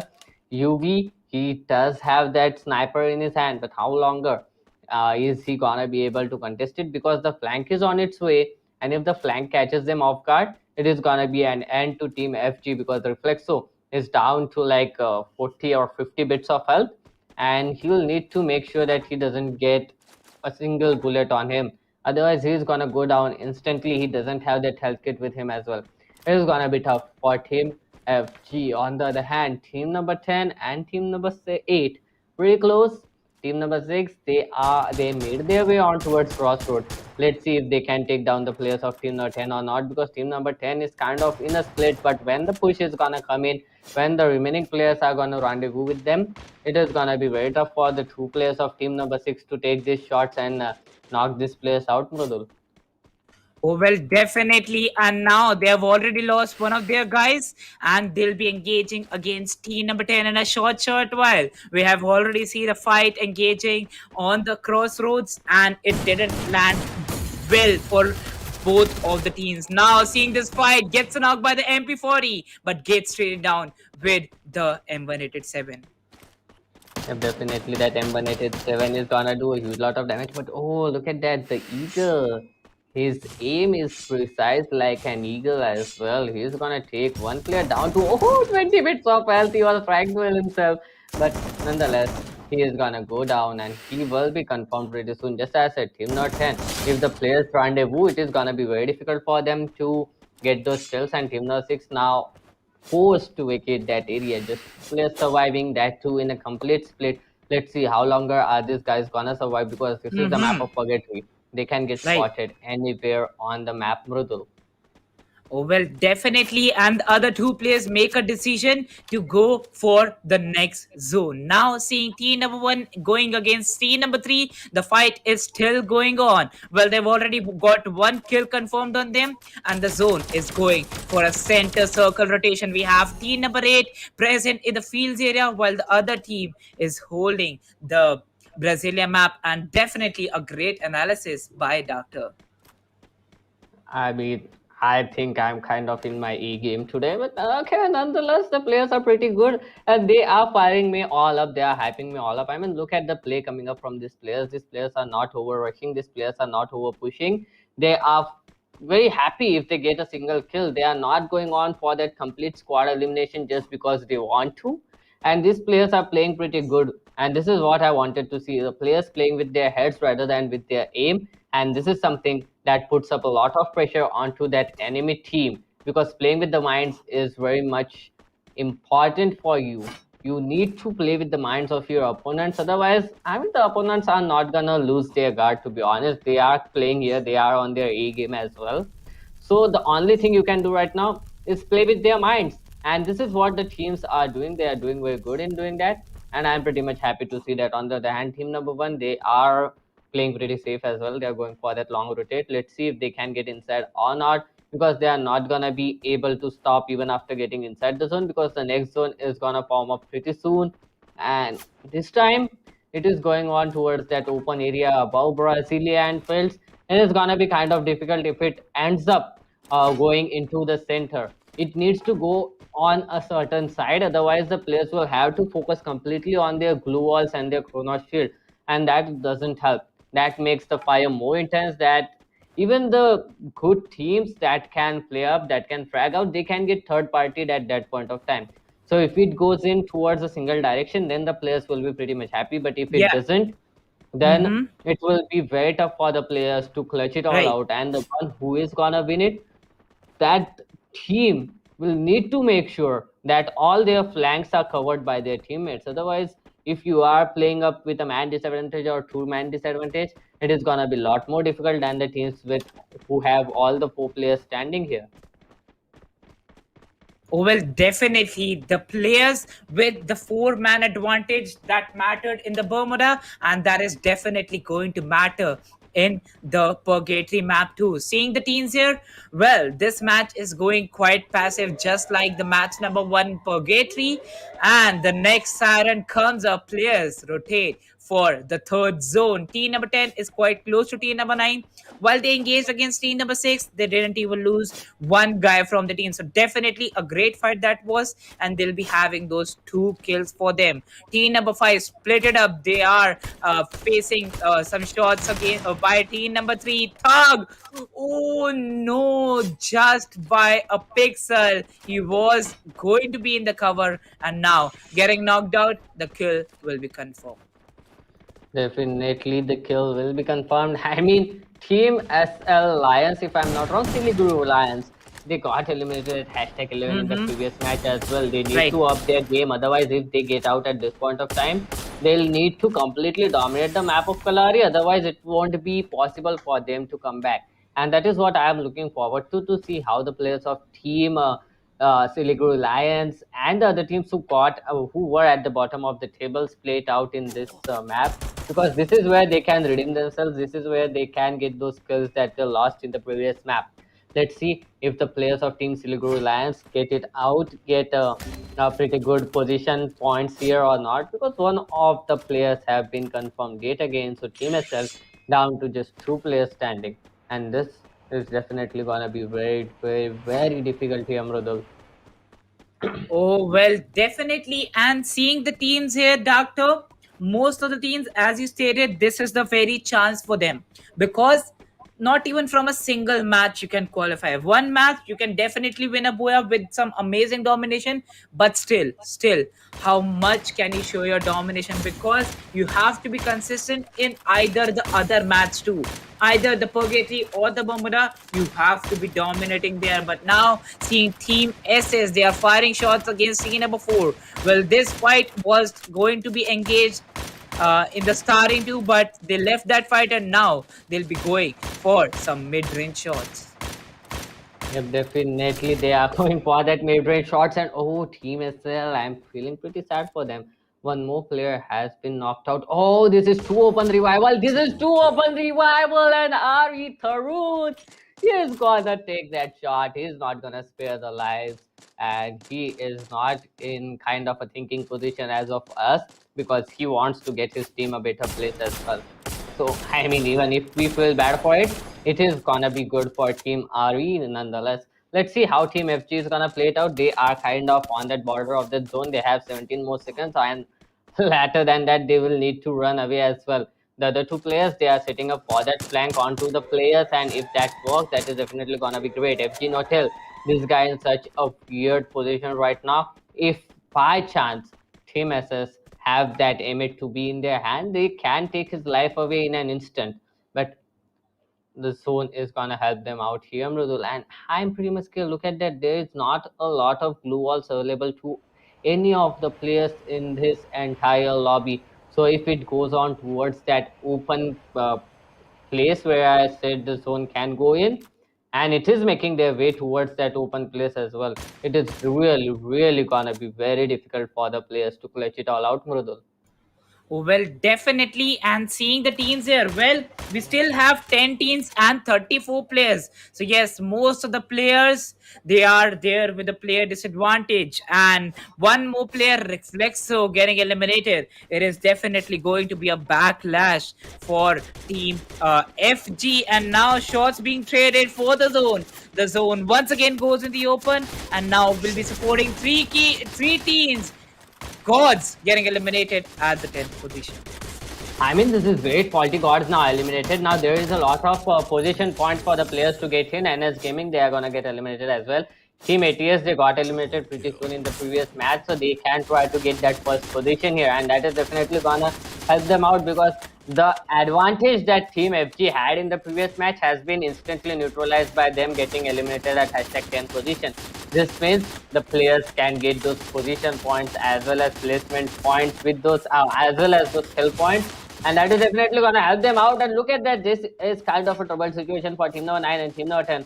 Only one team can get past here, that is either the team who gets the knock or either the team who is going to get knocked. Let's see if Team EXE Sports get those kills or not, because EXE Krishna is going to do a huge lot of damage, and they are putting up a lot of trouble for the players of Team number 10 in the form of those nade as well. Damon finally getting a kill for himself, another kill. Here comes the confirmation. Team 10 down to just the sole player surviving, and that is gonna be very difficult for him to clutch it all out. Fukure brothers have been eliminated at hashtag 8, and EXP brothers looking pretty powerful with a beautiful execute on the players of Team Fukure brothers. Team number 11 and 1 now fighting against each other. There is a good thing that they have that wall so that they don't get third partied anytime soon. But oh, look at that! That was a wonderful kill coming up from me. And oh, legendary notes, they are gonna get eliminated nonetheless, Mridul. Well, definitely that was a breach, that was a trespassing to come inside that shield, and definitely the player gets punished for that. And now moving forward with 16s and 16 players, Team EXE having that player advantage, Team ATS will be getting eliminated at the 6th position. Yeah, definitely Team ATS getting eliminated. This is kind of bad, but Team WC, this team is looking pretty good. They were in the 3rd position, if you remember. They had 6 kills in the previous match, and they are going on pretty strong as well. They have all the 4 players onto the ground, and they are just breaching into the compound of team number 7. Teammate putting up a huge lot of damage. 2 players down already, and WC Rajat is gonna take WC Zygon. What? I mean, this guy is gonna take a this player down again. WC Rajat, this landmine is gonna take down WC Zygon yet again. Zygon, I mean, this guy must be fired up right now. He must have been like hurting Rajit right now, but nonetheless, 1-0 is down as well. 1-0 is gonna go down. Same squad is gonna get eliminated at #5.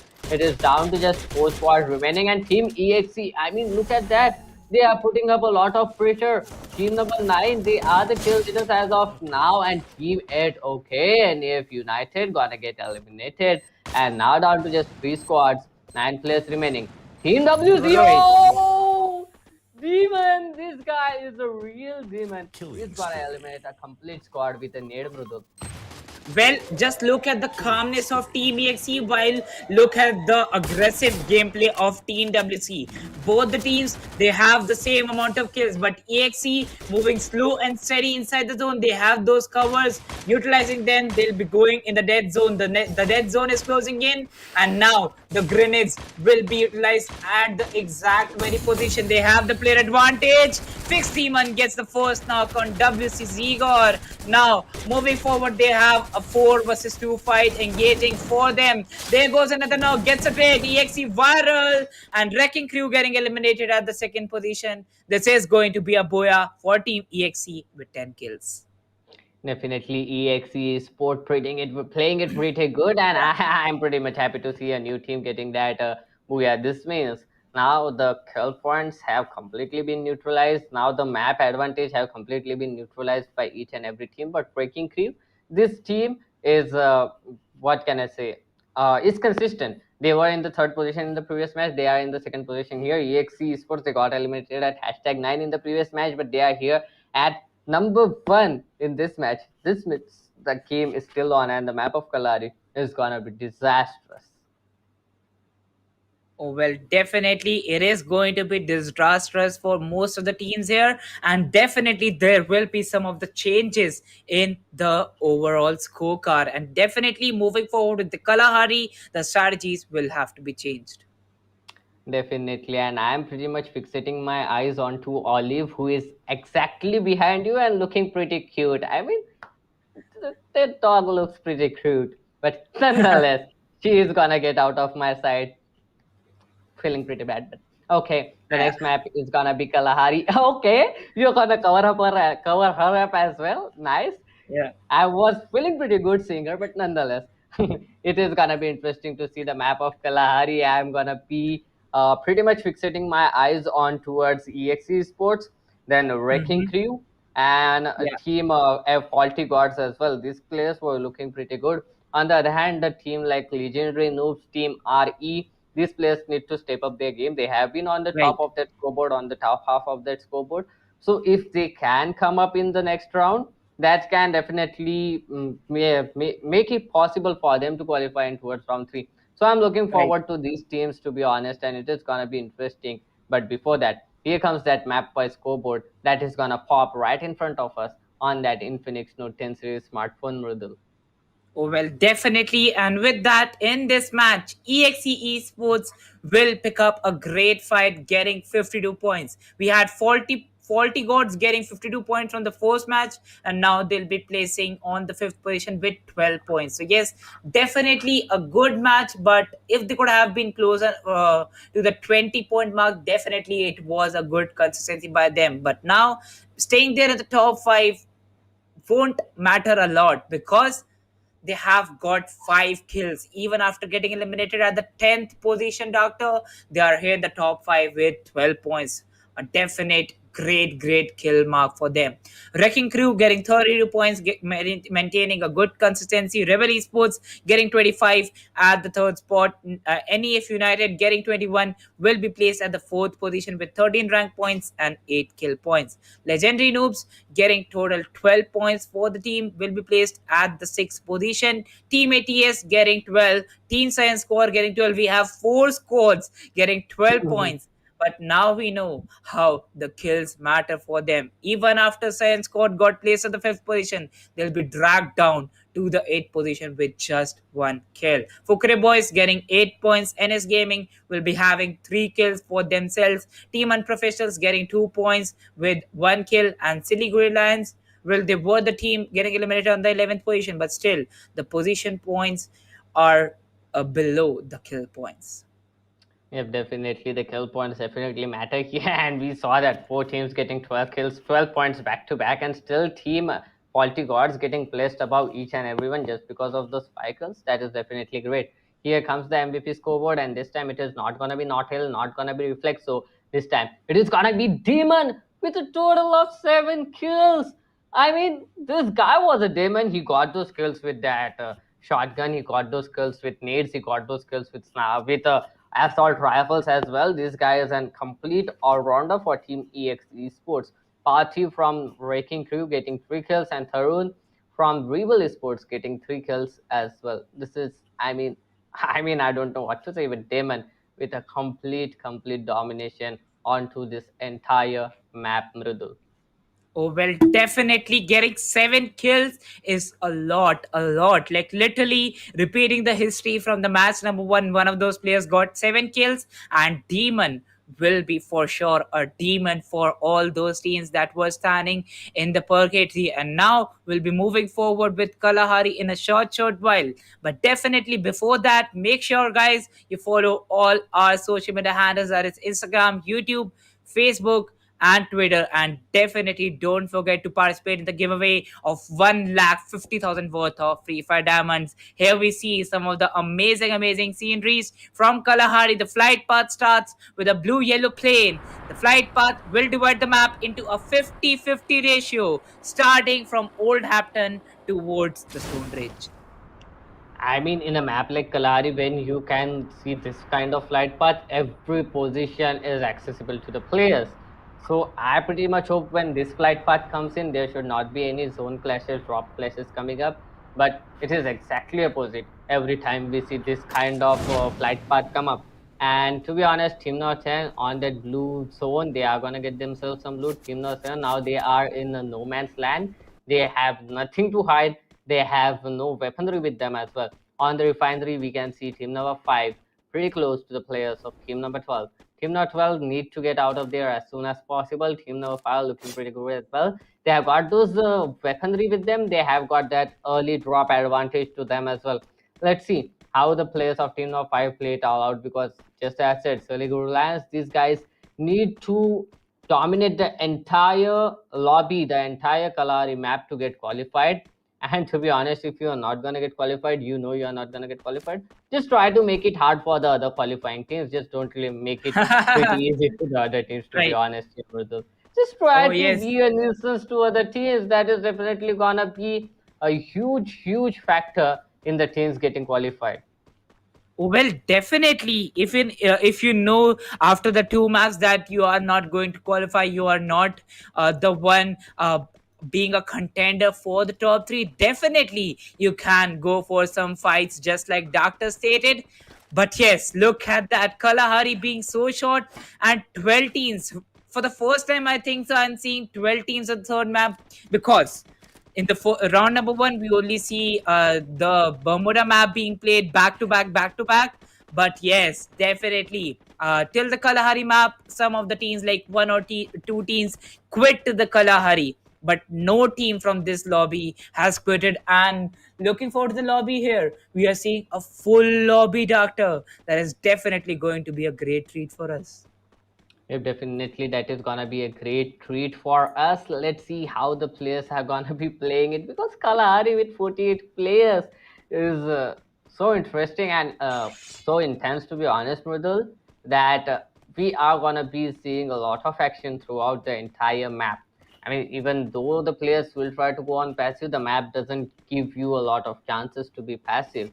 You're gonna encounter with somebody, you are gonna encounter with someone, and you will need to take those guys down, because pursuing you in the map of Kalahari is quite easy. And if the other team has that grapple hook gun, they are definitely gonna be pursuing you with that ground advantage as well. So better take your opponent down just when you see them, and you have like 48 players. So even if you run away from this opponent, you are gonna encounter another opponent. So just try to get those kills right from the start of the map, and that is definitely gonna help you going on in towards the end zone, Mrudul. Well, definitely maintaining a good consistency and getting some good initial kills in Kalahari is really important, because Kalahari being one of being one of the aggressive maps in this game. If you are not aggressive, if you cannot engage in those initial fights, you are not playing Kalahari. Oh no! There comes the first blood by the Indian guy, and the kill was confirmed. And now Team Iron engaging against Team number 8. That will be a straight rush on the team. I mean, the straight rush can definitely work, but you need to be pretty much sure what you are gonna do it. The Corona shield is gonna be broken, but oh, WCC God breaking you. Oh no, this is not something he expected to see Z God here as well. But okay, that Corona shield is not gonna help him. But here comes another push from 1-0. This time, 2 players of Team WC down on their feet, 2 players of Team 11 down on their feet as well. Oh, look at that. That glue wall is definitely great. The nades are gonna be popped in. This is so hard to watch as well, Mrudul. Look at that. Meet the name. He's trying everything he can to save his teams, to save his team out here. And Team Legendary Noobs, this team needs to be pretty good at this point of time as well. They got eliminated pretty soon in the previous match as well. They've taken down 2 players of Team WC. So Wrecking Crew, even though they were consistent in the previous match, now they are being dragged down. And this team needs to aim for that position points. They can't go on for those kills right now. So better go on with those positional points and try to get as much as positional points you can get. On the other hand, team number 10 and team number 2 on that foundation area, on that blue zone. I'm guessing that team number 10 was the team who dropped in here first, but team number 2, they killed 2 players of team number 10 pretty easily. And now team number 10 down to just 2 players surviving. One of them has been spotted. But okay, UDI with a beautiful kill out there is gonna help his team out a little bit. But how long are they gonna survive? Oh, that hand cannon coming up from UDI. Okay, 2 nades, 3 nades. He can take everyone down by just that hand cannon here, Mrudul. Oh, well, definitely that is a usage, how you use that. Oh my god, look at the close range drag snipe. But yes, Fukre brothers with that shotgun in the hands of the players will be confirmed at the 12th position, and that will be the first elimination of this very match. I mean, this guy needs to get some style points. He died a hero's death out there. Look at those beautiful, beautiful shots that came out from him. Those beautiful drag shots with that M2B. He converted a kill, but he didn't confirm it. But nonetheless, they are gonna go out. If I would have got that authorization of to give style points to the players, I mean, I would have given like hundreds of style points to the players. As of now, the players are playing it too good, and this is kind of the best of 3 I have ever watched on ESPL. To be honest here, the teams are putting up a huge fight onto other teams. The team is not going completely passive. Some players are trying to go on with passive strategies. Some players are trying to go on with aggressive strategies. That means each and every team going on with those different strategies, and that's why we are seeing this many action throughout the entire game in the map of Bermuda, in the map of Purgatory, and now in the map of Kalahari as well, Mrudul. Oh, well, definitely in the map of Kalahari, the teams will be going for some different strategies too. Looking forward to the consistency, as you said, in the strategies. The teams are still going for them only. Team number 4 making a late rotation. Team number 7 also quite close to team number 4, but still really, really far on the northern side. Team number 2, after looting the blue tier loot, they'll be making a rotation quite easily from the western side. Definitely, and looking at the player cluster on towards that northern side of the zone, it is gonna be very intense for the players to rotate inside the zone. On the command post, we can see Team Wrecking Crew, only 2 players alive. They got taken down by the players of team number 11, Legendary Noobs, and now they are facing the players of team Rebel Esports.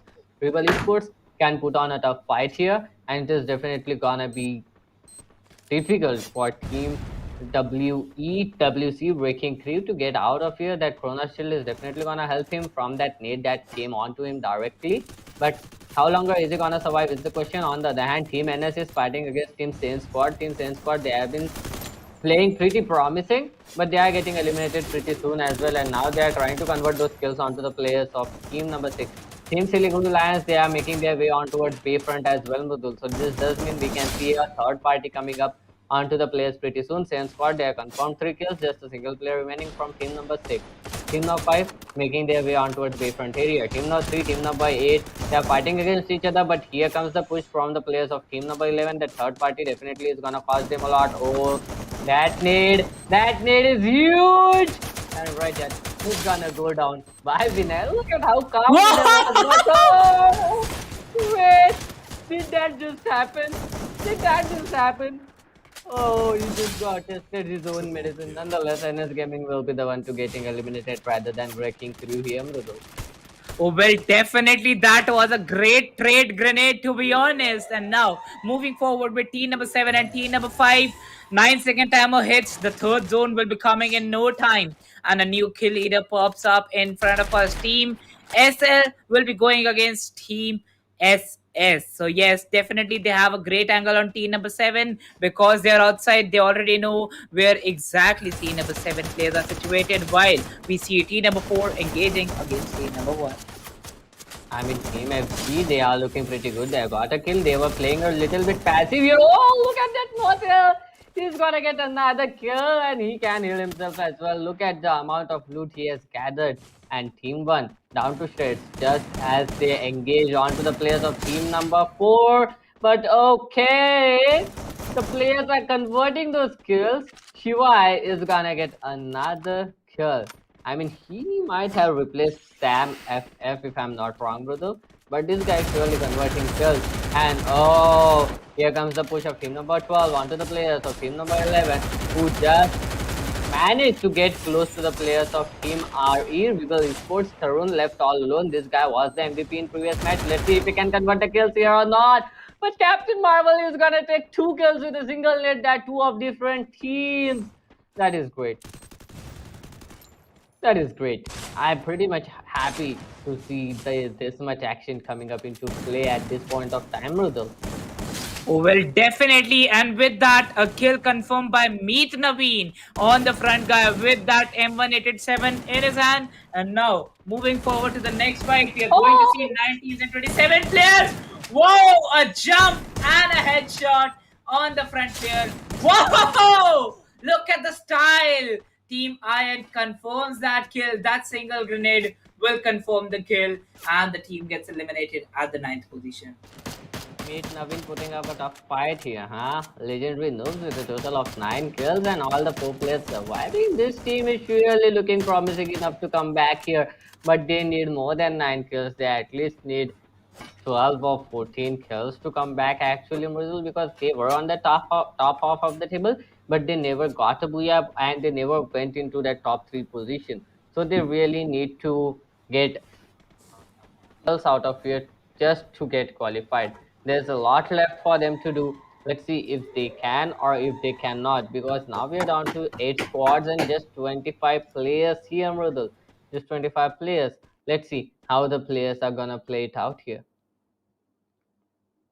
Oh, well, definitely. And now moving forward with team 11 and team number 9. The zone rotates for the western side, supporting team number 5, 2, 8, and 11. Team number 9 will be going for rotation, but they will be facing team number 4 and team number 1, 2. Yeah, definitely they'll be facing team number 4 and team number 1 too. Let's see how the players are gonna play it out. Team number 9, EXE Sport, they have got a booyah for themselves, but Notel is gonna take a player down. But look at that Demon, yet again with 2 kills with a single nade. This guy puts up so much damage just by the nades. The kills are gonna get confirmed. Team FG down to just 2 players remaining, and these guys need to be pretty sure about what is gonna be their plan of action, because team number 11, they have all the 4 players remaining, 10 kills confirmed by them. Team number 9, they are making their way inside the zone as well. Team 4, they are pretty close to these teams, and oh, team and they really don't want to stop. They are just pushing on to players back to back. Oh, that nade is huge. Oh, that nade is huge. Is it gonna do damage or not? It is. With Devin and Apollo are gonna get a kill, and Apollo is gonna go down by his own nade. What was that? But a lot of pressure, a lot of kills being put forward by the players of team number 9. Okay, he's gonna take one more player, raise one more player in front of him, and now he's gonna confirm that kill. Team 10 squad with a total of 5 kills, looking pretty good. Team number 9 down to 4 players still standing. Team number 11 down to 3 players just because Apollo got hit by his own nade. And oh, Captain Marvel was in a wonderful position. He can take a player or 2 down out of here, but now he is in open. And B99 Nibras, this guy is getting some kills for his team. Team 11 looking pretty good. 12 kills confirmed. EXE Sport have been eliminated. And team number 9 still looking pretty good. Saiyan squad has been spotted by them. Will they get that kill or not? Are they gonna run away? Or will they pursue them for quite a long time? Will they get those kills onto the players of Team Saiyan squad? Here comes the push. One player is gonna go down, but two. Not one but two. And Wrecking Crew is gonna get eliminated. Notel is now left all alone in a 1 versus 11 situation, and pretty bad. Getting eliminated at hashtag by legendary noobs. They were playing pretty good. But this is the map of Kalari. The tables can turn any time here, Mridul. Well, definitely now moving forward with 4 teams and 11 players. Team number 5, they have to come from outside the treatment gun being utilized. We see UNPS once again coming up in the top 5. Definitely UNPS looking pretty good. Team FG looking pretty bad. Just a single player surviving. That will be Notel. He'll try to get some information, but that might cost him a lot. Look at the zone damage being dealt to him. He's in a huge trouble. On the other hand, team number 2 have the possession of the zone. UNPS, they're all the 4 players surviving. 2 players inside the zone. 2 players trying to provide the support. SS Innocent is gonna take a player down. Bugs Bunny is looking pretty good. Saiyan squad doing a lot of damage. Multi-gods have been eliminated finally. Notel, okay, he's gonna get eliminated by the zone. But before that, he managed to knock a player down. This is Innocent, he's gonna knock another player down. Team Saiyan, they're confirmed 10 kills already. Here comes another confirmation. Indian, he's gonna take down 2 players. And he is gonna get a huge advantage onto the players of Team Silicon Alliance, because they are gonna get eliminated as well, Mridul. Let's see, we are down to just 2 squads. That is gonna be Team number 7 and Team number 2 fighting against each other. Looking pretty fine, looking pretty good as well. What is it gonna be? Who is it gonna be? 3 versus 2 situation, Mridul. Oh yes, it is going to be a 2 versus 3 situation. UNPS going against Team SA. The shotgun shot being dealt. Bugs Bunny gets the first knock on Indian, gets a trade. TUAV gets that kill confirmed on Bugs Bunny. Innocent takes down TU Sparrow. Now it is going to be a 1 versus 1. Team SS trading it down really well. And with that, a 2 versus 3 coming to an end. And a 12 kill booyah for Team SS. I mean, it was SS who they have got 12 kills. Then it was Legendary Noobs, they got 12 kills. Then it was Team UNPS, they got 6 kills. Too many competitors. And all of these players were at the were never at top 3 positions. Let's be honest here, Mridul. So this is definitely gonna be very interesting. Okay, well, I really don't know what is happening with you and Olive, but okay, it looks funny enough nonetheless. Saiyan squad are gonna get that booyah, and it's gonna be very interesting to see how the players are, how many points the players have accumulated, and which are the squads that are gonna get qualified in towards the round number 3, Mridul. Oh, well, definitely. Well, Science Squad, they were really good in the 2 maps too. Well, I think so. Have seen this name for the second time. So definitely with a good match here and a booyah in the 3rd map, they'll face a great advantage over the other teams. And like looking over to the games that happened in this very best of 3, well, this was the 3rd best of 3, and after this the last best of 3 will be coming in front of us. Quite excited about that, and definitely seeing the fights here. Well, the booyah went to Saiyan squad.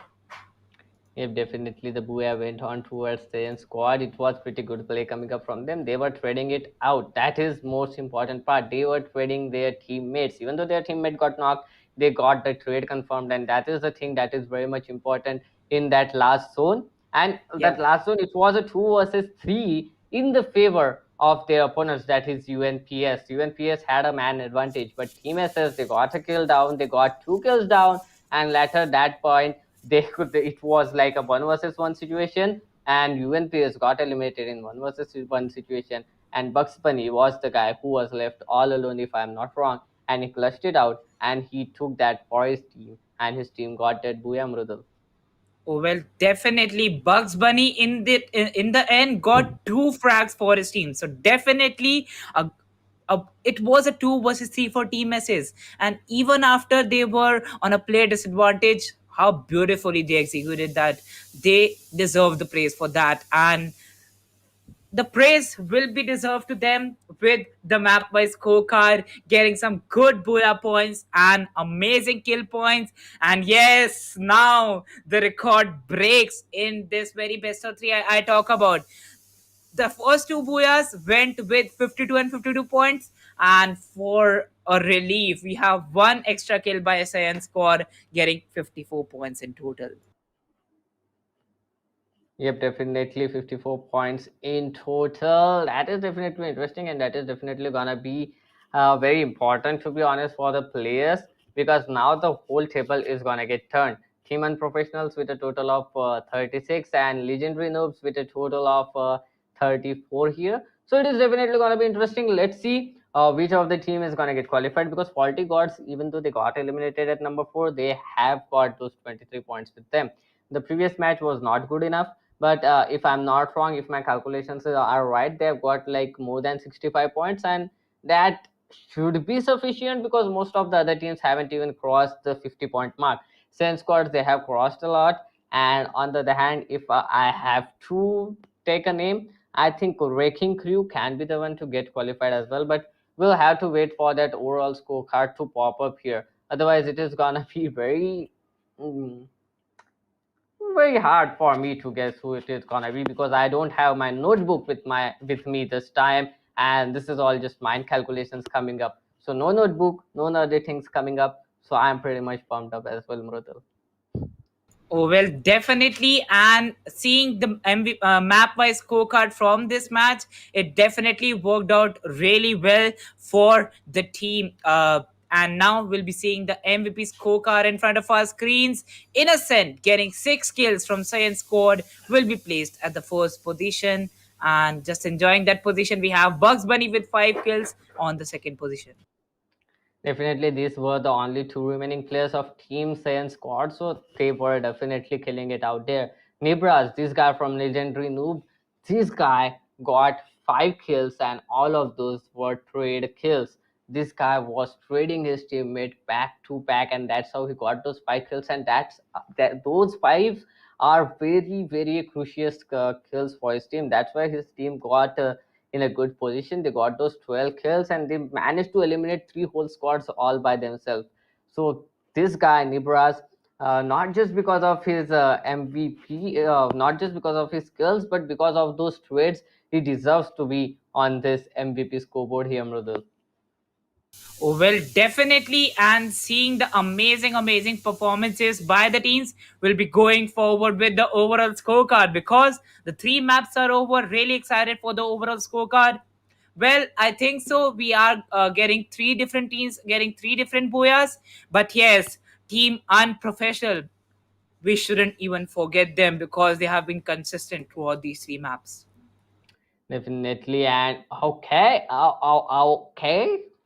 Okay, I don't know what to say, but okay.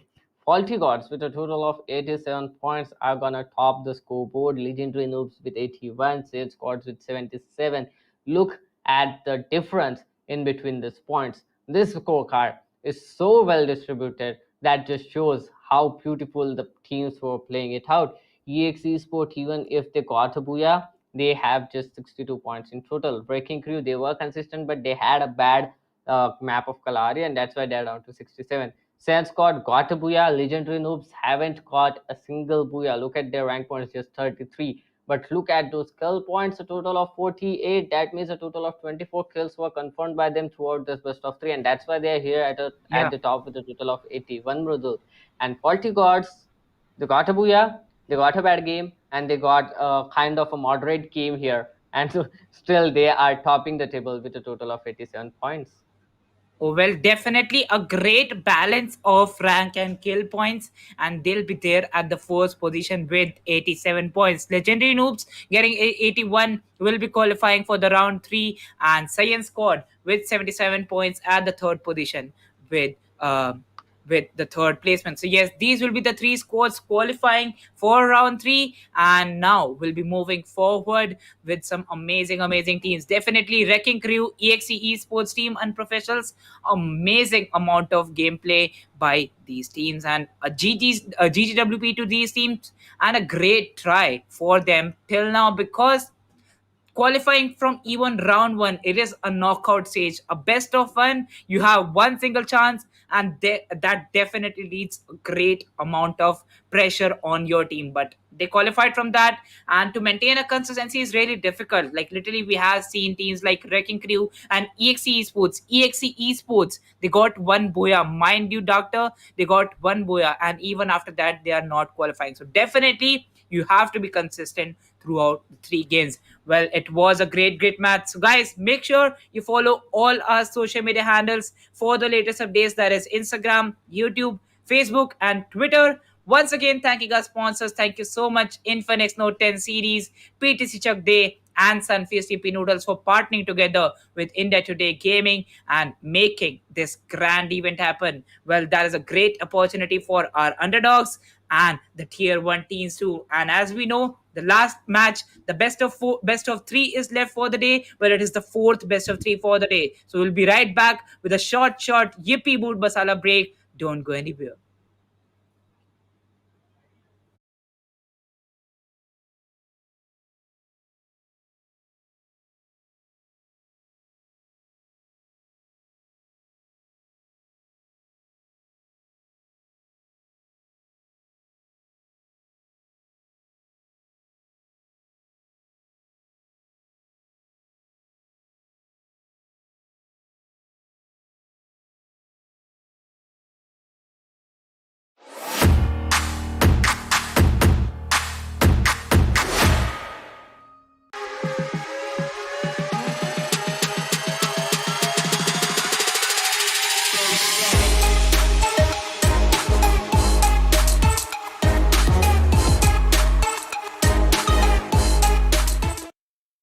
कभी chill mood में,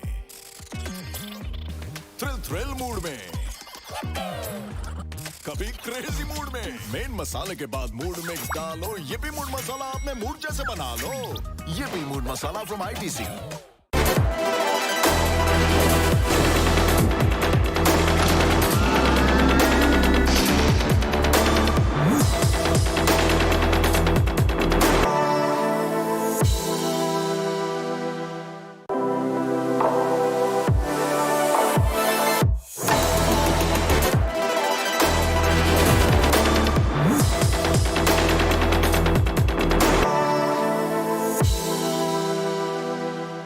Dhoni always cool, no dude. Dhoni के है और भी mood. कभी chill mood में, thrill mood में, wow, groove, move, कभी क्रेजी मूड में। मेन मसाले के बाद मूड मिक्स डालो, YiPPee मूड मसाला अपने मूड जैसे बना लो। Dude, why stick to one mood? YiPPee mood masala from ITC।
जैसा मूड वैसा स्टिकर।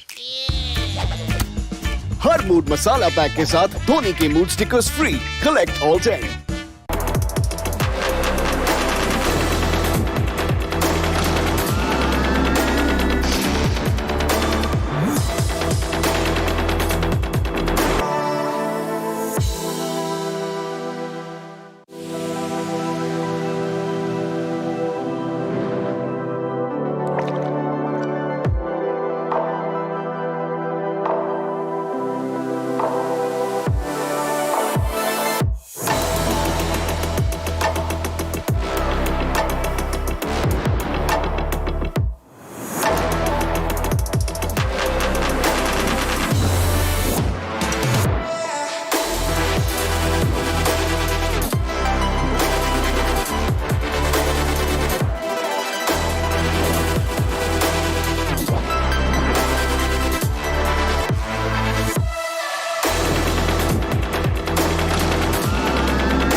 कभी चिल मूड में, थ्रिल मूड में, कभी क्रेजी मूड में। मेन मसाले के बाद मूड मिक्स डालो, YiPPee मूड मसाला अपने मूड जैसे बना लो। YiPPee mood masala from ITC।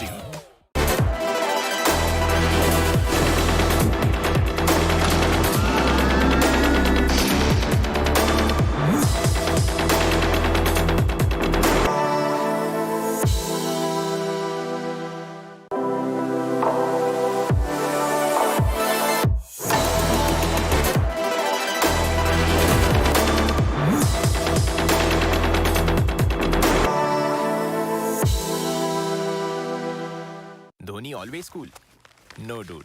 Dhoni के है और भी मूड। कभी चिल मूड में, थ्रिल मूड में, वाओ, ग्रूव, मूव, कभी क्रेजी मूड में। मेन मसाले के बाद मूड मिक्स डालो, YiPPee मूड मसाला अपने मूड जैसे बना लो। Dude, why stick to one mood? YiPPee mood masala from ITC।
जैसा मूड वैसा sticker.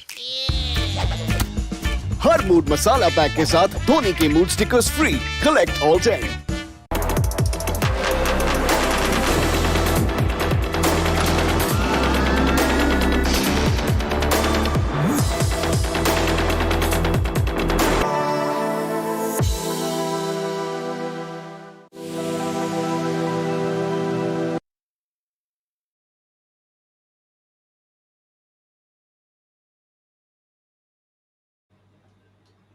Well, hello people. Welcome back once again to Infinix Note 10 series presents ESPL Esports Premier League, organized by India Today Gaming, powered by PUNJABI and a snacking partner Sunfish YiPPee Noodles.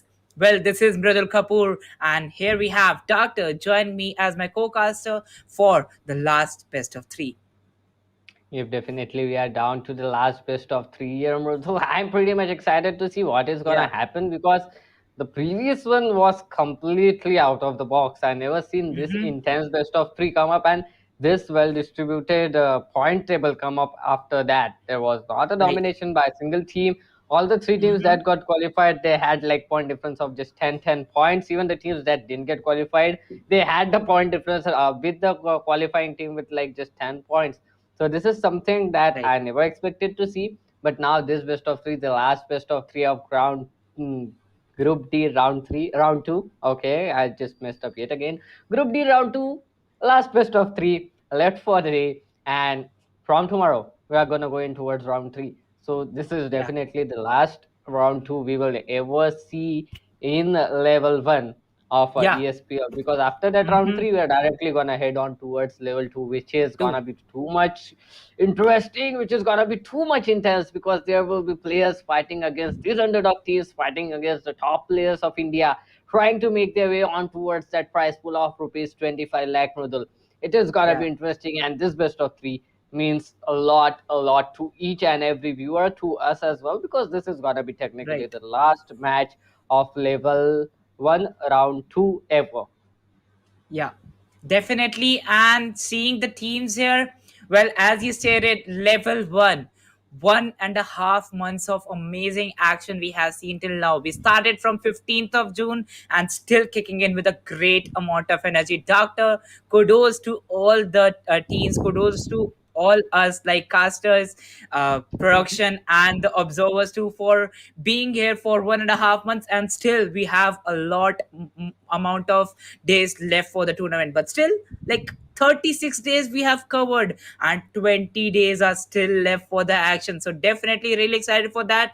And the level 2 action will start from the 1st of August. So yes, really excited for that. But before that, we have to finish the group D. Am I right, doctor? So Yep. for that, we Yep. have to complete today's best of 3 and 26th and 27th action.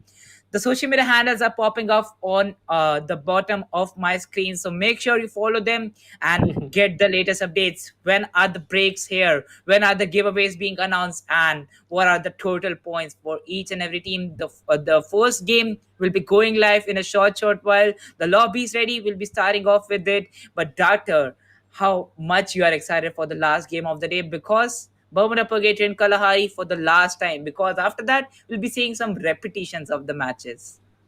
Yep, definitely. The next round is gonna be more difficult, more intense, but this time we are gonna see Yeah, Bermuda, Purgatory, and Kalahari going on back to back, back to back. The players will need to change their pace. The players will need to change their game strategy as right, per the map, as per their opponents. And now going right. on into Bermuda, they are blindly entering the map. They really don't know who they are playing Mhm. against. I mean, the strategies of the players, they definitely know who they are playing against because of that lobby thing, Yeah. but they don't know what is gonna be their enemy team strategy, how the enemy team is gonna be playing on, what is their drop location, where are they gonna drop, and if they are gonna drop on towards a vehicle spawn, or if they are gonna drop on towards the blue zone or anything.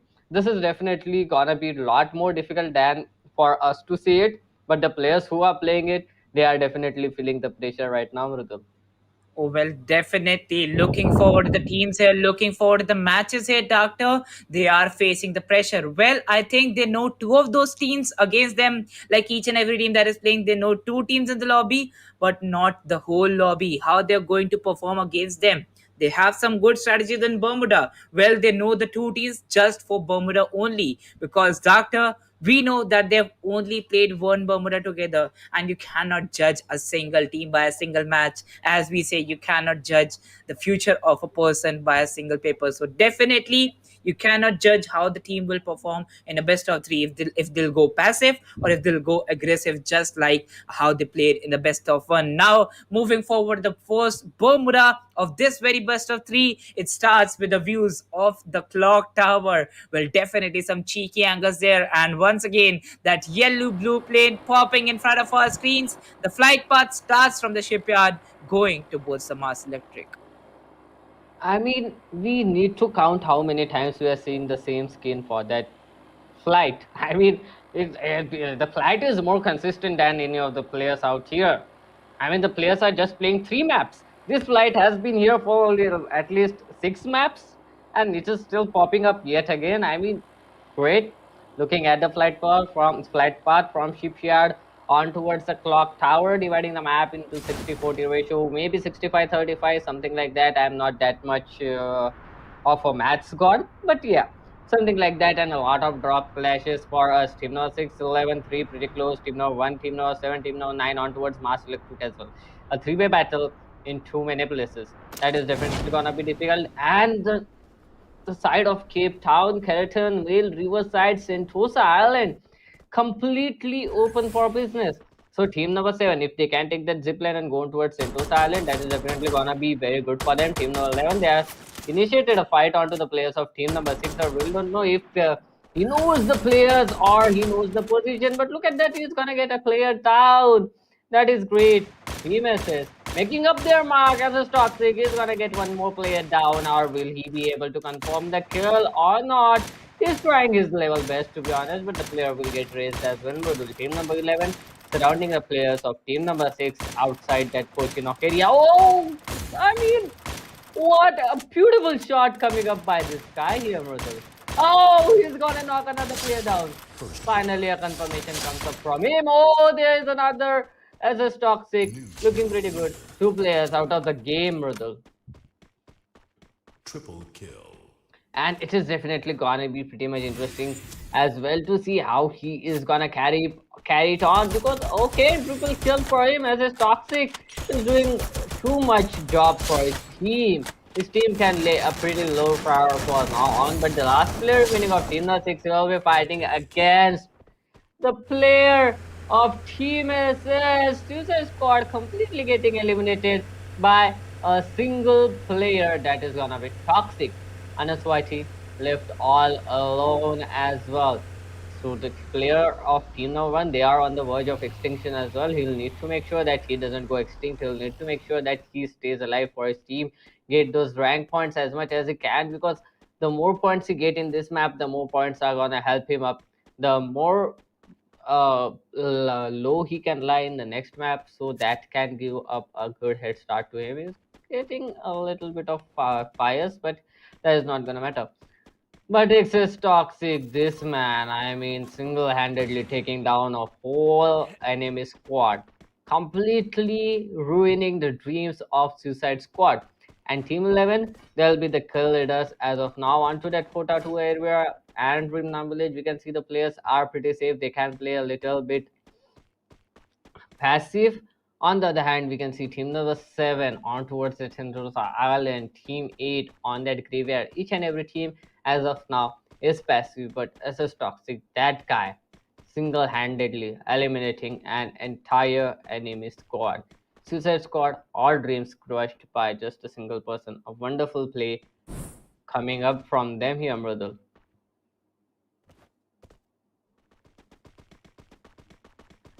And to be honest, it's kind of a weird situation as well for the players at Observatory, because they have got that kills, they have got that position advantage, they have got those weaponry as well. Hey, can you listen me, Doctor? Yep, now I can. Oh, well, definitely. I think so. The glitch that happened with me and Gamepreneur just happened with me once again. So, Doctor, just touch wood, that doesn't happen with you. Well, I'm back. I was getting my food now. Seeing the fight between team number 4 and team number 8. The fight starts at the observatory. Well, as you said, the Suicide Squad, the dreams got crushed. But yes, one more fight engaging here on the observatory. Team TP fired the shots on team number 8. They were making an open rush from graveyard, and now we'll be facing the disadvantage for that.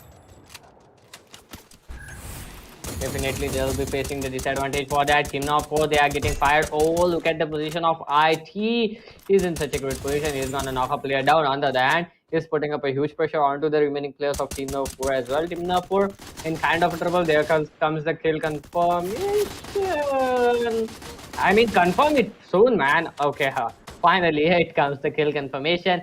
Team number 8 with a man advantage onto the players of Team number 4. The players of Team number 4, I mean, they have been in observatory for quite a long time, but Team number 8's push coming on from that blue zone, it is definitely gonna be a trouble. And how the players are gonna play it is definitely something that I don't know, because there is gonna be one more player knocked out. Here comes the Chronos shield, and oh no, that push is gonna be huge. Will they be able to confirm it is the main question, because they are. One more kill has been confirmed. Team number 4 down to just 2 players left, and their dreams are on the verge of getting crushed as well. But oh, she won. This guy, he wins something like that, and he's gonna get a kill, but he is gonna get knocked out instead as well with that trade. Team number 4 down to just a single player who is standing on his feet, and the player that is knocked out right now is gonna get confirmed as well. IT is gonna spot another player. Here comes the nade. The nade is not gonna do any sort of damage here, but IT definitely knows where Mafia is, and he can definitely put on a huge damage onto him. Will he be able to confirm it? Will he be able to run out?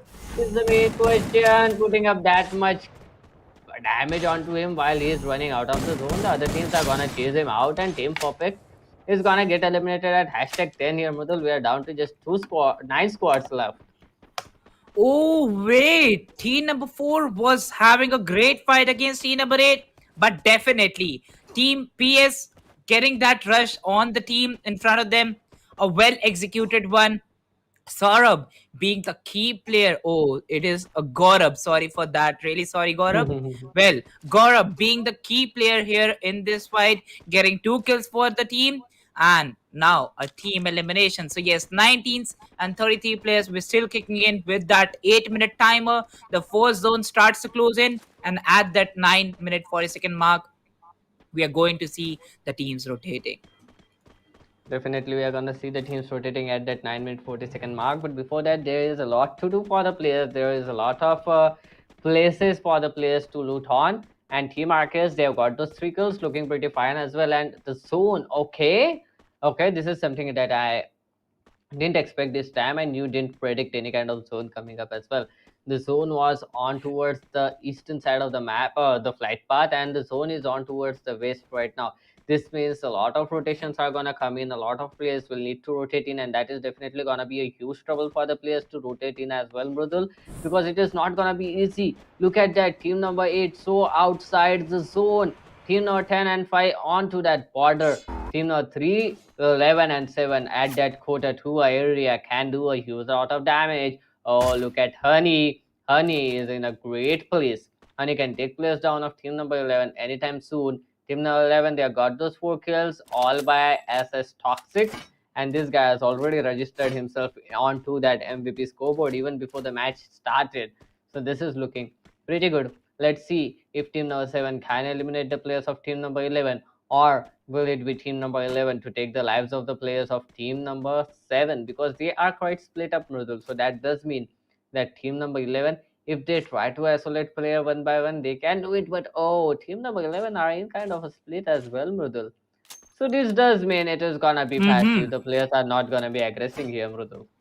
Oh, well, definitely seeing the fight now. Team number 7 and team number 11 will be engaging on Kota Tua. Team number 11 quite far from the team. Team number 7 making a right flank, but they don't know they have one more team waiting for them.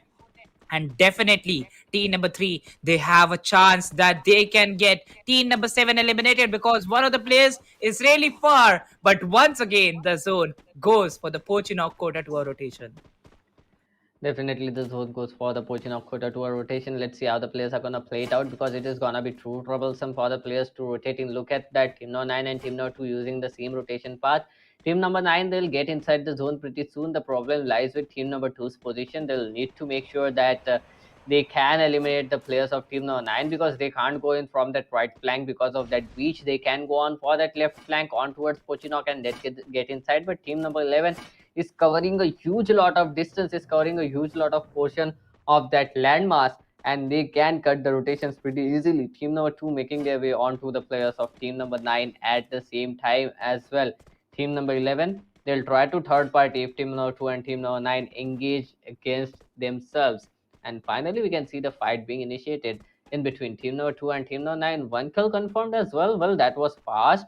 Team number 2, INB Rowdy, the only player who is out of the zone, is gonna come inside as well. Team number 9 down to 3 players surviving. Team number 2 with 4 players and a man advantage, and Monster looking pretty monstrous.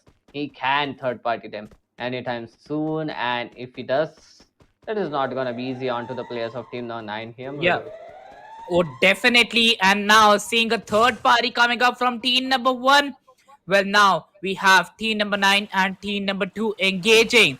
Well, 2 of those players outside. Whoa, he has that surfboard with him. So definitely at any time, if he wants to come up, he can definitely use this surfboard to be above there. But yes, they'll have to rotate for the next zone. Well, the zone is quite to the right hand side, and making a water rotation, they'll definitely enter the zone really easily.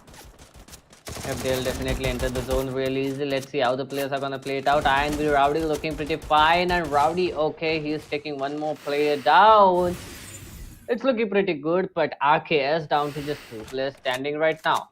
Rowdy was the last player outside the zone, but now he is inside with his teammates, and he is getting those kills as well. Team number 9 in a trouble, and team number 9, they need to get these kills out, otherwise they won't be able to get out of here as well. They are in such a bad situation right now.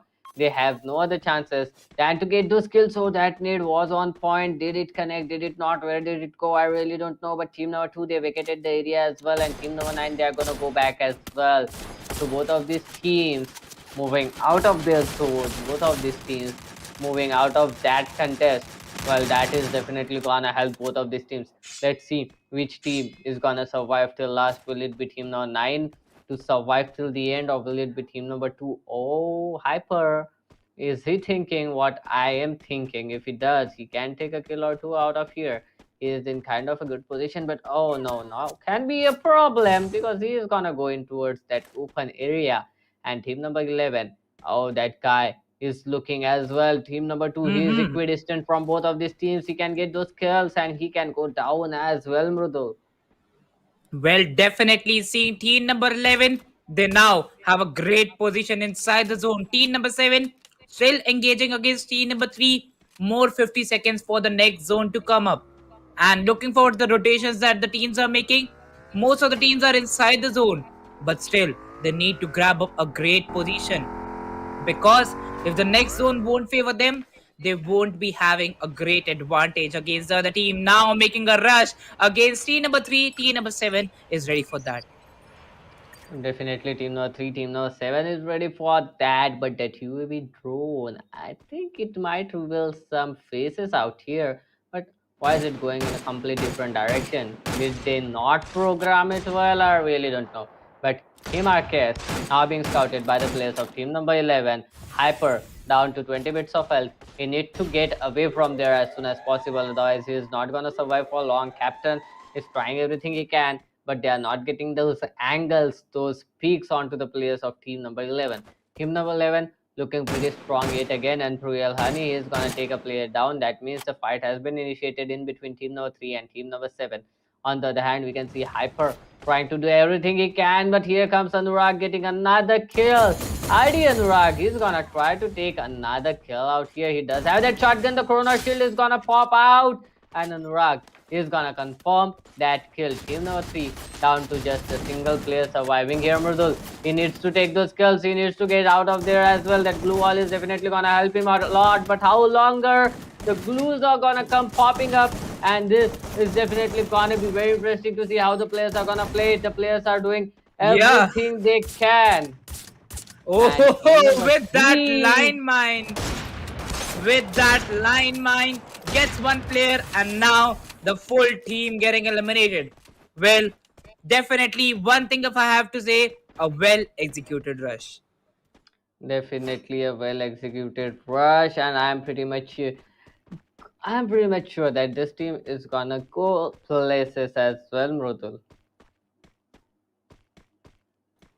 Well, definitely seeing team number 11 really close to team number 8. They have 2 players inside the zone, they have 2 players outside the zone. Looking forward to the rotation they have made. They have the Hush with them too. BM Dhruv getting a kill confirmation on VIT and the M1014 comes in the action. MA2B Suraj not stopping, taking shots back to back. And with that, Tycoons Esports, the shotgun fire comes into play. Tycoons Esports will be eliminated at the 8th position. Now we hear the siren that the players will have to rotate for the Purgatory map. Seeing the teams here, team number 9 is really close to team number 11. Wait, what? Oh, he just moved inside the Chronos Shield, but as soon as the Chronos Shield got away, he got taken down with the use of AWM. Definitely that AWM is definitely gonna help them out here. SS Suraj converting a lot of kills, 8 kills confirmed as well. And let's see how the players are gonna play it out here, Mrudul. If it is gonna be Team 8 getting those kills, or will it be Team 11 who is gonna knock another squad out of the game? And finally Team 11 is gonna convert that kill. Perfect. He's gonna get out. Oh, Faizan, he's in a bad situation. He lost all his glue walls, and that Chrono Shield is not gonna help him as well. And EL Honey, he is gonna get a kill as well. Let's see how the players are gonna play it, because team number 11 looking pretty fine. Team number 11 have 10 kills already confirmed to them. The map of Bermuda is surely looking good for them. Let's see how the players are gonna play it out, because 4NB have been eliminated. 4NB was the team who was looking pretty great from the start as well. They had 2 players remaining, but nonetheless they are gonna go down as well. RI on the other hand, they have 7 kills with them. So this does mean that it is gonna be a tough fight in the last zone, because Team SS, they're gonna take a player down of Team RI, and this rivalry can go on in the next map as well. The players are putting it everything they can. The players are fighting at their best, and Monster is gonna get a kill. He's gonna confirm it as well. He's trying to confirm another kill, missing those wall bangs, but nonetheless, Team 11 looking pretty good. SB, a single player surviving here, and Team Arenas have been eliminated there. Again, SS Toxic with that third party. Anas Whitey is Yeah. still the player out, and he's still trying to do everything he can, Rudol. Oh, well, definitely now a triple kill pops up. Wait, what? Hitman, that was a bad decision. Suicide Squad up with 14 kills. A solo player, Anas Whitey, there with one kill in his hand, needs to go against team number 11. They have 14 freaking kills. Well, they made RI Hitman commit a squad. They made RI Hitman commit a suicide, and now SB getting eliminated at the second position. This will be a booyah for Team Suicide Squad. Doctor? Yep. Oh, sorry for Hello? that. I think Hello?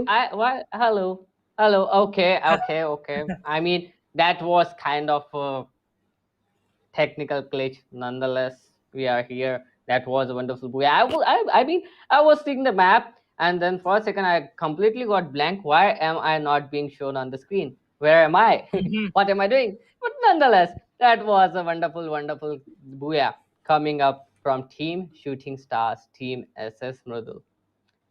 Oh, well, definitely Team Shooting Stars. Well, some of the best gameplays started from the start. They made Suicide Squad get an exit at the very starting of the game. And Shooting Stars, literally Shooting Stars till the end. RI Hitman got a graded launcher kill on himself. I mean, that was pretty funny, but I have been gluing my eyes onto SS Toxic for quite a long time because that guy, he eliminated an entire squad just after he dropped onto that map. He eliminated all the four players by himself, and since then, Team Shooting Stars, they have been fragging up back to back, back to back. They have been getting Mhm. those kills, and to be honest, that was a wonderful teamwork coming up from them because it was not only Toxic. Even though Toxic got those kills in the first half of the map, in the second half, every player of that team was shooting out, every player of that team was fragging out, and that is something that is very much important if you want to get that booyah, Mrudul. Oh, well, definitely you have to get a Boya if you really want to be consistent in this best of three. Because after you get a Boya, you get a good head start too. And if you get a Boya in Bermuda, so yes, definitely it is going to look great for you in the next two maps. But definitely this was the end for the Bermuda in this best of three, and now we'll be moving forward with the map wise scorecard of the map number one. Here we have in front of us on our screens Shooting Stars with 60 points will be at the first position, getting 15 frags. Raw Iconic getting 31 points with 7 frags, and Team Arenas with 5 frags on the third position, 23 points for them. I mean, look at the kill difference coming up from Shooting Stars and Raw Iconic. I mean, they technically have double the kill points than Raw Iconic, and they have a total of 60 points as well. That is great. They got that booyah, they got those kills in the next map of Purgatory. The other teams, such as Raw Iconic, Team Arenas, SB with 22, Perfect Shot 16, for NBB's 14. These teams are on the top 6 of that table. They'll need to work hard to close that gap because 30-point gap is a huge difference. 29 points coming up in between Shooting Stars and Raw Iconic. On the other hand, Team RKS 12, Tycoons Sport 8, 4 or G5, 4 or 5G, okay, 3, Team Perfect 2, Suicide Squad, just 1 point here. These are the teams that will need to come up and play consistently in the next two maps so that they can get qualified. On the other hand, these teams on the top 6, they'll need to make sure that they take down Shooting Stars pretty early. Well, that is a great way to, I mean, try to get that difference reduced. And the other thing is you have to frag out as well. You have to get those skills as well as rank points so that this huge point difference that is coming up in between Shooting Stars and Raw Iconic can get neutralized here, Mrudul. This is very much important, and the players will need to play it all out because I mean, they only 3 teams are going to get qualified, and if Shooting Stars is dominating like that, the other teams they'll need to step up their game. Otherwise, it is going to be very tough for them, Mrudul. Well, definitely now moving forward with the MVP scorecard, we have Toxic, Anurag, and Monster getting 7, 4, and 3 kills respectively. Definitely, I mean, toxic. This guy, I really don't know. And Monster again from Shooting Star, we see this guy with that beautiful sniper rifle in his hand, and Anurag from Raw Iconic getting those kills is looking pretty good as well. Let's see how the players are gonna play it out in the next map of Purgatory, and if they can get these kills, if they can play like this in the next map as well, it is definitely gonna help them out a little bit. And if that does, it is definitely going to be interesting to see the map of Purgatory. If this guy's go on again on that domination spree, this is going to be like a done deal for them in the map of Purgatory, Mrudul. Oh, well, definitely. And Toxic being one of the toxic guys for Suicide Squad, performing a 1 versus 4 in the starting. Well, definitely that was a great match. In the end, we have seen an amazing gameplay from Team Shooting Stars, and getting 7 frags from your team out of a 15 frag game. Definitely you have been a lot more important from your team, like literally getting half amount of kills for your team. That matters a lot. So yes, this was the first map. Now we'll be moving forward with Purgatory, the last Purgatory for the day. Well, as Doctor says, the Junction River divided. What you say, Doctor? I think I forgot The that, Three but River according to me, Junction. the three river junction. Well, according to me, the map is divided by three rivers, united by bridges, as I say. So yes, definitely we have two turns for Purgatory. Now, once again, seeing the blue yellow flight, we start with the, oh, look at that flight path. Oh, An outside flight path starting from Fire Brigade, going till Ski Lodge, dividing the map into an 80-20 ratio.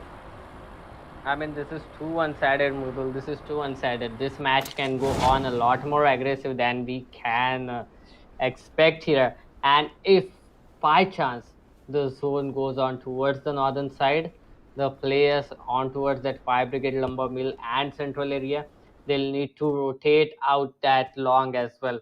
Let's see where the zone comes up. Let's see where the players end up being. But at this point of time, Lumber Mill, I see drop clash. Brasilia, I see another drop clash. This is where we can expect some sort of kills coming out, some sort of what can I say, drop clash coming out. Let's see if the players can get those kills. Will they aggress or will they go on full passive in this map? Is the question, because after the previous match was quite passive, to be honest, in the start. So the players will try to get some kills out here, because of that passiveness, the teams who were aggressive, they ended up with like 15 kills, 7 kills, 5 kills. That is a lot, and you don't want to do that again. So the players will go on a little bit aggressive in this map, as per my guess, as per my analysis. Let's see if team number 10 and team number 7 end up fighting against each other, and just as I said that, they end up fighting against each other, Mrudul. Oh, well, definitely. And now, team number 7 and team number 10 will be engaging in a fight. Well, let's see who wins at this very position. Well, it did not go well for Team RI in the previous game. Now, moving forward, SS Suraj gets the first frag. So, yes, Shooting Stars is present at each and every angle.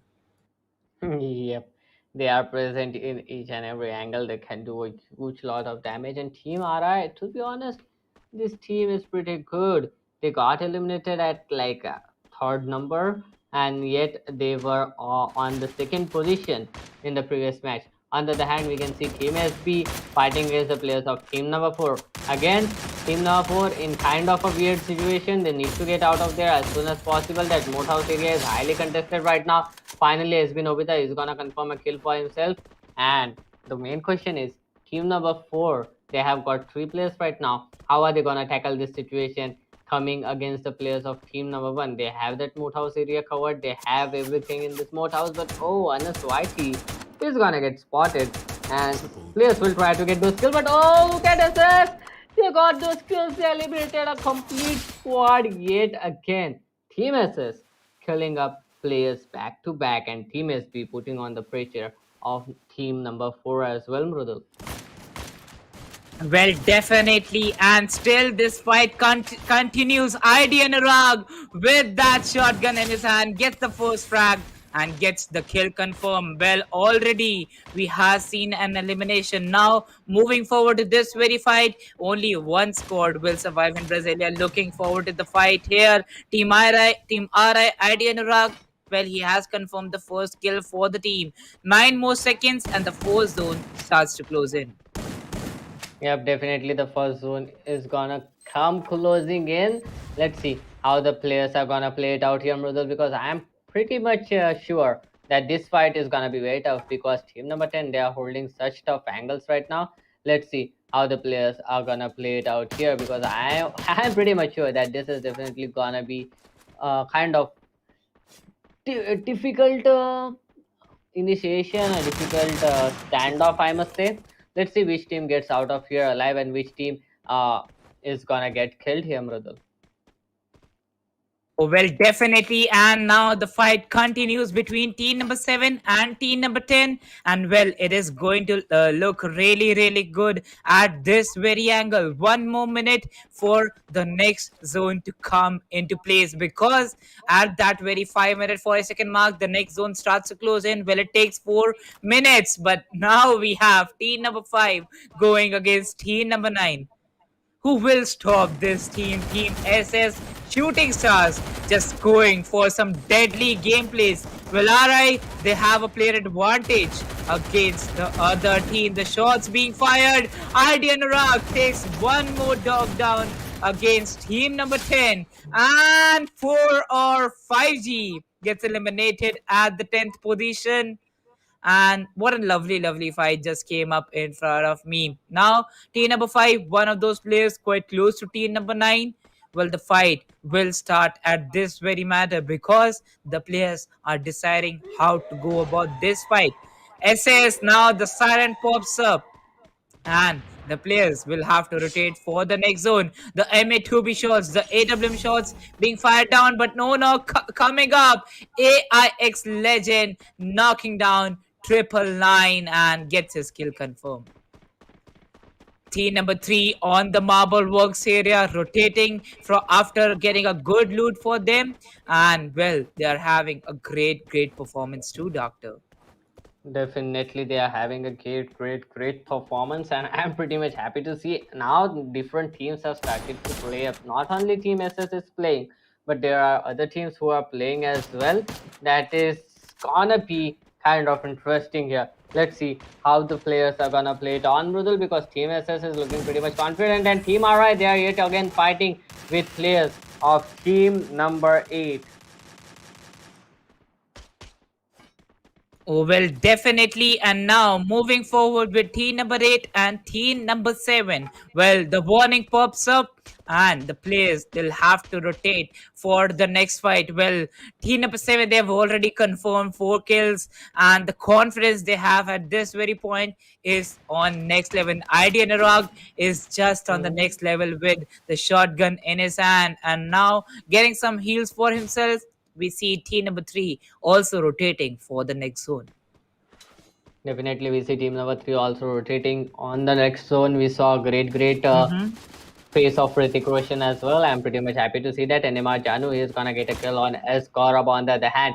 Team number 7, they are looking real good right now. They're gonna get another kill. NMR Janu finally confirms the kill on Gaurav. Team number 8 down to just 3 players standing. And oh yeah, definitely. And now seeing the fights here, team number 7. Well. Team number 8, 5 kills up for them. And now it is going to be a great match for them. Looking for the teams 19 and 32 players surviving. And we are done with 7 minutes and 50 seconds. Oh, the shots are being fired on team number 8. And well, more 1 minute and 40 seconds. The players just get ready. 19 and 32 players. That means some of the teams are facing a player disadvantage. We are missing with 4 players inside this match.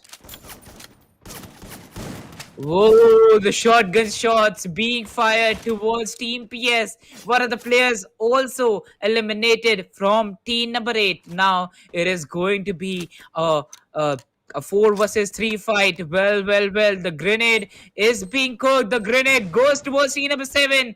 Can take the damage, but at that exact moment, team number 7 gets in the cover.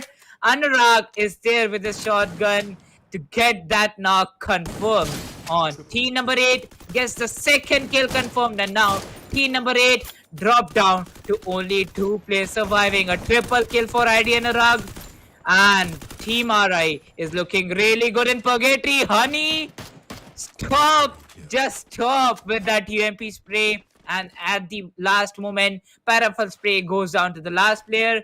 One more team getting eliminated by team number 7.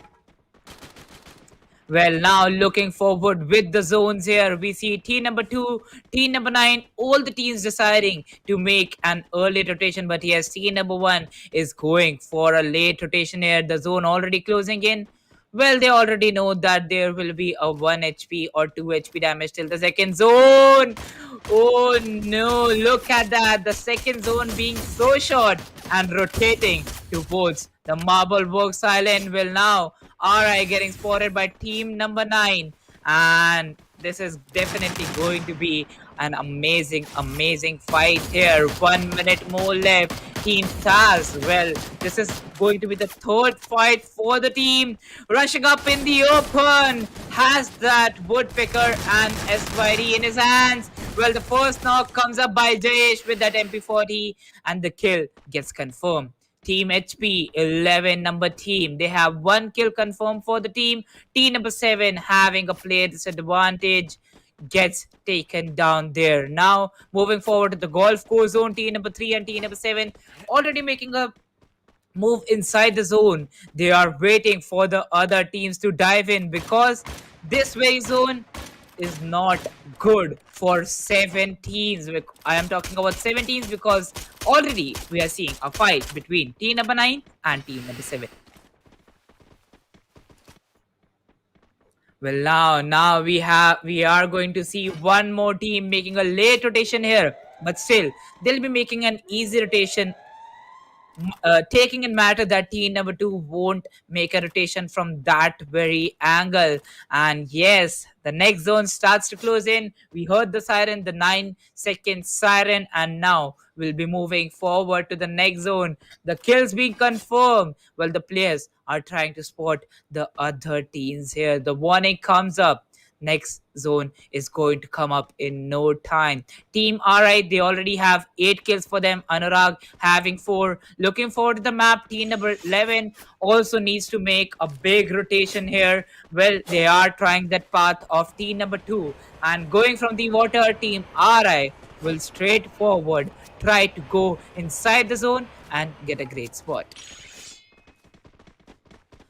Well. Now they have a sniper tower for them, and look at that holding. 2 players coming up inside the circle while the other 2 players are still present on the Brazilian city. So that's a good game sense too, and that's a game presence for the team. Now looking forward to team number 1. They have made their rotation and they're looking really good on the northern side. Team HP coming up with a scythe rotation.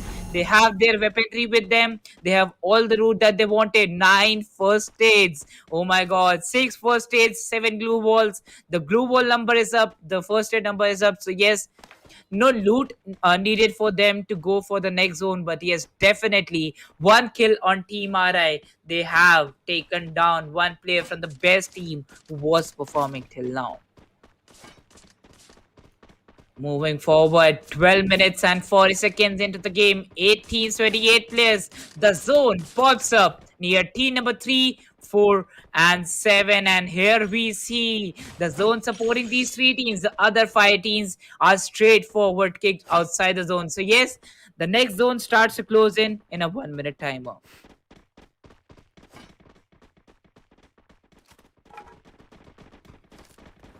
Wait, look at that. Team number 5 and team number 2 making a straightforward rotation. At that very angle, the fight could have closed in, but still, they're making a left hand side rotation. Gets saved from team number 2, but yes, they have spotted them. The shots are being fired from team number 2 towards team number 5, and team number 7, Sanju, taking some shots on NMR, and now Suraj in the open will get spotted by team number 2. He has that eyesight on them. He cannot go in the open. Well, he has that chrono shield for him.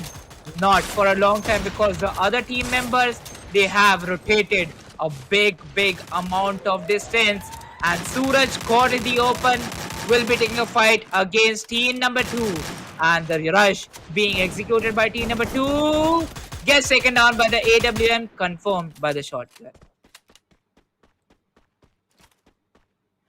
Wait, now we have the Groza sprays from TES going towards SB Lucifer, and that Groza spray will deal a lot of damage to the team. Team number 4 quite close to team number 9, making a rotation. VIT Akshay takes down Anas YT, and well, he has to come towards the next zone, but definitely being knocked out will make his team stay there for a longer time, wasting the time for the team, because quarter kill has already popped up from some players, and the warning has come up. Fearless just confirming his kill, and Honey taking down 2 players back to back.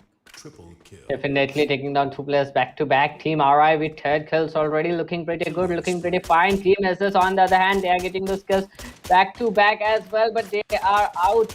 Team number 11, they'll need to get something out of here, but look at that. NL Hedi, he has a quarter kill for himself, and a total of 11 kills. 4NB down to a single player, he's gonna go down as well. Now we are down to 7 squads, 16 players left in this map of Purgatory. Let's see how the players are gonna play it out. Let's see how the players are gonna be playing, and it is definitely gonna be very interesting to watch here, Mridul, because we are down to some very beautiful players left. Team TES, they have got those 3 kills with themselves. They are fired up as well. On the other hand, we can see the remaining players, Team Perfect being taken down as well. Team TES, 4 kills confirmed. SB eliminated at #5, down to just 5 squads left here. And looking at the zone, Mridul, it is again gonna be difficult for the other teams to get inside. Oh, well, definitely most of the teams there with a player disadvantage. We have team TES getting 4 kills. Honey not stopping. Well, he was chasing down the players. Gets that second knock on team TES. Oh, SS coming up for a 3rd party is straightforward, going for an elimination. Well, I Quite FF was quite at that very fight, and now will be trying to save his spot. So side score gets eliminated at the 5th position. I mean, yet again getting eliminated by Team Shooting Stars. This is definitely gonna be very troublesome for them, and this is gonna be like a rivalry in between Suicide Squads and Shooting Stars in the next map of Kalari if they end up yet again in front of each other. On the other hand, TES, this guy is left all alone, but he's got a good out SS counter. This team has no stop. Team RI down to 3 players. Team SS with all the 4 players standing. That means the last remaining player will be of the 3rd and remaining squad. So it is gonna be 4 versus 3 versus 1 situation. Let's see if SS can clutch it out or not. Okay, there are 2 players. That means Team SS, they are down to 3 players as well. Okay, this is definitely gonna be interesting. A 3 versus 2 situation coming up here, Mridul. It is definitely gonna be interesting. Team 9, they are in a good position. They are in good shape. They have those angles onto the players of Team SS as well, but missing quite important shots here. The zone is gonna come up anytime soon, so they'll need to get inside as well. They are on the border, so they need to have a good position. They need to get out of there, otherwise the players are gonna be just rushing onto them. Team number 7, they are trying to come inside the zone as well, but team number 5, they have complete possession of this zone right now. Look at the damage being put up by the zone, and Team SS converting those kills. Now Team 9, they are putting up a tough fight against the players of team number 7 as well. Raw Iconic has been eliminated. It's a 3 versus 1 situation for team number 5. Yet again, a 15 kill and a booyah might be coming up here. And look at those nades being popped out here. Okay, the 15 kill will not be confirmed. 14 kills are good enough. 30 rank points and 14 kill points. That makes up a total of 58 points going into the favor of Team Shooting Stars yet again, Mrudal. Two booyahs back to back, and that too with a domination of 10 plus kills. Well, the lobby is being dominated by shooting stars, and they are just shooting down, hunting down players back to back, confirming 15 kills in the first map and now 14 kills for them. Well, they are up with a score of one. Just calculating that 118 points. Yeah, Yep, definitely. one Nice one eight calculations. points from two maps, and still Kalahari is left, doctor. One more map to go, and definitely a great match for shooting stars once again, having 14 kills. Well, they tried for the last kill, they threw some grenades, but team NBL was like, we won't give the kill to you, we'll give the kill to the zone. Definitely. I mean, that was a great choice by him. He knew he was gonna die either Mhm. way. So why give 2 more points to the winning team rather than just die to the zone, man? Just Yeah. irritate the other team. Just irritate Team Shooting Stars out there because they were trying very hard to get that 15th kill on board and go to like 120 points. But nonetheless, Yeah. one more map left. That is gonna be Kalari. The map scoreboard is gonna come up very soon. This is what I want to watch because Raw Iconic, this team has got 10 kills for themselves, if I'm not wrong, and they Right. got eliminated yet again at third position. That means they're gonna get just 13 17 rank points for them, and a total of 20 points. That makes up a total to 37. So these players are playing up pretty good as well. The map scoreboard is gonna pop up on that screen on that Infinix Note 10 series smartphone, and yet again it is gonna be Team Shooting Stars with a total of 58, Iconic with a total of 39. Okay, 11 points. 11 kills. I thought 10, but okay, 39. Team Arenas 26. They got eliminated at the second number, but still they had just 3 kills with them, so a total of 26 to them. Tycoon Sports 21, SB 12, Suicide Squad 12, Team Perfect 8, 4NB Beast 6, Perfect Shot 3, 4, or 5G 2, and Team RKS 1 here, Mrudal.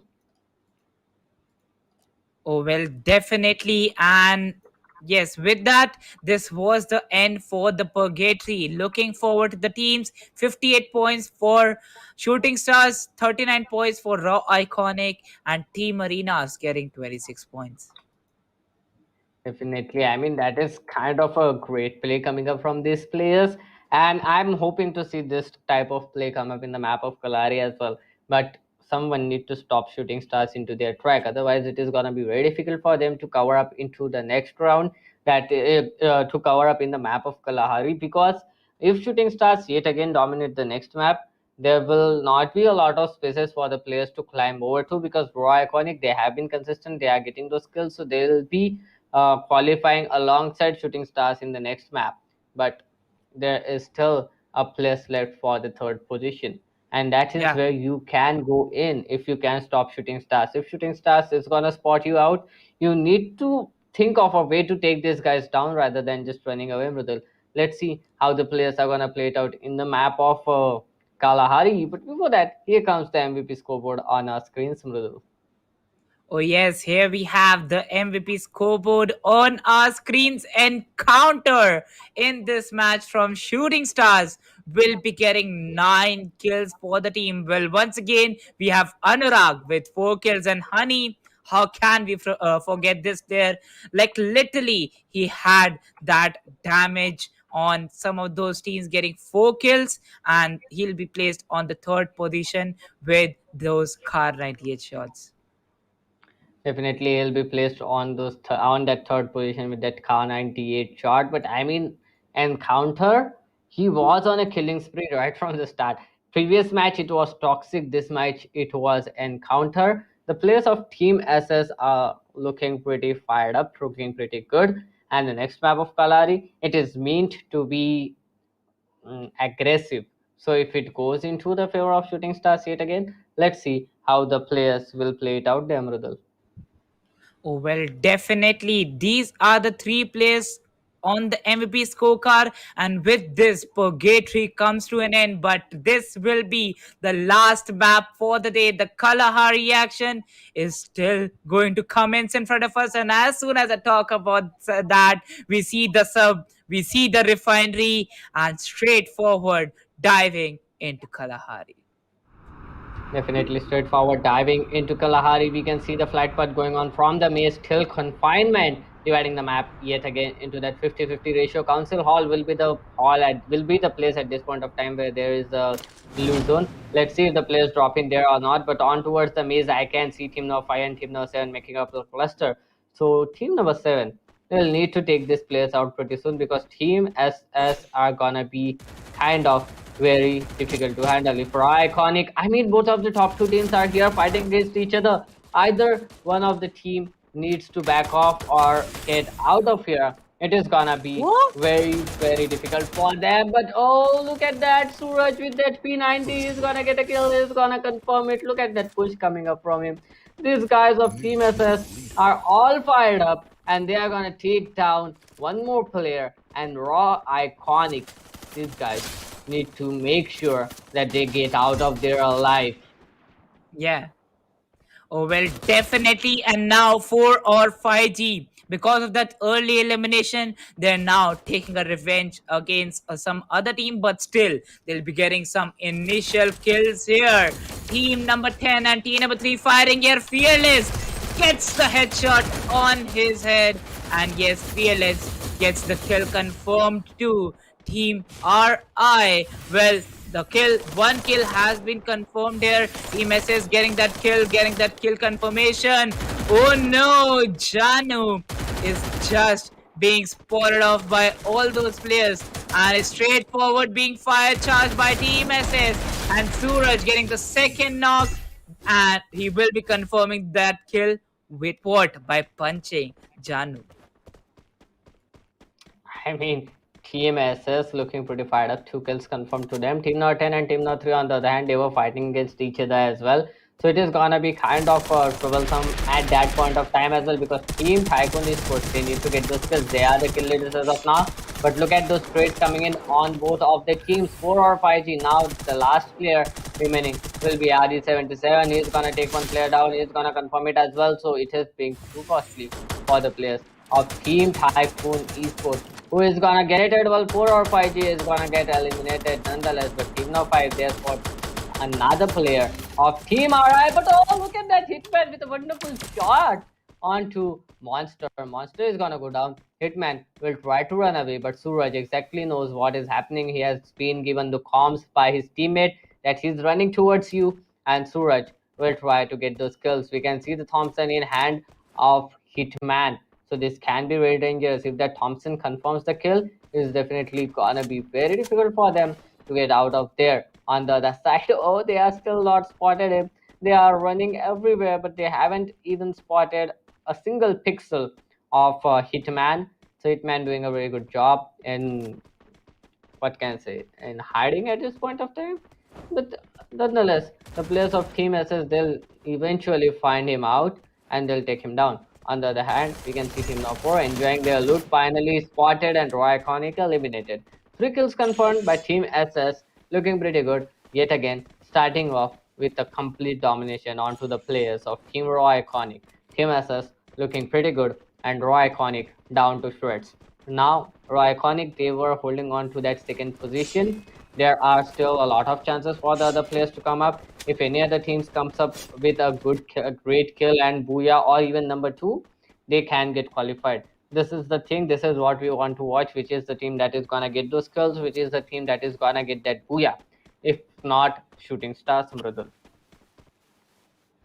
Well, definitely, because Shooting Stars, they have a great head start and the kill number will grow gradually because we know till the end, if they survive, they definitely can win a Poya, but still they'll have to rotate for the next zone, while team number 1 and team number 2 inside the circle, they are at very pain points. If we mark a point on team number 2, we can for sure create a great circle out here. Team number 6 rotating for the next zone, while team number 3, oh no, after the fight against team number 4, they're down with the player disadvantage. I mean, not team number 4, it was technically team 4 or 5G.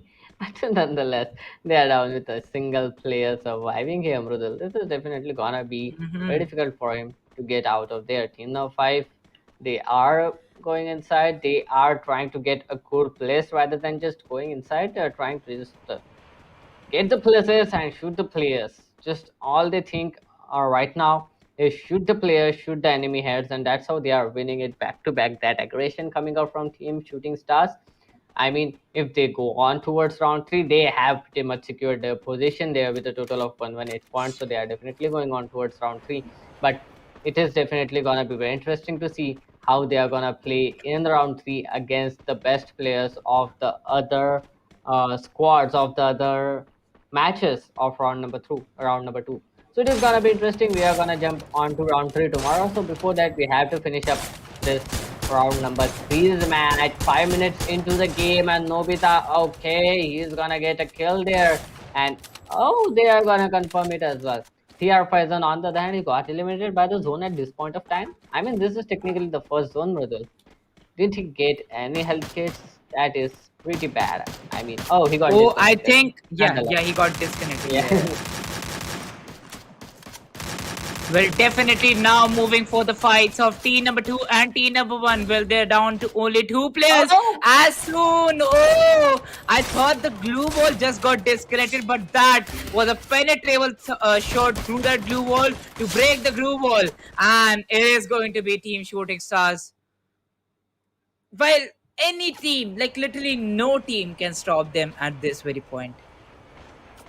Definitely, and now going on with the third party. Oh, look at that amount of damage they are putting on. Suraj is gonna get one more player. Okay, Monster is down. That is definitely a great start for the teams. But oh, look at that shot coming up from Toxic. He's gonna take one more player down. Will he be able to take the last player? That is gonna be Anas YT on that position. That is difficult. But oh, Nobita, his flank has been spotted there or not. Did Toxic spot him or not? I don't know. But Anas YT has been confirmed there by Suraj and Nobita. He has been spotted for sure, because looking at the position of Team SS, oh, encounter, you sneaky bastard, you sneaky boy. He is gonna get a kill or 2. Okay, here comes the fire. Nobita is gonna go down. That flank is gonna work. 6th kill confirmed by Team SS, and 4NB down to a single player surviving. That will be INV Rowdy here, middle. Well, definitely INB Rowdy will be the last player, but he'll be trying his last breath to survive in this very game. This is the last map in this very best of 3, and they have to go with their level best gameplay. Well, Faizan got disconnected. That was a difficult point for the team, and now let's see if he engages against team number 4. Definitely team number 4, they are making their way inside here, and if they spot him down, they are definitely gonna try to take that kill. But team number 4, they are not looking to take those kills. They're not looking to scout that area as of now. They are just trying to get inside the zone. Once they are settled, they'll try to scout the entire area down. They'll try to scout any of the players out here. And team SB down to a single player as well. That will be Lucario. So a lot of players, a lot of squads out here are down to a single person standing, Rudol, because look at that, 8 squads and just 21 players left. That is definitely gonna be pretty difficult going on towards the next zone. And look at that zone. I love this zone. The players will have to rotate in, and oh, VIT Akshi, this guy has to rotate in the longest. He is outside the zone, and he'll need to make sure that he get inside. Team TP coming up with just 3 players into the game, still surviving with all the 3 players. That is great, but have they spotted the players of team number 2? The sole player of team number 2, that will be INV Rowdy, and he'll get spotted and he'll get taken down, and 4NB is gonna get eliminated. Down to 7 squads, 20 players still alive here, Mridul. That does mean there is gonna be a lot of action coming up in our way in towards the next zone, maybe. Oh, well, definitely the next zone will be closing in no time. Well, this is Kalahari, Doctor, and we know how Kalahari performs for all those teams. Team number 8, team number 1, and team number 5 inside the zone. Well, team number 4 also makes a rotation, but still, it is quite far away for team 6, 9, and 3 to make the next rotation, and the strategies will have to be on point. Definitely, the strategies will have to be on point here, Mridul. The players will need to make sure that they confirm each and every kill, because now they can't let the players getting raised. That is gonna be a huge track to them. Team number 5 going for a split SS encounter, the sole player going out of the way, and oh, team number 5, they are gonna attack against the players of team number 4, and team number 4 will try to get those kills onto the players of team number 5. Team number 4 already in a man disadvantage. Let's see if they can take those kills or not, because team number 5 looking pretty fired up. Okay, they are putting up a lot of damage as well, but 999 Mafia down to just 40 bits of health. There is a lot of fire being exchanged by both of these teams, and oh, as a Suraj and Toxic, both of these teams are down. This team is with 3 players as well, so the man advantage is technically neutralized for team PP, and if they can get these kills, that is definitely going to help them out here. That is definitely going to help each and every player out here in the lobby, because that is going to be team SS, and if they can eliminate team SS, that is great. But they are going to get it. They know that the fight was not in their favor. The even the zone was not in their favor, to be honest, so they'll need to rotate in. But team number 6 are on their feet. That rotation path is gonna be a huge problem, and just as I say that, we can see team number 4 moving back yet again. Team number 5 still inside the zone in a great place. Let's see if they can get those kills or not. Team number 8, okay, they are technically in a better place than team number 5, because I am guessing that the zone might go in towards that foundation area.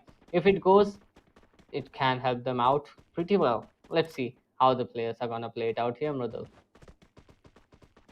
Well, definitely. And after that, UAV drone, the position of team number 6 gets revealed. Well, it is a great side for team number 5. Surviving in the top 7. There goes the AWM shot straight from team SS, and encounter confirms that kill. I mean, this guy is not stopping, right? He's got 2 kills already. He has that AWM in his hand. We saw him in the previous match getting those kills. He's getting those kills here as well. I mean, he had 9 kills in the previous match. Will he break his own record is the question out here, because Toxic down to just a single kill. That does mean that he has a lot more catching up to do rather than the other 2 players. Team number 8, okay, just as I mean, I can predict the zone pretty well as well, Nodul, right? The zone is gonna go in favor of team number 8. It is gonna go in towards that foundation area, but look at that. YiPPee Akshit is gonna get a kill out here. Finally, Tycoon Sports have been eliminated, but Team TP down to just 2 players surviving. Here we can see Team HP fighting against team number 6.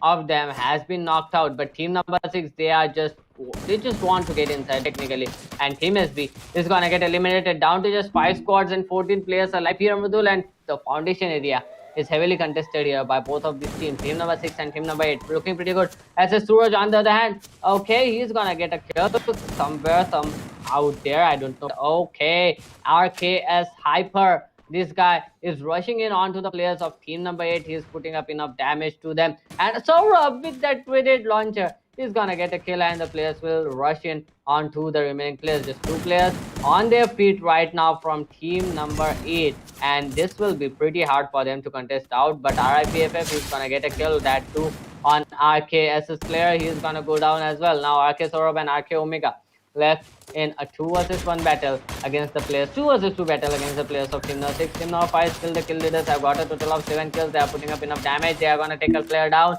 and the kill will be confirmed. As is Toxic not gonna get that kill, while the zone is definitely gonna get it. Saurabh finally finishing off 1 more player from team number 8. Now it's a 2 versus 1 situation for the player of team number 8. It is definitely gonna be difficult for him to clutch it out here, Mridul. Let's see how he's gonna play it out and who is gonna get that booyah. Oh, well, definitely moving forward with 5 teams and 9 players. 14 minutes and 30 seconds into the game. The next zone is going to close in a 10-second time. Team number 5 splitted inside the zone. 1 player on the north, 1 player on the south, just waiting for the other teams to close in. And they're straightforward rooting for one single thing.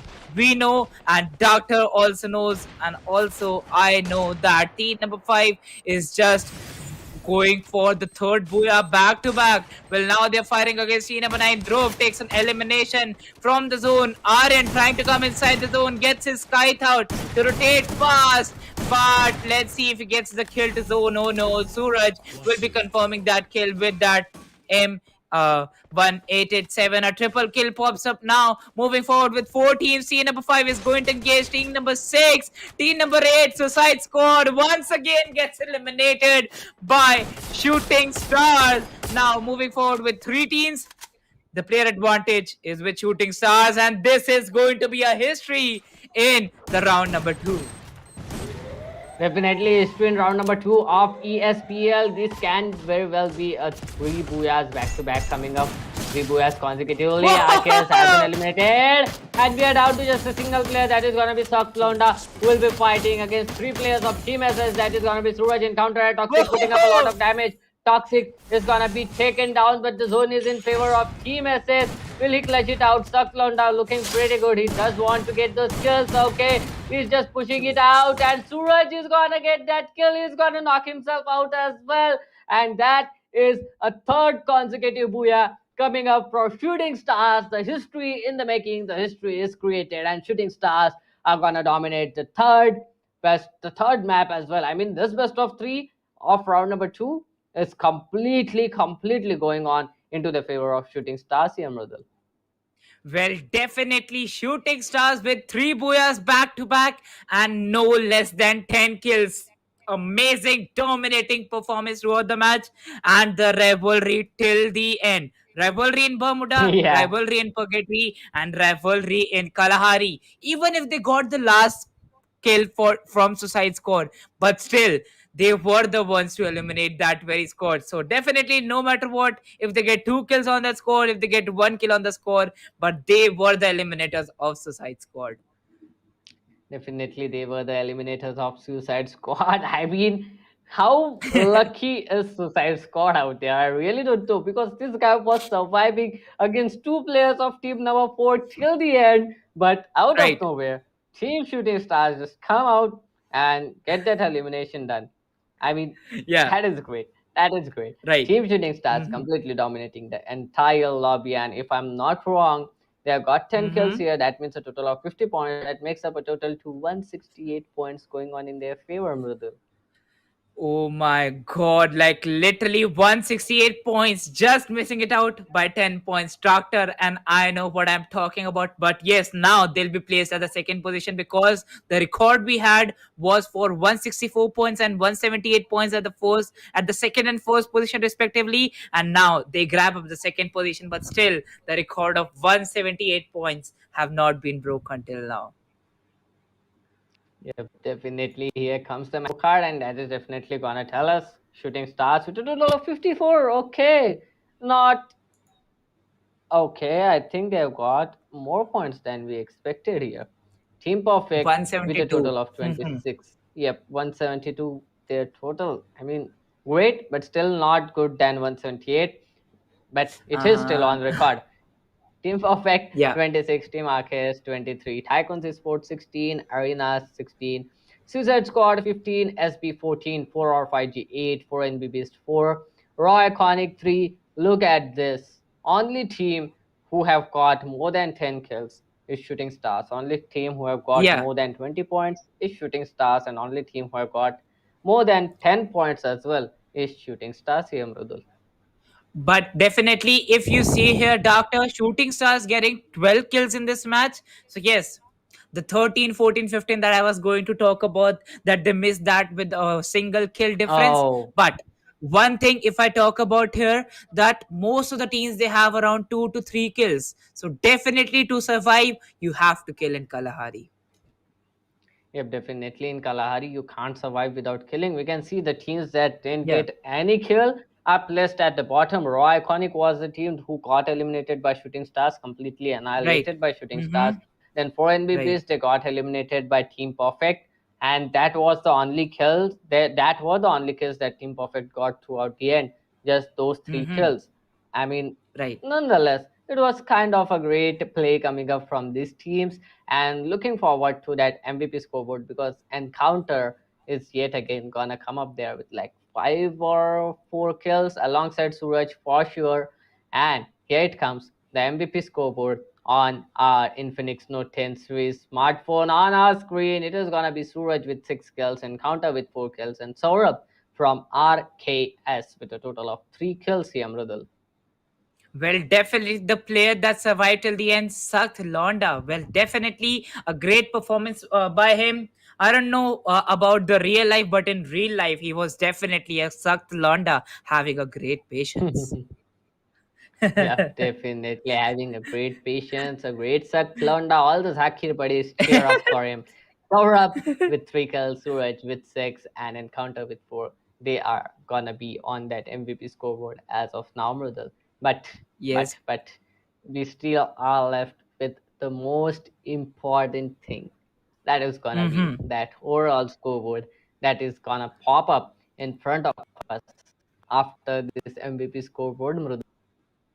Yes, definitely. After this MVP scorecard, we are going to see the top three teams for the last time from round two qualifying to the round three. We are saying the last time because after this round three, it is going to be an end of level one. Like literally amazing 36 days of action because the 36th day action just got ended.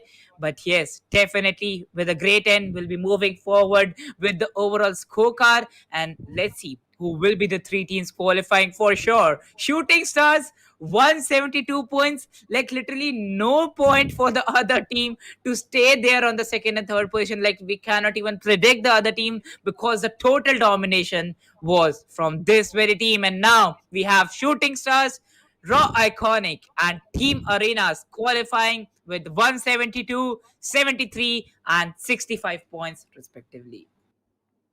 I mean, 99 points difference coming up in between first and second team, Rudul. How often do you see that? How often do we see that? He missed it by just a single point, but still 99 points is such a huge amount. Look at those rank points, 90 rank points, 30, 30, 30, 82 kill points, and a total of 172 goes in their favor. Raw Iconic, a total of not 173, just 73. Sorry for that. Team Arenas 65. These three teams are gonna qualify in towards the next round. That is gonna be round number 3. And I am rooting to see how this team is gonna play out in the round number 3, because round number 3 is gonna be beautiful. It's gonna be intense. All of this best of the best teams from round 2 are gonna qualify in towards round number 3. Mridul. We are down to, I mean, to just these three teams without any other player to even contest these guys. Look at that. After Team Arena 65, there's SB with just 48 points here. That was definitely a wonderful, wonderful, wonderful play coming up from these three teams, Mradul. Well, I mean, I don't know why, but Mradul, we can't hear you. Just, So sorry, yeah. sorry.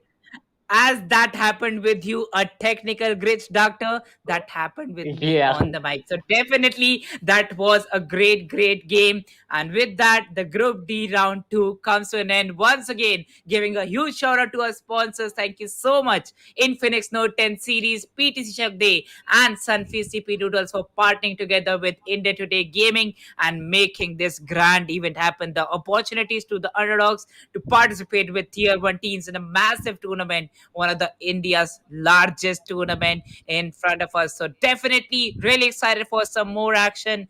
We'll be ending off and signing off for the day. We'll see you right back tomorrow. So don't go anywhere. And yes, take care. Bye bye. Peace out.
I've been thinking, lately it's just me against the world.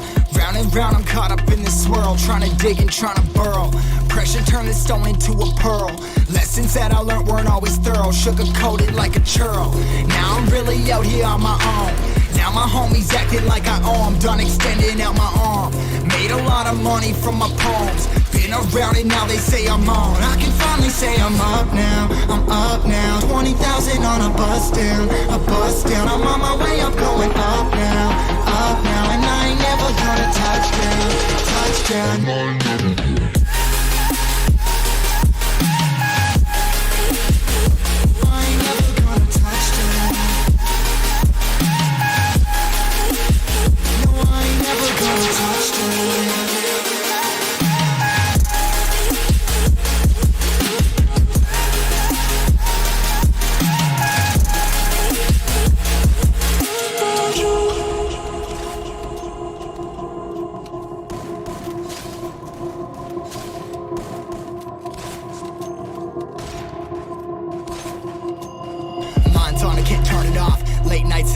Up. Hate life, then I learn to love. Down and out, now I'm way above. I always knew I had it, now I'm living out my dreams. Treat that money like an addict, it's a habit, I'm a fiend. Feeling that rush, rocket ready to launch. Hands up, ready and gone, been waiting too long. Trust on plenty, that's wrong. Old me's dead and that's gone, thank God I'm headstrong. I don't wanna wake up in a doubt that I show 'em everything I'm about. I ain't never going out, I ain't never getting for no clout. Now I'm sitting pretty on the cloud. I can finally say I'm up now, I'm up now. 20,000 on a bus down, a bus down. I'm on my way up, going up now, and I ain't never gonna touchdown, touchdown. I ain't never gonna.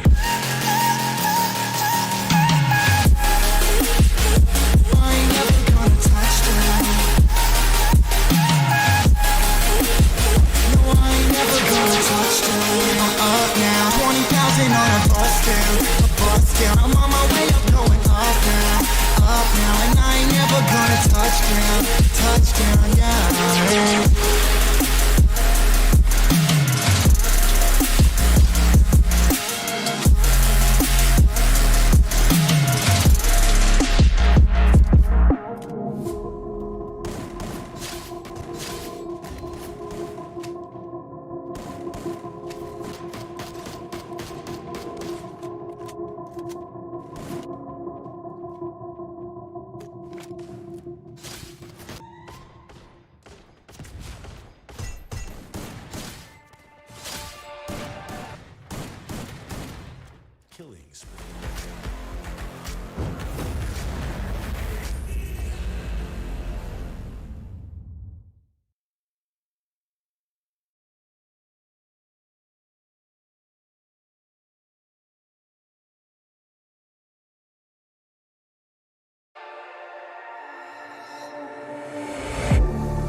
Getting hype when I aim up, elevating that game up, stepping up to the competition. Only first place, and that's how I'm living. I'm winning till they digging up my grave, eating all the things up on my plate. Game face when I step up into place. I was born and when I watched me elevate.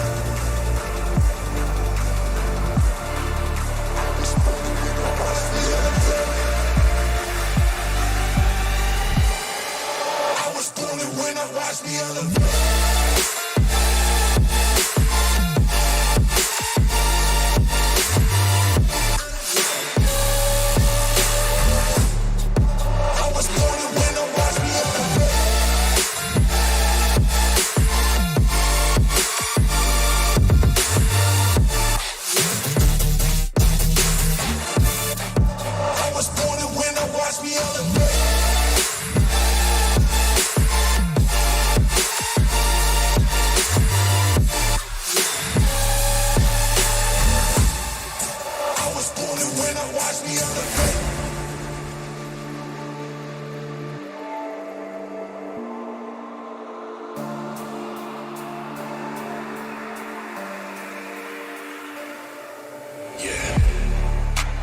All in when I show up. Whole place about to blow up. Superior to that competition. I'm in first place, and that's how I'm living. I'm winning till they